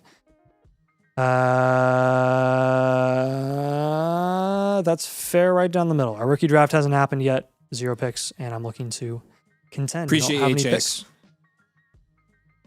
All right, David, we love you too, buddy. Pickles are just cucumbers, just saying. That's somewhat true, although I feel like cucumbers are used differently than pickles at times. Okay. Yeah, let's get into this. XBHZXX, if you're here, by the way, let us know. That's what she said. 12 team. Already read the comments, so you're good to go. 1 QB. Full point PPR. No point tight end premium. 9.5% production shares 5th in this league. And a 10.2% value shares 3rd. Yeah, so Drake May in this format's a 10 for sure. K-Dub, Kyron Williams, Zach Charbonnet is a 4. Puka, Amon-Ra, Mike Evans is a 7. Tucker Kraft's an 8. Draft capital, yeah, I give you a 2 there. It doesn't look like you have 28s. It's not showing 28s because the 26 hasn't started yet. So they're still in 26. Draft capital's a 3 then. Bench is a 4. Overall's a 6.4 here. Standard value, well-rounded. Contend is what we'll go. So this is just a standard value team. No, you're good, J-Dub. This is just a standard value team here. Kind of middle of the pack-ish, but your value share's top 3, which we'd love to see.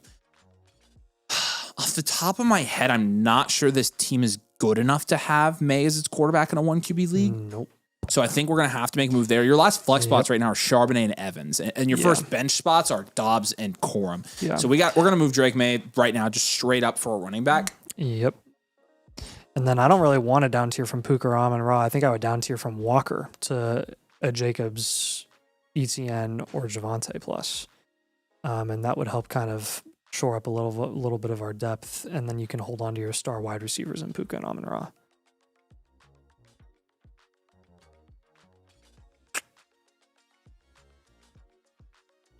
So with Draketh May, Hampton Achan. Yep. Hampton Achan set. Yeah, and you're probably like, if you're getting to like James Cook, JT, you're gonna have to get a plus on top of those guys, but you could explore those guys as well. You could.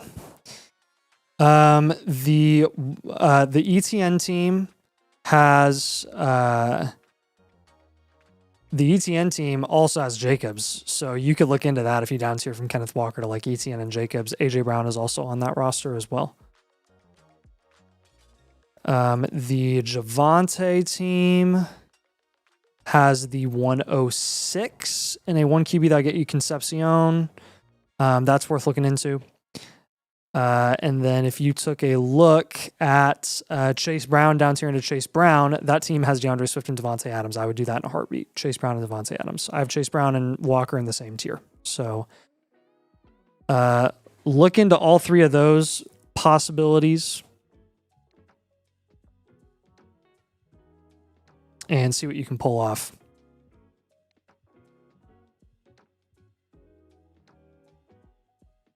Honestly, the Javonte team having Waddle as well, you could gun for Waddle instead of the 106 and then flip Waddle for another running back. Charbonnet and Corum, I was eyeing them as well. They're kind of your best bench options. Corum, I know you have Kyron Williams. I know he's like, if you want to hold him, that's fine. I guess I gave you Charbonnet and Dobbs instead. But if you are up tiering from a couple of those like bench serviceable assets, we're going to try to get you up to some more viable options like Swift, like Wandell, like DJ Moore. Just guys that have a potential to get a little more training camp hype before the season starts. Maybe you can package those guys that you up tiered to for somebody who's actually going to be like very starter worthy eventually. But I think that biggest move is definitely going to be Drake May. Kenneth Walker for Judkins straight up ? We have him ranked in the same tier. I don't think for me, honestly, I don't think that really like improves the state of your current roster, which right now we're trying to look at ways to like improve the upside of your flex spots. I don't know if Kenneth Walker to Judkins gets you from point A to point B, other than just like getting younger, I guess, at the running back position. And I don't think your production upside this year necessarily goes up from there. So like there are some situations and some scenarios where I'm like, yeah, I make that pivot. But for you specifically, I would be looking more at a down tier from Walker instead. I agree. You got plenty of productive guys to get down to. Take a production lateral move and add some flex steps. So yeah. What other questions we have though? This one. I hate that you live here, David, and you know like what's going on. Yeah, but he's a band director, dude, so he knows all the schools. Like, Scott was confused as how you knew. I was like, he knows. Whatever. What's funny is it's like people I went to school with. I drove a 2005 Mustang in high school. But again, even my dad and my brother who live 2 minutes from the school, like they drive trucks that are not like that. Like nobody in my family drives a truck like that. J-Dub said, I'm drunk, so having a hard time understanding. If I pay for the $79, when will my team be a part of the review? It sounds like you're having a good time. That is the non-live version, which is, again, why we say, okay, join. It's $18 more, and you get access to the site for the year, the trade calculator, the rankings, the My Teams. You're going to get a free live blueprint tonight. You're going to get the infinite blueprint, so you get a new blueprint every month. So when you're not drunk and you want more blueprints, you get them every month. It works out really well. You can get into Domain League if you want to play in a new league that drafts live on the show. You can do that as well. You can get our ADP tool. So that's why we say, yeah, the $79 one is the off-screen version. But again, the membership comes with a free live one. If you're code domain and you do the membership, trust me, it is the best value. If you do not like it or you do not think it is worth it, I will refund you. I promise.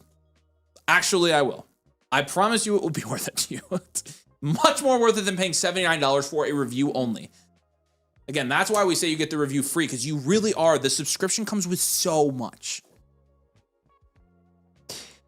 All right, XBHZXX, let us know if you have any questions. Follow up with us. Appreciate your renewal. Yeah, J-Dub, take another shot, and then, yeah, we'll see how you feel about that. I'll help you out, brother. Adam Will Made It will be up next year. We do have a couple trade questions, though, from Josh.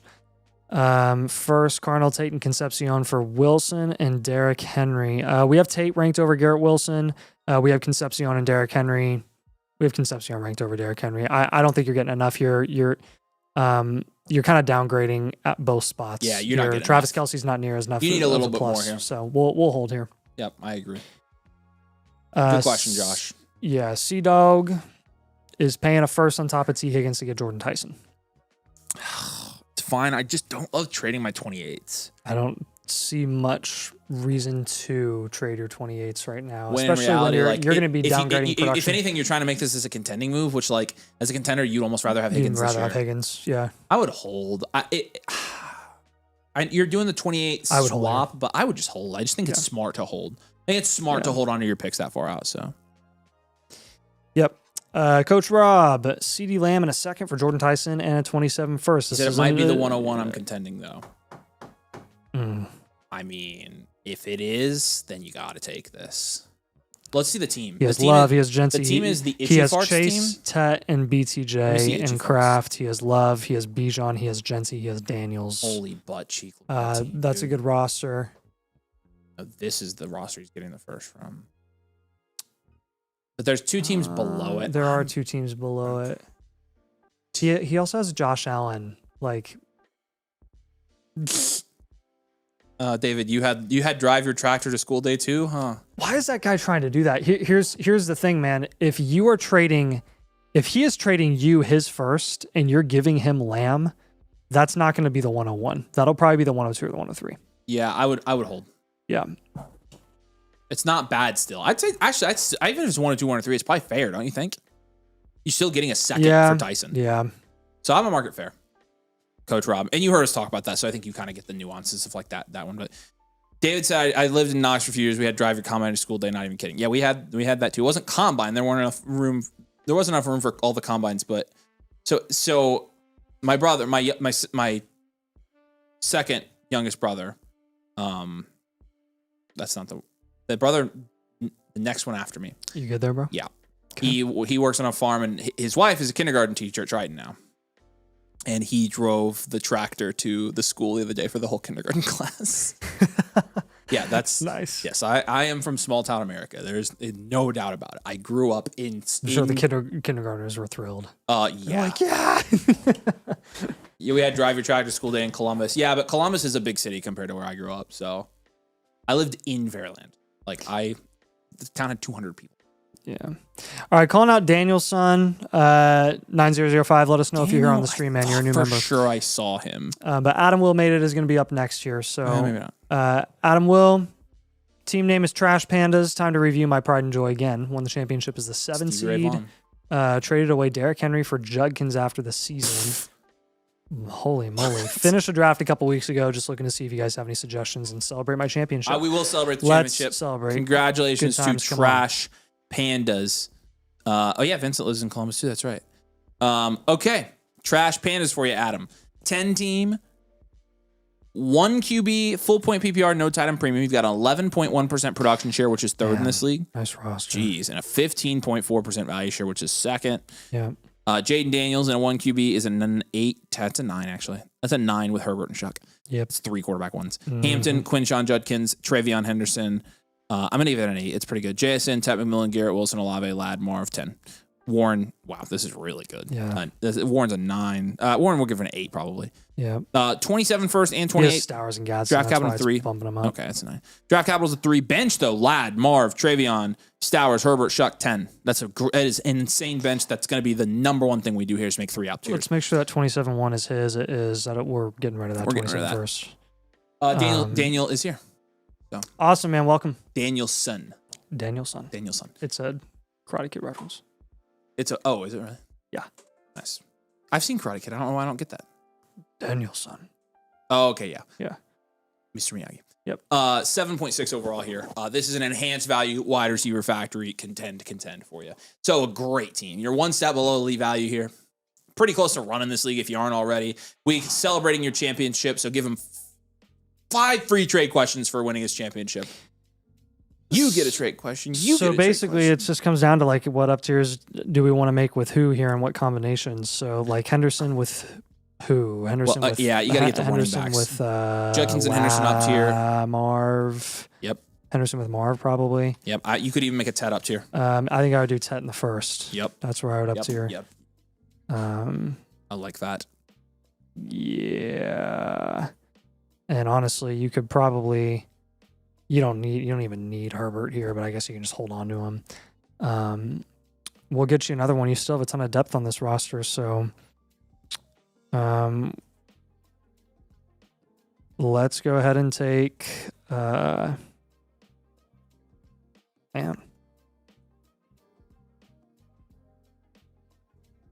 I guess we'll take Judkins and Gadsden and just get you JT or James Cook.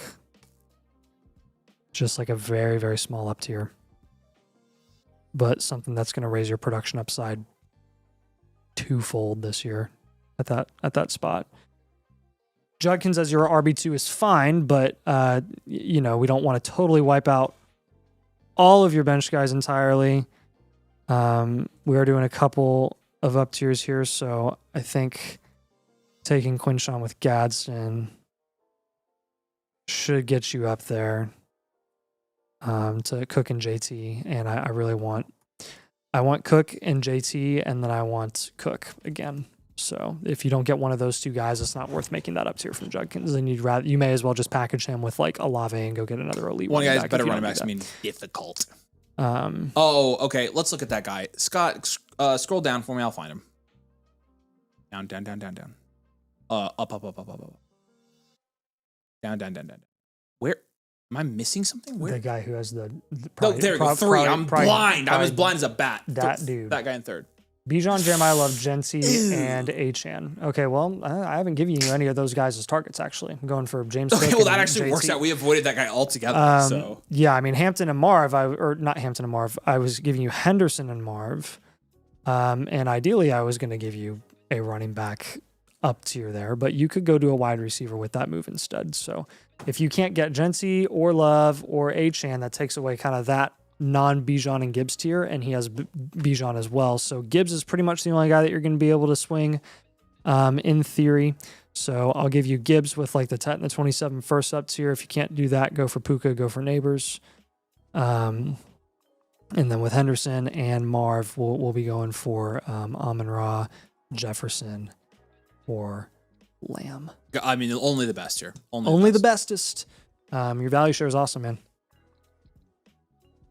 Yeah, I mean, and again, congratulations on the championship. You got some freebies with it as well. I'm very happy you won. I'm hoping we can run this back and win again.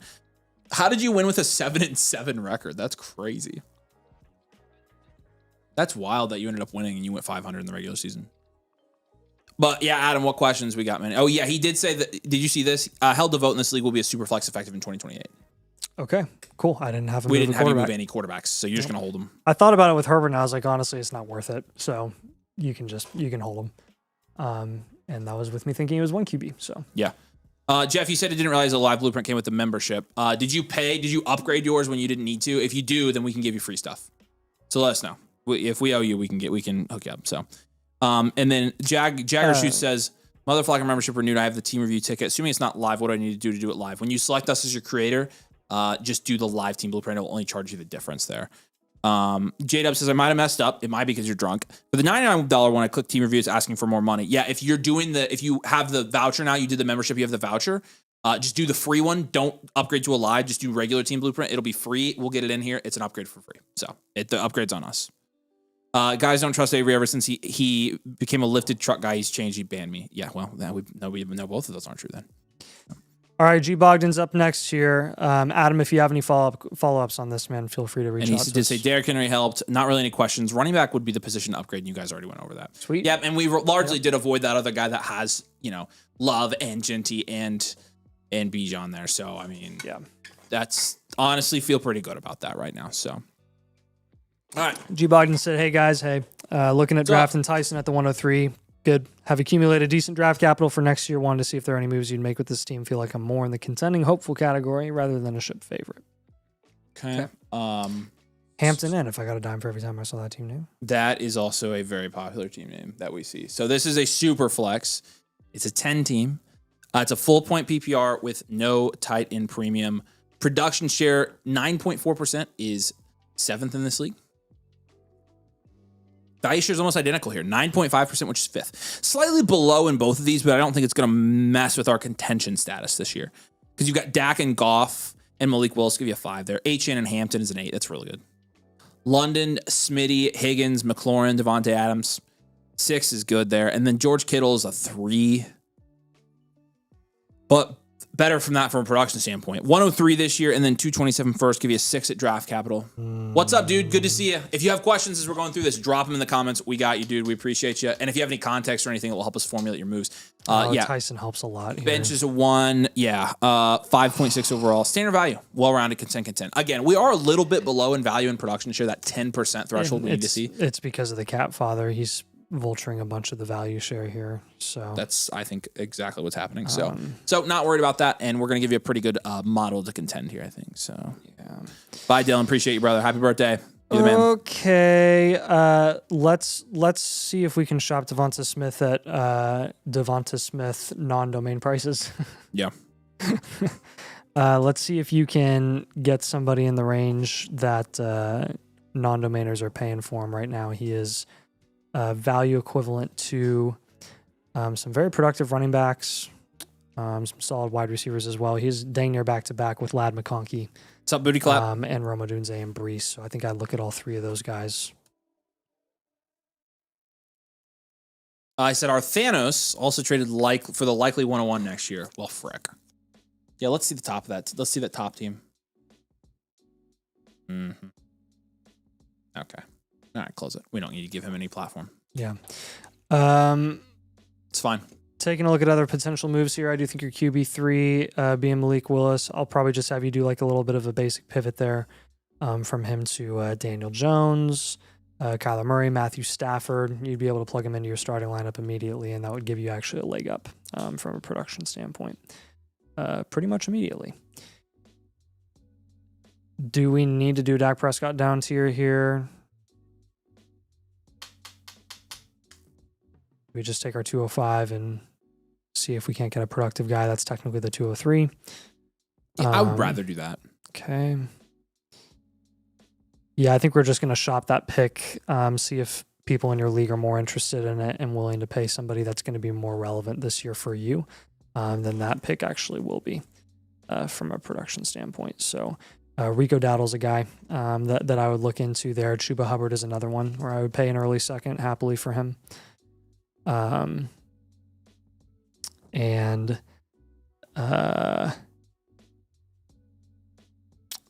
Evans is another one that's pretty cheap right now.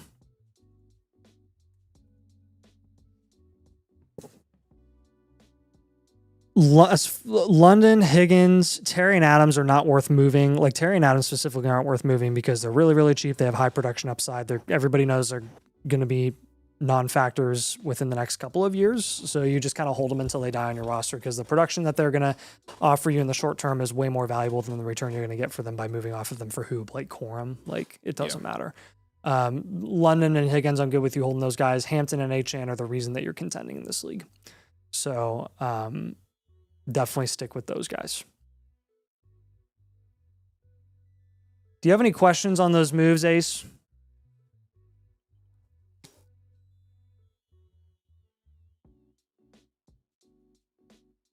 J-Dub says, my dumb ass upgraded the Flock Fantasy membership, which we are on the Flock site, but if you use a different code or something, Walker League winner.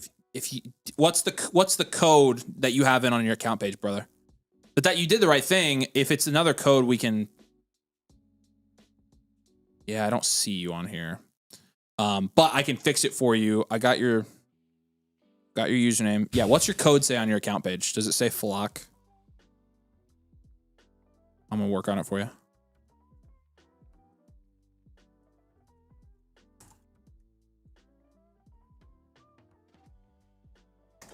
He said, you said pivot from Smitty, correct? To Lad, Odunze, et cetera. Mm-hmm. Yeah, I would try to see what the price point is for Devonta Smith right now, because what we found is in some leagues, people are already baking it into his price, the AJ Brown trade, where you're not really going to get a value in once AJ Brown is actually traded, right? So if you can just kind of see and get a guy in that range where like he's going to be at his value ceiling already, I would just cash out at that price point.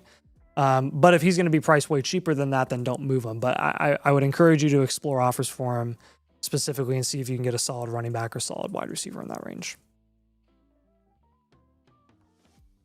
Yeah, J-Dub, I already submitted for you to get that fixed, so I'll fix it for you, and we can do your live blueprint when we get it fixed for sure.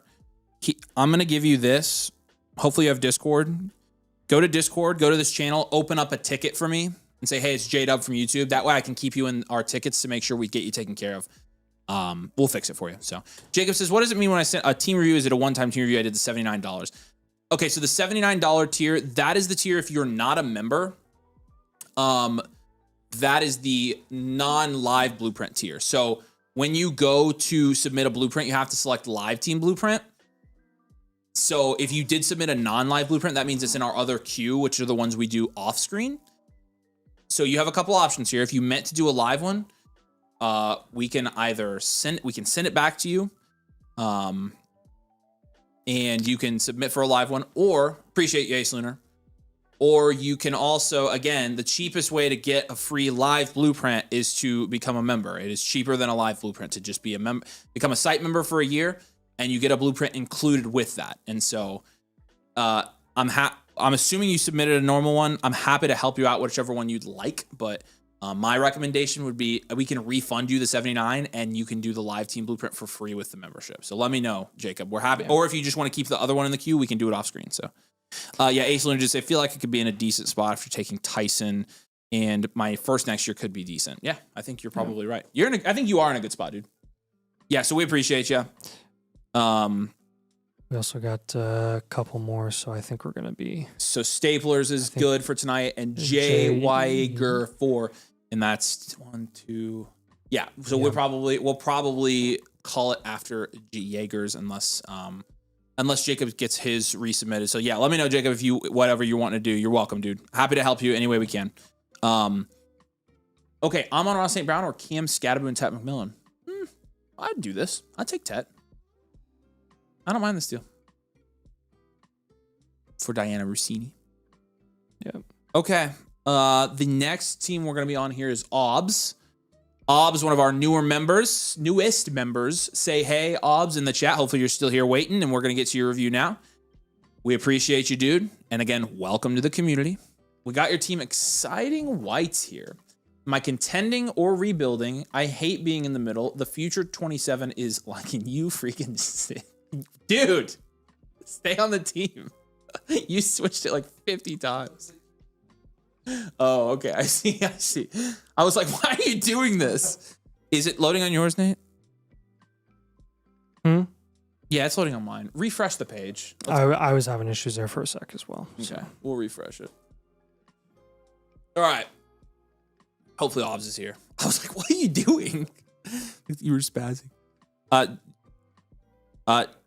Just for time, I'll do the not live one. Okay, perfect. Then you're in the queue, man. We appreciate you. And if you have questions after we get that to you, just let us know.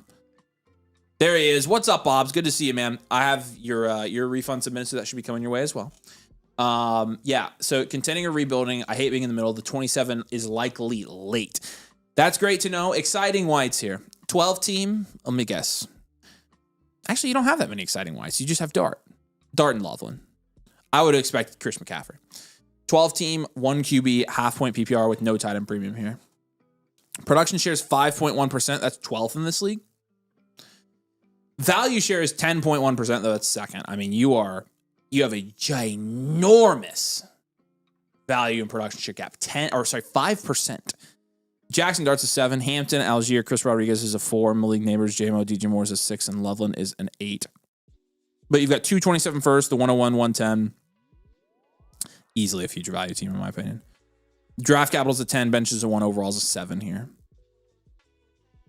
Yeah, I think with your 101, 2 first next year, Neighbors who will start the year slow, Loveland, Hampton, and Dart being your cornerstone and foundational assets there, I think this is just a future value team. I think this year we take it one more year, reload this one, and then we go for it next year, and I think you'll be the best team in this league pretty easily. You're already almost the best team in this league from a value standpoint. I think you're going to be the best team in this league next year. So we'll go rebuild, contend, future value team here. Great roster. Not a ton of moves we have to make here. He said, I do have what is likely an early 28 first. That is excellent as well. And your first should be 104-ish. So that's what I'm thinking. Unless Neighbors goes nuts this year, I guess that's the only reason. So this isn't a tight end premium. It's not a a tight end premium. And it's not, okay. So I think we're going to pivot off of Loveland here if we can get a pretty good price for him. I think we're going to pivot off of DJ Moore right now. And JMO. I would take DJ Moore on the 110, and then I would pivot off JMO. Okay, that's fine. So those are going to be the main guys here. Like Hampton you hold, Dart you hold, Neighbors you hold, Loveland you can move, JMO you can move, DJ Moore you can move, and then Algier, Chris Rodriguez, you can flip those guys if you can, like if they produce it all, and you can just flip into contenders, that's fine too. The 101 you're going to hold and you're going to draft. So your core here that we're going to build around is going to be Neighbors, Hampton, Dart, and Jeremiah Love. The 110 we're going to use in an up tier for DJ Moore, so we're going to give you some trade options for that. And then I am going to have you hold both of your 27 firsts and both of your 28 firsts as well. Mm-hmm. So that gives you a pretty good idea of what I'm thinking, like roster portfolio wise here. When we're talking about pivoting here from Loveland, who are we giving him? I've got Ibuka, Pickens, and Tate, man. Loveland is now almost firmly in the mid to late third round. Yeah, he's actually in the early mid third. It's kind of crazy. Yep. Even on Keep Trade Cut, like he is. Yeah. Every source we have has him in the third. He's officially there. 305, 303, 307. With the 110 and DJ Moore, I'm throwing Rashee Rice in there. You have to. Because you need to price check him. We don't know where to put him right now because he's all over the place. JMO, I would move off of JMO for Zay. I would look for Scadaboo as well. I would still take BTJ over JMO. So there's more value upside opportunity there where I think it's worth taking the shot. So BTJ even at his floor is still going to have boom games just like JMO. So those are kind of your three moves here that I think are going to just, bridge, be the bridge moves from this season to next as you look to contend next year with, waiting on Neighbors, who's going to start the season slow. Jeremiah Love, who we'll see what he does in this situation. You got the 227s that you want to sit on until next year. But that should help quite a bit. You also have what is likely an early 28 first. Okay. Cool. I mean, that's great. Hey, J-Dub, if you're still here, I got you sorted out. Yours is going to get switched over here real soon. You should have your voucher by tomorrow. If you put when you submit, hey, I want to do this live, we'll do it Tuesday. So you're going to be taken care of. But Booty Clap says, do you still get something for having an elite value team? I have Loveland and a tight end plus league. Can't get anything for value. If people ask, we think we still have medals to give out, so we'll do it. That's crazy. You can't move Loveland right now. He has got a great market. That's very interesting. If I get stuck with the 110, talk me out of Williams. I think Boston sucks.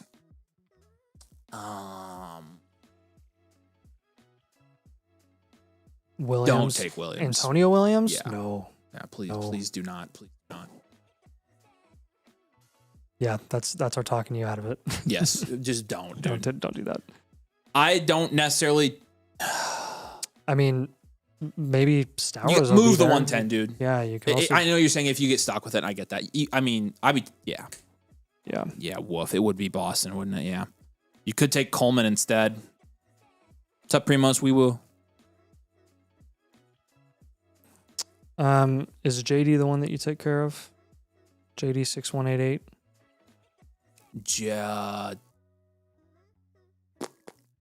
JD, that's a different JD, right? Mm-hmm. Here, move that. The comment, thanks. I can't read it. Calling out JD 6188. JD, let if us you're know here, if you're let us on know the stream. And we are capped out for tonight, everybody. Yep. It's got to be J-Dub, right? I don't know. J-Dub also that's not his username. It's not his. It's okay. a different JD. All right. So yeah, calling JD out while we're waiting. I know there's a little bit of a delay. Let's get Danielson. Yeah, okay. Danielson, you're gonna be up next, and then JD, if you're here, you are up next. And again, we are full for tonight, and any live blueprints or premiums that come in tonight will be for Tuesday's stream. Okay, appreciate you guys. All right, Danielson. Yes, I do remember that now. It's kind of funny. Teenage Mutant Ninja Turtles. 10 team here. Oh, wait, no comments. Yeah, 10 team. This is a 1 QB league. It is a full point PPR league with no tight end premium. Production share is 9.4%. That's 7th in this league. Value share is 9%. That's 7th in this league. Okay, yeah. So Hurts is a 6. Cook, ETN, Josh Jacobs is a 7 here. Jason, Igbuka, Garrett Wilson, probably a 7. Likely in Ferguson and Kittle is probably a 4. Yeah.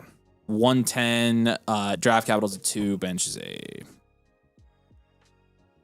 3. Yeah. Overall's a 5.2 here. I'm going to reload. I agree. Let's go 1 year reload, well-rounded for you here. I don't know, man. We got some production here, but it's a 10 team. It's a 10 team. That's why. I was like, for a 12 team, it's actually right smack in the middle, but this is a little bit below. So I mean, he has Cook, ETN, and Jacobs. You could contend. And then Wilson, he could. Does he have a 27 first? No. All right. I just don't know. Like, what does it look like? It's not compared bad, to the dude. rest It's of the league? 9%. It's 1% below. It's fine. Yeah, but what does it look relative to the other teams in the league? I guess let's see the top of this league. Because this is a very top-heavy league. You got a juggernaut up top. The guy's obviously got the best team. Yeah, next couple. Beatable. That's beatable. That one's not. Joe McQueen. Shake and Bake is good. I'd say that one's. I'd say that Joe McQueen. Jack Grubbs is good.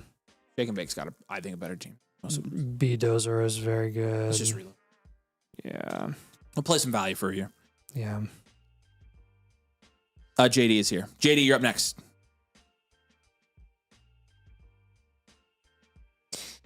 Okay, let's move Hurts. Yep.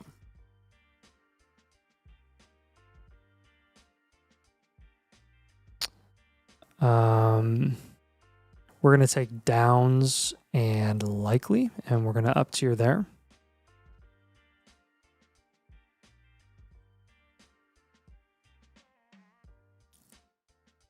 And then we're going to take your 110 as well. The Knicks won. They're going to get boat race in the final. Honestly, I think at this point, I'd rather them go to the finals and lose 4-0. Yeah. So that would be fun. Yeah. Actually, let's do this. Let's take let's take your 110 with ETN, and then we'll get up to a upside premier wide receiver. Danielson, are you here? You were here earlier. Yeah, he was here earlier. Where's he? I would be gunning for Rome if I were you. Scadaboo's another guy that you can go for. You might not have to pay that much on top of ETN to get up to Scadaboo. It does have the Ohio State wide receiver trio. That's funny. Oh, that's funny. Yeah, with Downs and Likely, Downs continues to move up boards, man. Addison, you could look at there. Pierce is worth a look. If you ended up getting Derrick Henry with that up tier, that would switch you probably. That would switch you to a contender if you made a move like that. So you're one of those flex archetype teams, honestly, that could go either way here, depending on what moves you make and what you decide to prioritize. And for me, I care mainly about the value in a 10 team where it's a lot more like depends on who stays the healthiest and whose floor is the highest. And Ibuka and Wilson's floors are pretty low. So they are, yeah. I think that's just a big question mark there, and I don't necessarily want to move either of those guys. With Hurts, I'd be looking at guys like Flowers. I'd be looking at probably the 105 here, which would be like a Jadarian Price or a Mekhi Lemon. And then you can look for you can even try to play the market with AJ Brown. What questions do you have on those three moves, man? Yeah, I know he's here, so I see you, Daniel. What are you thinking? Obviously, you're going to get the blueprint with all these moves on it, but you definitely want to make sure it all makes sense for now. He says, should I aim for 27 first-round picks at all? No, because you're contending. Or wait, no, we did a reload. Yeah, you can. So what you would want to do there is like the 27 first market is really tough right now because everybody's valuing them so high. What you would want to do is convince a team in your league that thinks they're contending, that you know has a chance of like missing out on the playoffs, like a team that's lying to themselves. You'd want to try to get their first, convince them to ship off their first. You kind of sell them on like, hey, this is going to be a late first. And let's say, worst case scenario, they actually do end up making the playoffs, and odds are they're probably going to be one of the first teams out. Like those fringe teams are the ones that you kind of want to look for there when it comes to targeting 27 capital. Yeah.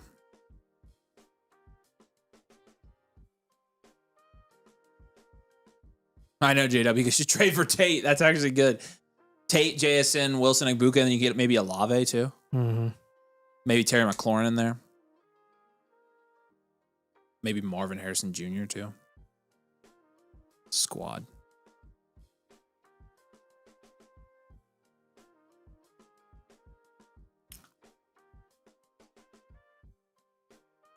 Any other questions here, my man? We appreciate you a ton. Here's some free trade questions for you. you have questions, obviously follow up with us like that, or on the site, or sorry, on Discord directly in our DMs. Shady Obligations got a trade question for us. So sounds good. I'm a big Buckeye fan. LOL. All right. Then we'll see you at the game in Bloomington. Nate, were you at the Big Ten championship game? Nathan and I were. I cried. It's fine. Bo Nix and Chase Brown for Omarion Hampton and Jared Goff. Yeah, I would take Hampton here. I will never turn down a Hampton. Fair price, Hampton. Yes, pulls. All right, JD's up. Coming out of a startup, made a few trades that were value wins, but feel my roster construction is off now. I think I could use a wide receiver. This is Nines Domain League. Oh. Nines. What do you mean nines? What's that mean? There's only 1 9, Avery. JJ McCarthy?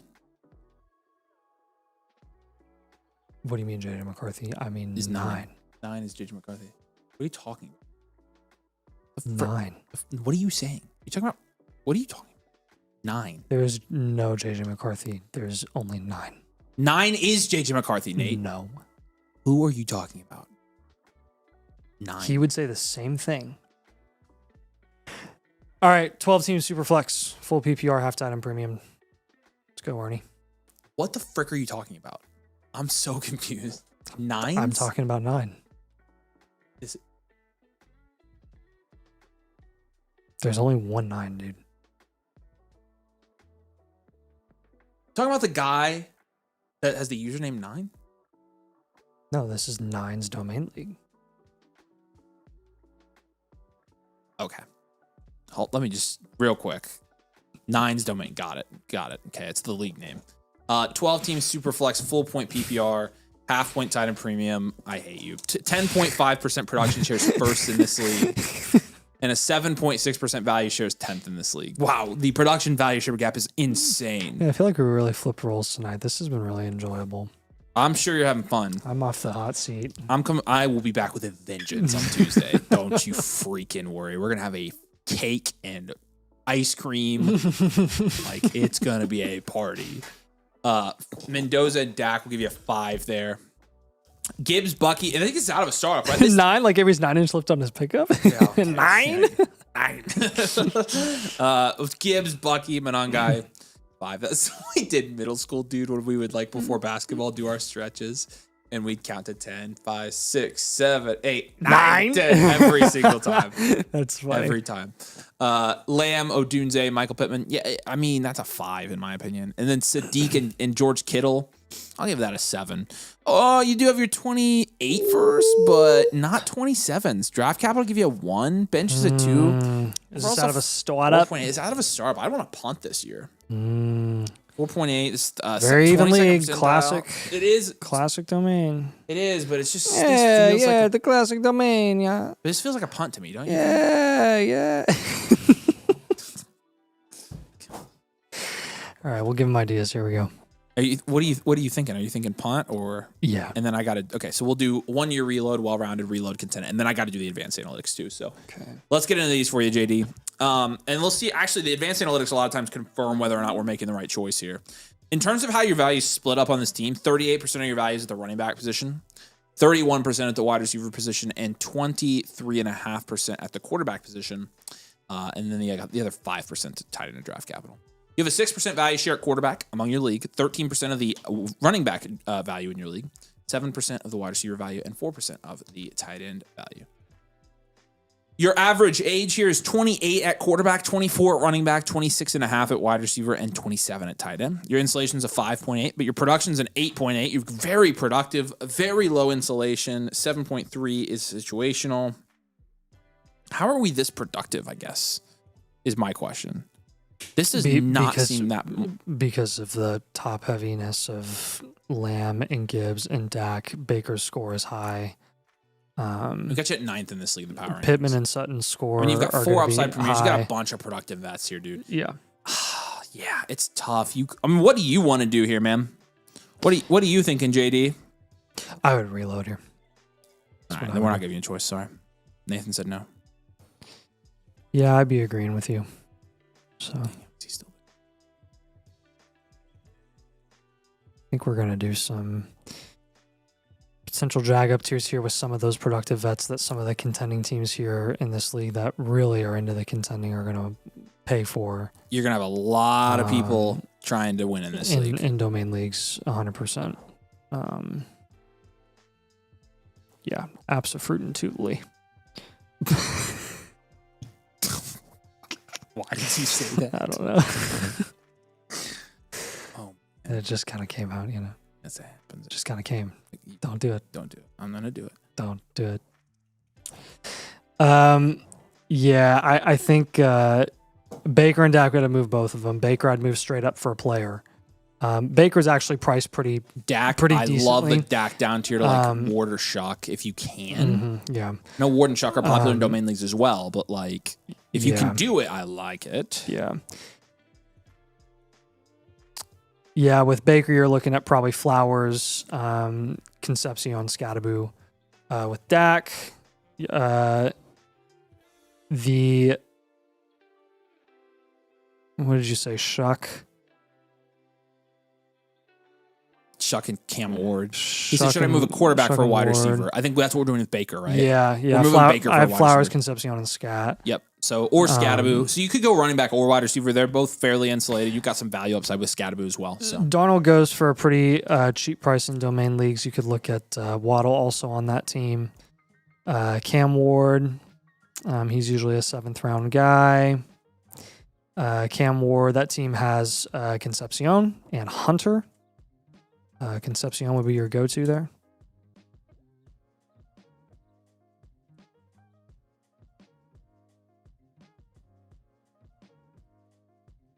And then looking at Tyler Shuck,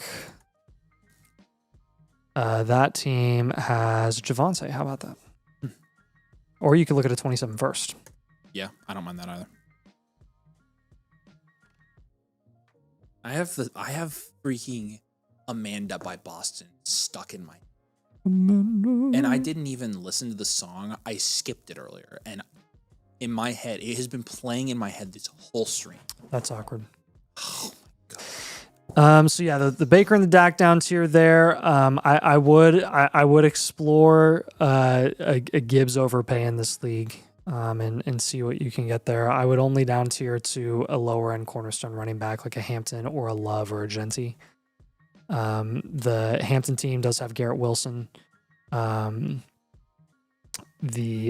Jeremiah Love team has Mekhi Lemon, and the Genty team has Chase Brown. How about that? How about that? Taking a look at Rico Dowdle and Stephon Diggs, little mini up tier there. Jonah Coleman, Xavier Worthy, Higgins, I think are all worth looking into. I've got a pivot from Bucky Irving. If you can pivot from Irving to say like Price or AJ Brown, or I said that's so weird, Price. Right.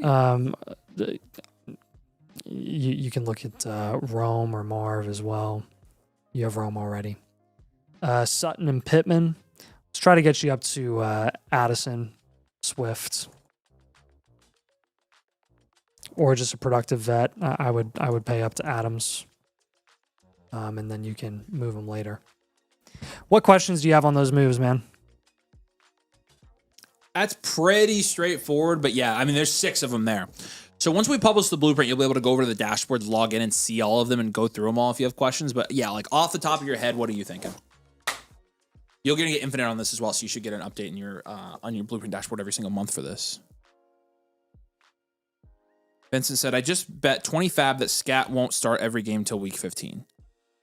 I mean, it's not a terrible bet if you're counting injury as a reason he wouldn't start. Then yeah, I mean, that's not a terrible bet. Tracy might get one in there.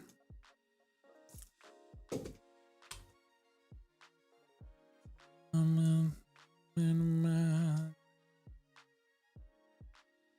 it.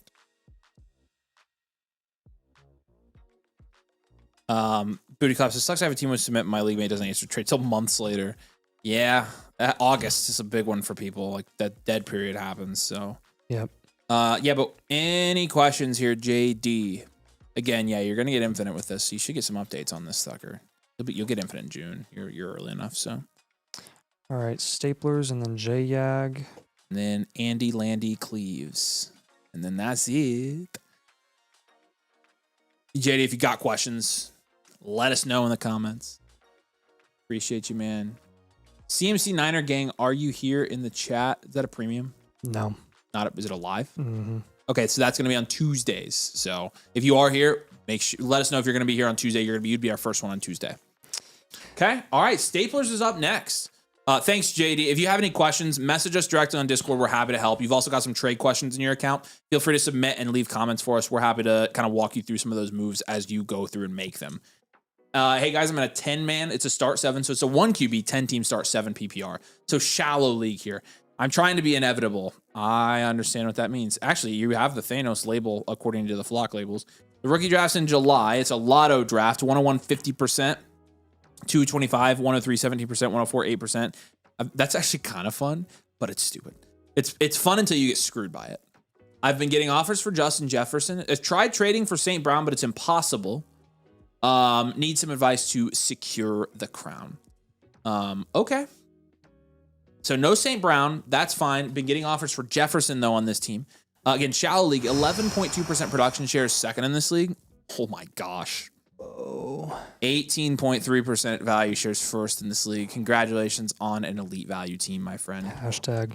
So you've got it's elite value. Yeah, we'll go well around it here. You got Jalen Hurts and a 1 QB. That's a 6. That's your weakest position here. Bijan, Judkins, Kenneth Walker, give you an 8. JSN, Jefferson, Rome, Waddle, I'll give you a 10. Loveland, Infantin, and Gadsden give you a 10. Draft capital, I'm going to give you a 10. You got the 102, 101, 104, 105. No 27, though. It's all this year, which is fine because we're contending right now anyways. We're going to trade these first, a lot of them, to be honest with you. Mm-hmm. You said it's a lottery. Wait. It's a lotto draft. But it says you have the 2 of the first or 3 of the first 4 picks. Is that accurate or inaccurate? So what are your actual rookie picks, or how many, I guess, if you would explain that in the chat, that'd be very helpful. I'm going to give you a 10 at draft capital. It looks like you have many firsts. Many firsts. Bench is like an 8. I mean, your bench is good. It's too good. Yeah. What's that from? That's Elf. When they decorate. It's a little too good. Overall is an 8.8 here. It's a really nice team, dude. Congrats, man. Elite value. This is awesome. Where's he? Where's my man at? Where's hashtag elite value? Where's my man Stapler at? Stapler, are you here in the comments? Hopefully you can tell us more about these picks because it was going to give us some more direction for kind of trading them away, which we are going to want to do on this team for sure. Yeah. I've got Quinshawn and Walker as an up tier, trying to just get you up to like Gibbs, Genty, Achane range. You already have Bijan, which is great. We just need another elite running back. Your RB2 is Quinshawn for a team like this. Well, that would be totally respectable for most teams. For you, it's like, dude, we can get better than that. So take both of those guys up tier. Yes, the bottom 4 all got a chance for the 101, and I got the 101, 102, and 104. So you are almost certainly, unless you have the worst luck in the world, going to have the 101. You have a 75% chance. God, so I think they already happened. I think it already happened. I think they already drew. So. So those are your picks. Yeah. Yep. Okay, sick. So I would also look at the Pride Carnell Tate at the 102 with Rome Odunze and get you up to another elite wide receiver as well. Neighbors is one that I would be looking at. Jefferson, Amon-Ra, Puka. No reason you should be targeting anybody but the best of the best here, in my opinion. So if you can take the 104 or the 105 with Jalen Waddle and get you up to, like a Drake London and Omarion Hampton, I would pay whatever depth, honestly, it takes to get up to those guys. So not till July. Oh, I gotcha. Okay. But you still have a very high chance of getting those. Yes. Is what I'm So we're still going to move the picks. Yeah, we're still going to move the picks. We'll just guesstimate kind of where they are and be a little bit conservative. But pretty much, dude, every target that I have for this team, you already have Bijan, JSN, and Jefferson. Every target I have on this team is going in the top 2 rounds of Dynasty startups because those are the only guys you should be targeting. The only players that you can target outside of the top 2 rounds of Dynasty startups would be, I can tell you right now on one hand, James Cook, Jonathan Taylor, CMC, Devontae Adams, and that is it. Those are the only guys that you should be targeting outside of the top 2 rounds of Dynasty startups. I am Avery Huffman, and I approve this message. What questions do you have on those moves?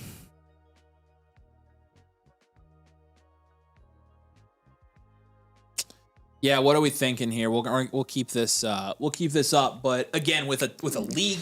Congrats on having a stud team like this, man. Yeah, it's absolutely insane. It's elite value.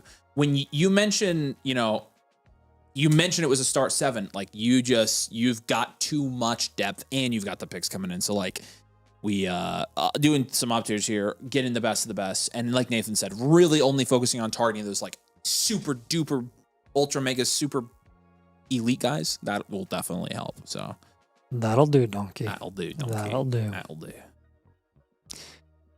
All right, man. Any questions, any follow-ups, feel free to drop in the chat. We'll be happy to help you. Yeah, leave is open for a minute. Let's go to the next one. Jay Yeager. Genty and Juice, no specific questions, just looking for general advice. Not contending this year. Most likely have a top 3 pick in 2027. Love the content. Thanks, man. Cool. All right, so nothing specific here. So we're just going to look at this team from a blank slate.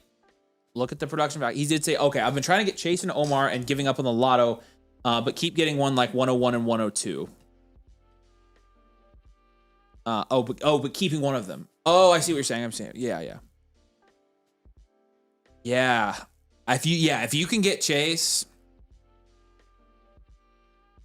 I would definitely. I mean, that's who you need to be targeting. So that's a pretty good idea. Yeah. So if you trade basically 3 firsts for Chase and you said Omar, but I mean Omar Cooper would have not been drafted yet as well. But I would trade the 3 firsts for Chase for sure. Yeah. As long as you can. Yeah. If you can keep one of the top 2 firsts, that'd be great. I would be fair. So 100%. All right, and then we're looking here again at Genty and Juice here. So 12 teams, Superflex, full point PPR, half point tight end premium. Starting our diagnosis of this team, 6.1% production share is 12th in this league. Your value share is not near as bad. 9.2% is 4th. Okay. That's a very young team we've got here. Trevor Lawrence, Bryce Young, leave that a 4 on a 12 team. Bijan and Genty, that's a 9. Tate, Burden, Judy, 5. It's just Tate and Burden. And then Kyle Pitts is a 7. Maybe a 6. You've got 227 firsts, 227 seconds, a third, 3/4. You have your 28 firsts as well. Thanks, Staplers. We appreciate you, man. If you have questions, follow up with Nathan and I directly. Submit a trade question to the site. Whatever you need, we got you, dude. Good luck on making those trades, and go win that league, dude. You have such a good team. Such a good team. Okay, so for this, I'm actually thinking future value. Yeah, I agree. Draft capital, I'm going to give you a 5 there. Bench, I'm not going to give you anything. You've got a 5.8 overall.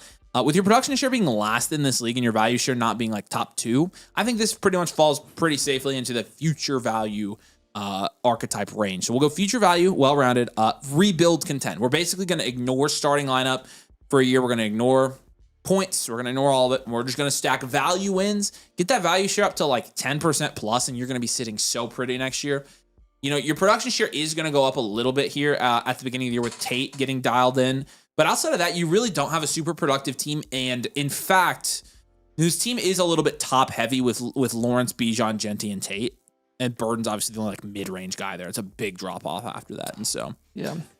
We might do a down tier. I don't think you need to. Probably from Lawrence. I think you hold your core at running back and wide receiver. I agree with that. We'll do a Lawrence down tier. I think since tight end's not really of concern right now, I'll have you move off of Kyle Pitts. Alec Pierce and Concepcion are 2 guys that just pop off the top of my head there that are kind of in his same value range. And again, see if you can get Rashee Rice for pennies on the dollar. For a team like this, I would definitely try that. Bryce Young, I would honestly tack one of your seconds on top of Bryce Young to get up to like a Kyler or a Shuck or a Darnold instead, because you're just hoping that Bryce Young gets up to that point. He's not going to get any higher than that from a production standpoint, and they're already there, and you can ship those guys off for more in the middle of the season as a reload and continue to stack value wins. Sure. Just FYI, I know you said you mentioned you might end up with a top 3 pick. I might prepare yourself to potentially end up with a more of like a mid pick, maybe like 104, 105, because you do have Bijan and Genty, and if Tate does well and Burden does well this year, you're going to produce more than you probably want to, honestly, which is not necessarily a bad position to be in. That's why you're a future value here. But taking a look at Trevor Lawrence when you're doing some down tiers here, the Cam Ward team does have Mekhi Lemon. I would look into something there. The Jordan Love team. Ward and Lemon would be gorgeous. Yeah. Do Shuck too. Try to see if the Shuck guy has any. Yeah, I could give you a shuck down to your concepts. That team doesn't have as sexy of.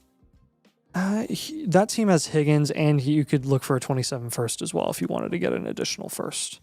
So look into that. Yep, I like that. And then the Jordan Love team would be a little bit of a smaller-ish down tier, but you'd still be able to get a decent. Plus, they're actually you get more on top of Baker. You could do like Baker. That team has Saquon.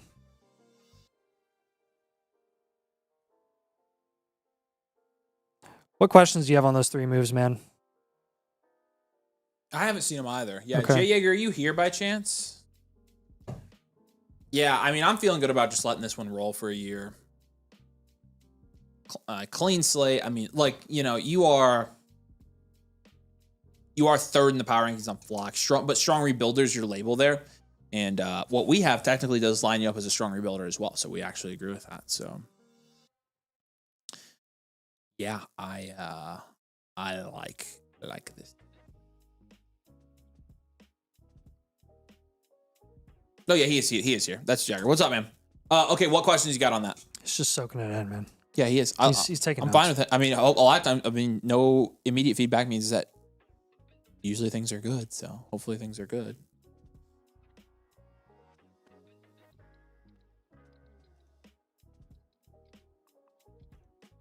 Oh, and he did say right up front, not continuing this year. He says, no questions. Like most likely move Lawrence. There's been some interest. Honestly, that's Sweet. Like the pivotal move here. Yeah. So you get that move done, and move. I think we're rolling real well to just be super dominant next year in this league. So yep, make as many moves as you can, dude. Like I said, small value wins, real good. And you don't worry about roster construction. Don't worry about starting lineup, and you'll be good to go, man. All right, we appreciate you, dude. Welcome back for a second year, by the way, and we really appreciate all the support. You need anything at all, Nathan and I, direct message us, DM us on Discord. I mean, you guys, again, I'm not going to tell you, I'm not picking the non-Hampton side. Take Hampton. I'm not ever picking the non-Hampton side. Yes, every Hampton trade is yes. In all seriousness, that is a huge value win. I literally have my Hampton shrine right here. It's a whole line of Hampton rookie cards. 10 there, and I've got about 15 more there. All right, Andy, you're the last man up here. Andy's the last man. Did a blueprint for the squad in March. I'm going to pull that up. Made a few moves. Traded it. Marv for Price and moved Addison Otten for Rice. That's the league where you did this. Love what I have cooking here, but feel like there's still more room to grow. Yeah, let's check this out. He said, ease my calves pain. Moe's Tavern. It might be an Achilles if you've got calf pain. Let's comp this. 10.2% production share last time, which was second in your league. This time, your production share is 10.1%, which is second in your league. And your value share 10.2%, which is third in your league. It was also 10.6% last time that we did it. So basically, you suck. So no, I don't think you suck here. I think again, you're going to see small, like tenths of percents fluctuations. That's basically here. Just your player values fluctuating a little bit. Yeah, they just move all over the place. So they just squirm and move and wiggle. Squirm and worm. Actually, I really like the Rashee Rice trade. And what you did when you move Marv for Price, market is lower on Price now, even more than they were right after he was drafted 32nd overall. And then Rice obviously is like value equivalent to Addison right now. So technically you didn't get a market value win there, even though you did. Like that's going to pay off. So I think your roster looks quite a bit better here, especially on your flex spot area, because you basically pulled out Pitts from your last flex spot. And now you're looking at Rice and Javonte in your last two. As opposed to it having been previously, it was Pitts and Marv. So all right. This is good. Yeah, like so we already mentioned the production value share here. Josh Allen and Dak Prescott's a 7. Quinshawn, Jadarian Price, Javonte Williams, and DeAndre Swift's an 8. Chase Igbuka, Olave, Rice, and Adams is an 8 as well. And then Harold Fannon's an 8 as well. Nice. Lots of 8s here. Draft capital, though, I'm going to give you a 0. You don't have any firsts. Bench is a 2. Overall is a 6.2 here. 67th percentile teams that we review. This is a standard value, well-rounded, contend team. This is one of your classic middle of the road Andy League winners, I think. Mm-hmm. Taking a look at your advanced analytics here. So, you have this for the last roster as well. I will compare and contrast some. Wide receiver still a little bit less. It was 49% of your value last time. Now it's 45%. Quarterback's exactly the same. Running back is slightly more. You've moved some value into the running back position, which I approve of. And your tight end's pretty much the same as well. So you've basically, the only change you've made here from a value proportion standpoint, you've allocated some more running back or wide receiver value to running back instead. Your value shares at each position, 12.2% at quarterback is exactly the same. Again, the only ones that have changed, running back went up about 2% and wide receiver went down about 1%. Your average age, exactly the same as it was last time for the most part. 31 at quarterback, 24 at running back, 25 at wide receiver, a little bit older there, and 21 at tight end. And your three factors are also still very good. Insulation is an 8.5 here. Production is an 8.5. Situational is a 9.5. So we got you at first in the power rankings still. Yeah, this is, it's still looking really solid here. Like Nathan mentioned some of the moves with your team. It's bad luck that you got Rice, but it's whatever. I mean, it wasn't bad luck. He just made the move. He traded Addison and Otten. I know. Okay, so he just made that move. Yeah. Oh, okay, then that works out, actually, yeah. That's a great move. Yeah, you got Adams on your bench still. I mean, I think you're looking a little bit better from an upside standpoint for sure than you were last time. From a production upside standpoint, especially, even though your production share technically went down, like when you're talking about flexing, like Nathan said, or starting Rashee Rice or Marvin Harrison Jr., like, and you also added Price in this team. Like, I'm feeling pretty good about this. You're definitely a contender here. Yeah, I think last time we had a couple of like up tier ideas for you, kind of to pair with Pitts. We had the pivot from Bryce to another quarterback. I think I'm just going to give you some more like outside the box ideas here to pair with the ones that we gave you previously. But one option that we didn't explore last time that you could explore now is like, hey, if you want another really big difference maker at running back or wide receiver, you could move Dak straight up for a skill position, and then you could pay a depth piece with Bryce to get yourself to like a Baker or a Darnold or a Ward or something like that. Or you could just pivot directly to Stafford if you wanted to. Yeah, you made the Rice room this morning. I remember you mentioning that. So I think that's worth looking into. If you can't pull off like the Bryce straight up for like a better QB3, just pay a depth piece to see if you can get slightly up and then move off of Dak. And then you're kind of relying more on the Bryce valuation for your QB2 spot. We gave you the Josh Allen down tier concept last time. I think I'll lay off of that for now. Last time we had an Ibuka up tier idea with Pitts and or Marvin Harrison Jr. You still do have Ibuka. I could just give you a pivot idea from him since you are contending this year. If you can move off of him for Pickens, if you can move off of him for Tate, if you can move off of him for James Cook, I'd take any one of those guys. Taking a look at Kyle Pitts, if you just moved off of him straight up, I'd be looking at probably Concepcion, Jameson Williams, Alec Pierce types. Yeah, I had no takers for Bryce straight up. Yeah, so if you compare him with another piece, see if you can get something else done there. Honestly, what could get it done is like, let's try like Bryce and Pitts. And then you could get up a tier at quarterback, a significant tier at quarterback, and then that would enable you to move off of Dak for somebody at the 4-5 turn, which would be more like a Lemon or a Ladd or a running back in that range as well, like a Chase Brown or something. And then let's say let's say that you don't get any interest or you don't get any takers on the Kyle Pitts concept with the pivot there. I'll give you some ideas for Harold Fannin. I would move Harold Fannin straight up for Cam Scatterbu. I would move him for Flowers. I'd move him for Walker. Or not Walker, sorry. I would move him for, who was I thinking there? Flowers. I don't know why Walker came out, but it did. You saw that, right? He had no takers for Bryce, just straight up. Yeah. Yep. We already talked about that. Cool. So, yep. And then I think, really, I mean, next best thing that you could look into is maybe up tier from Javonte and Swift and try to get you a tier up at running back. If you want to shoot for Saquon, if you want to shoot for McCaffrey, if you want to go for like a even a Kyron Williams. I would look into that. You could even, if you got Kyron or Saquon, you could probably get a plus back. You might not even have to do Swift there. If you did CMC, you'd have to do Javonte plus Swift plus maybe a little bit more. So, Yep. Questions on those 6 moves, my friend?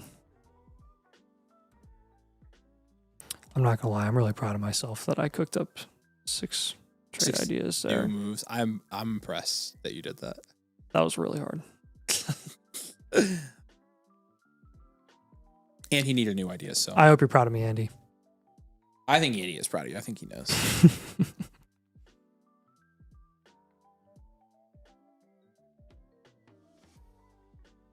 All right, Andy.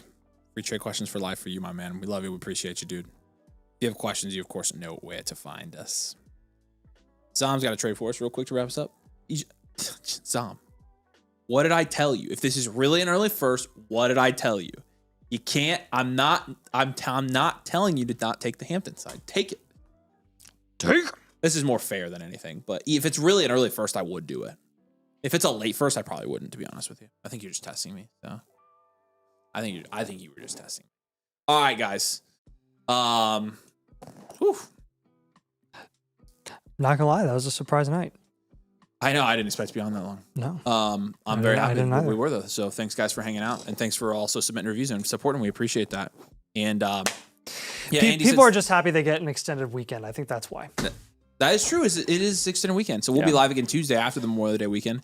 Andy did say that sounds good as always. Thanks, boys, especially Nate. What the freaking frick? What is the deal? All right, whatever. It's because of the it's the 6 extra ideas. It's fine. Yeah, okay. Nathan earned it on that one. Still. All right. That was fun. We will be live again on Tuesday. Everybody, I need you to do this for me right now. I need you to enjoy your Memorial Day weekend because you get an extra day off. And Nathan and I are going to be at the race on Sunday, and so we'll be 500ing it up. I will be having mucho fun, and also hopefully Scott Dixon does not win.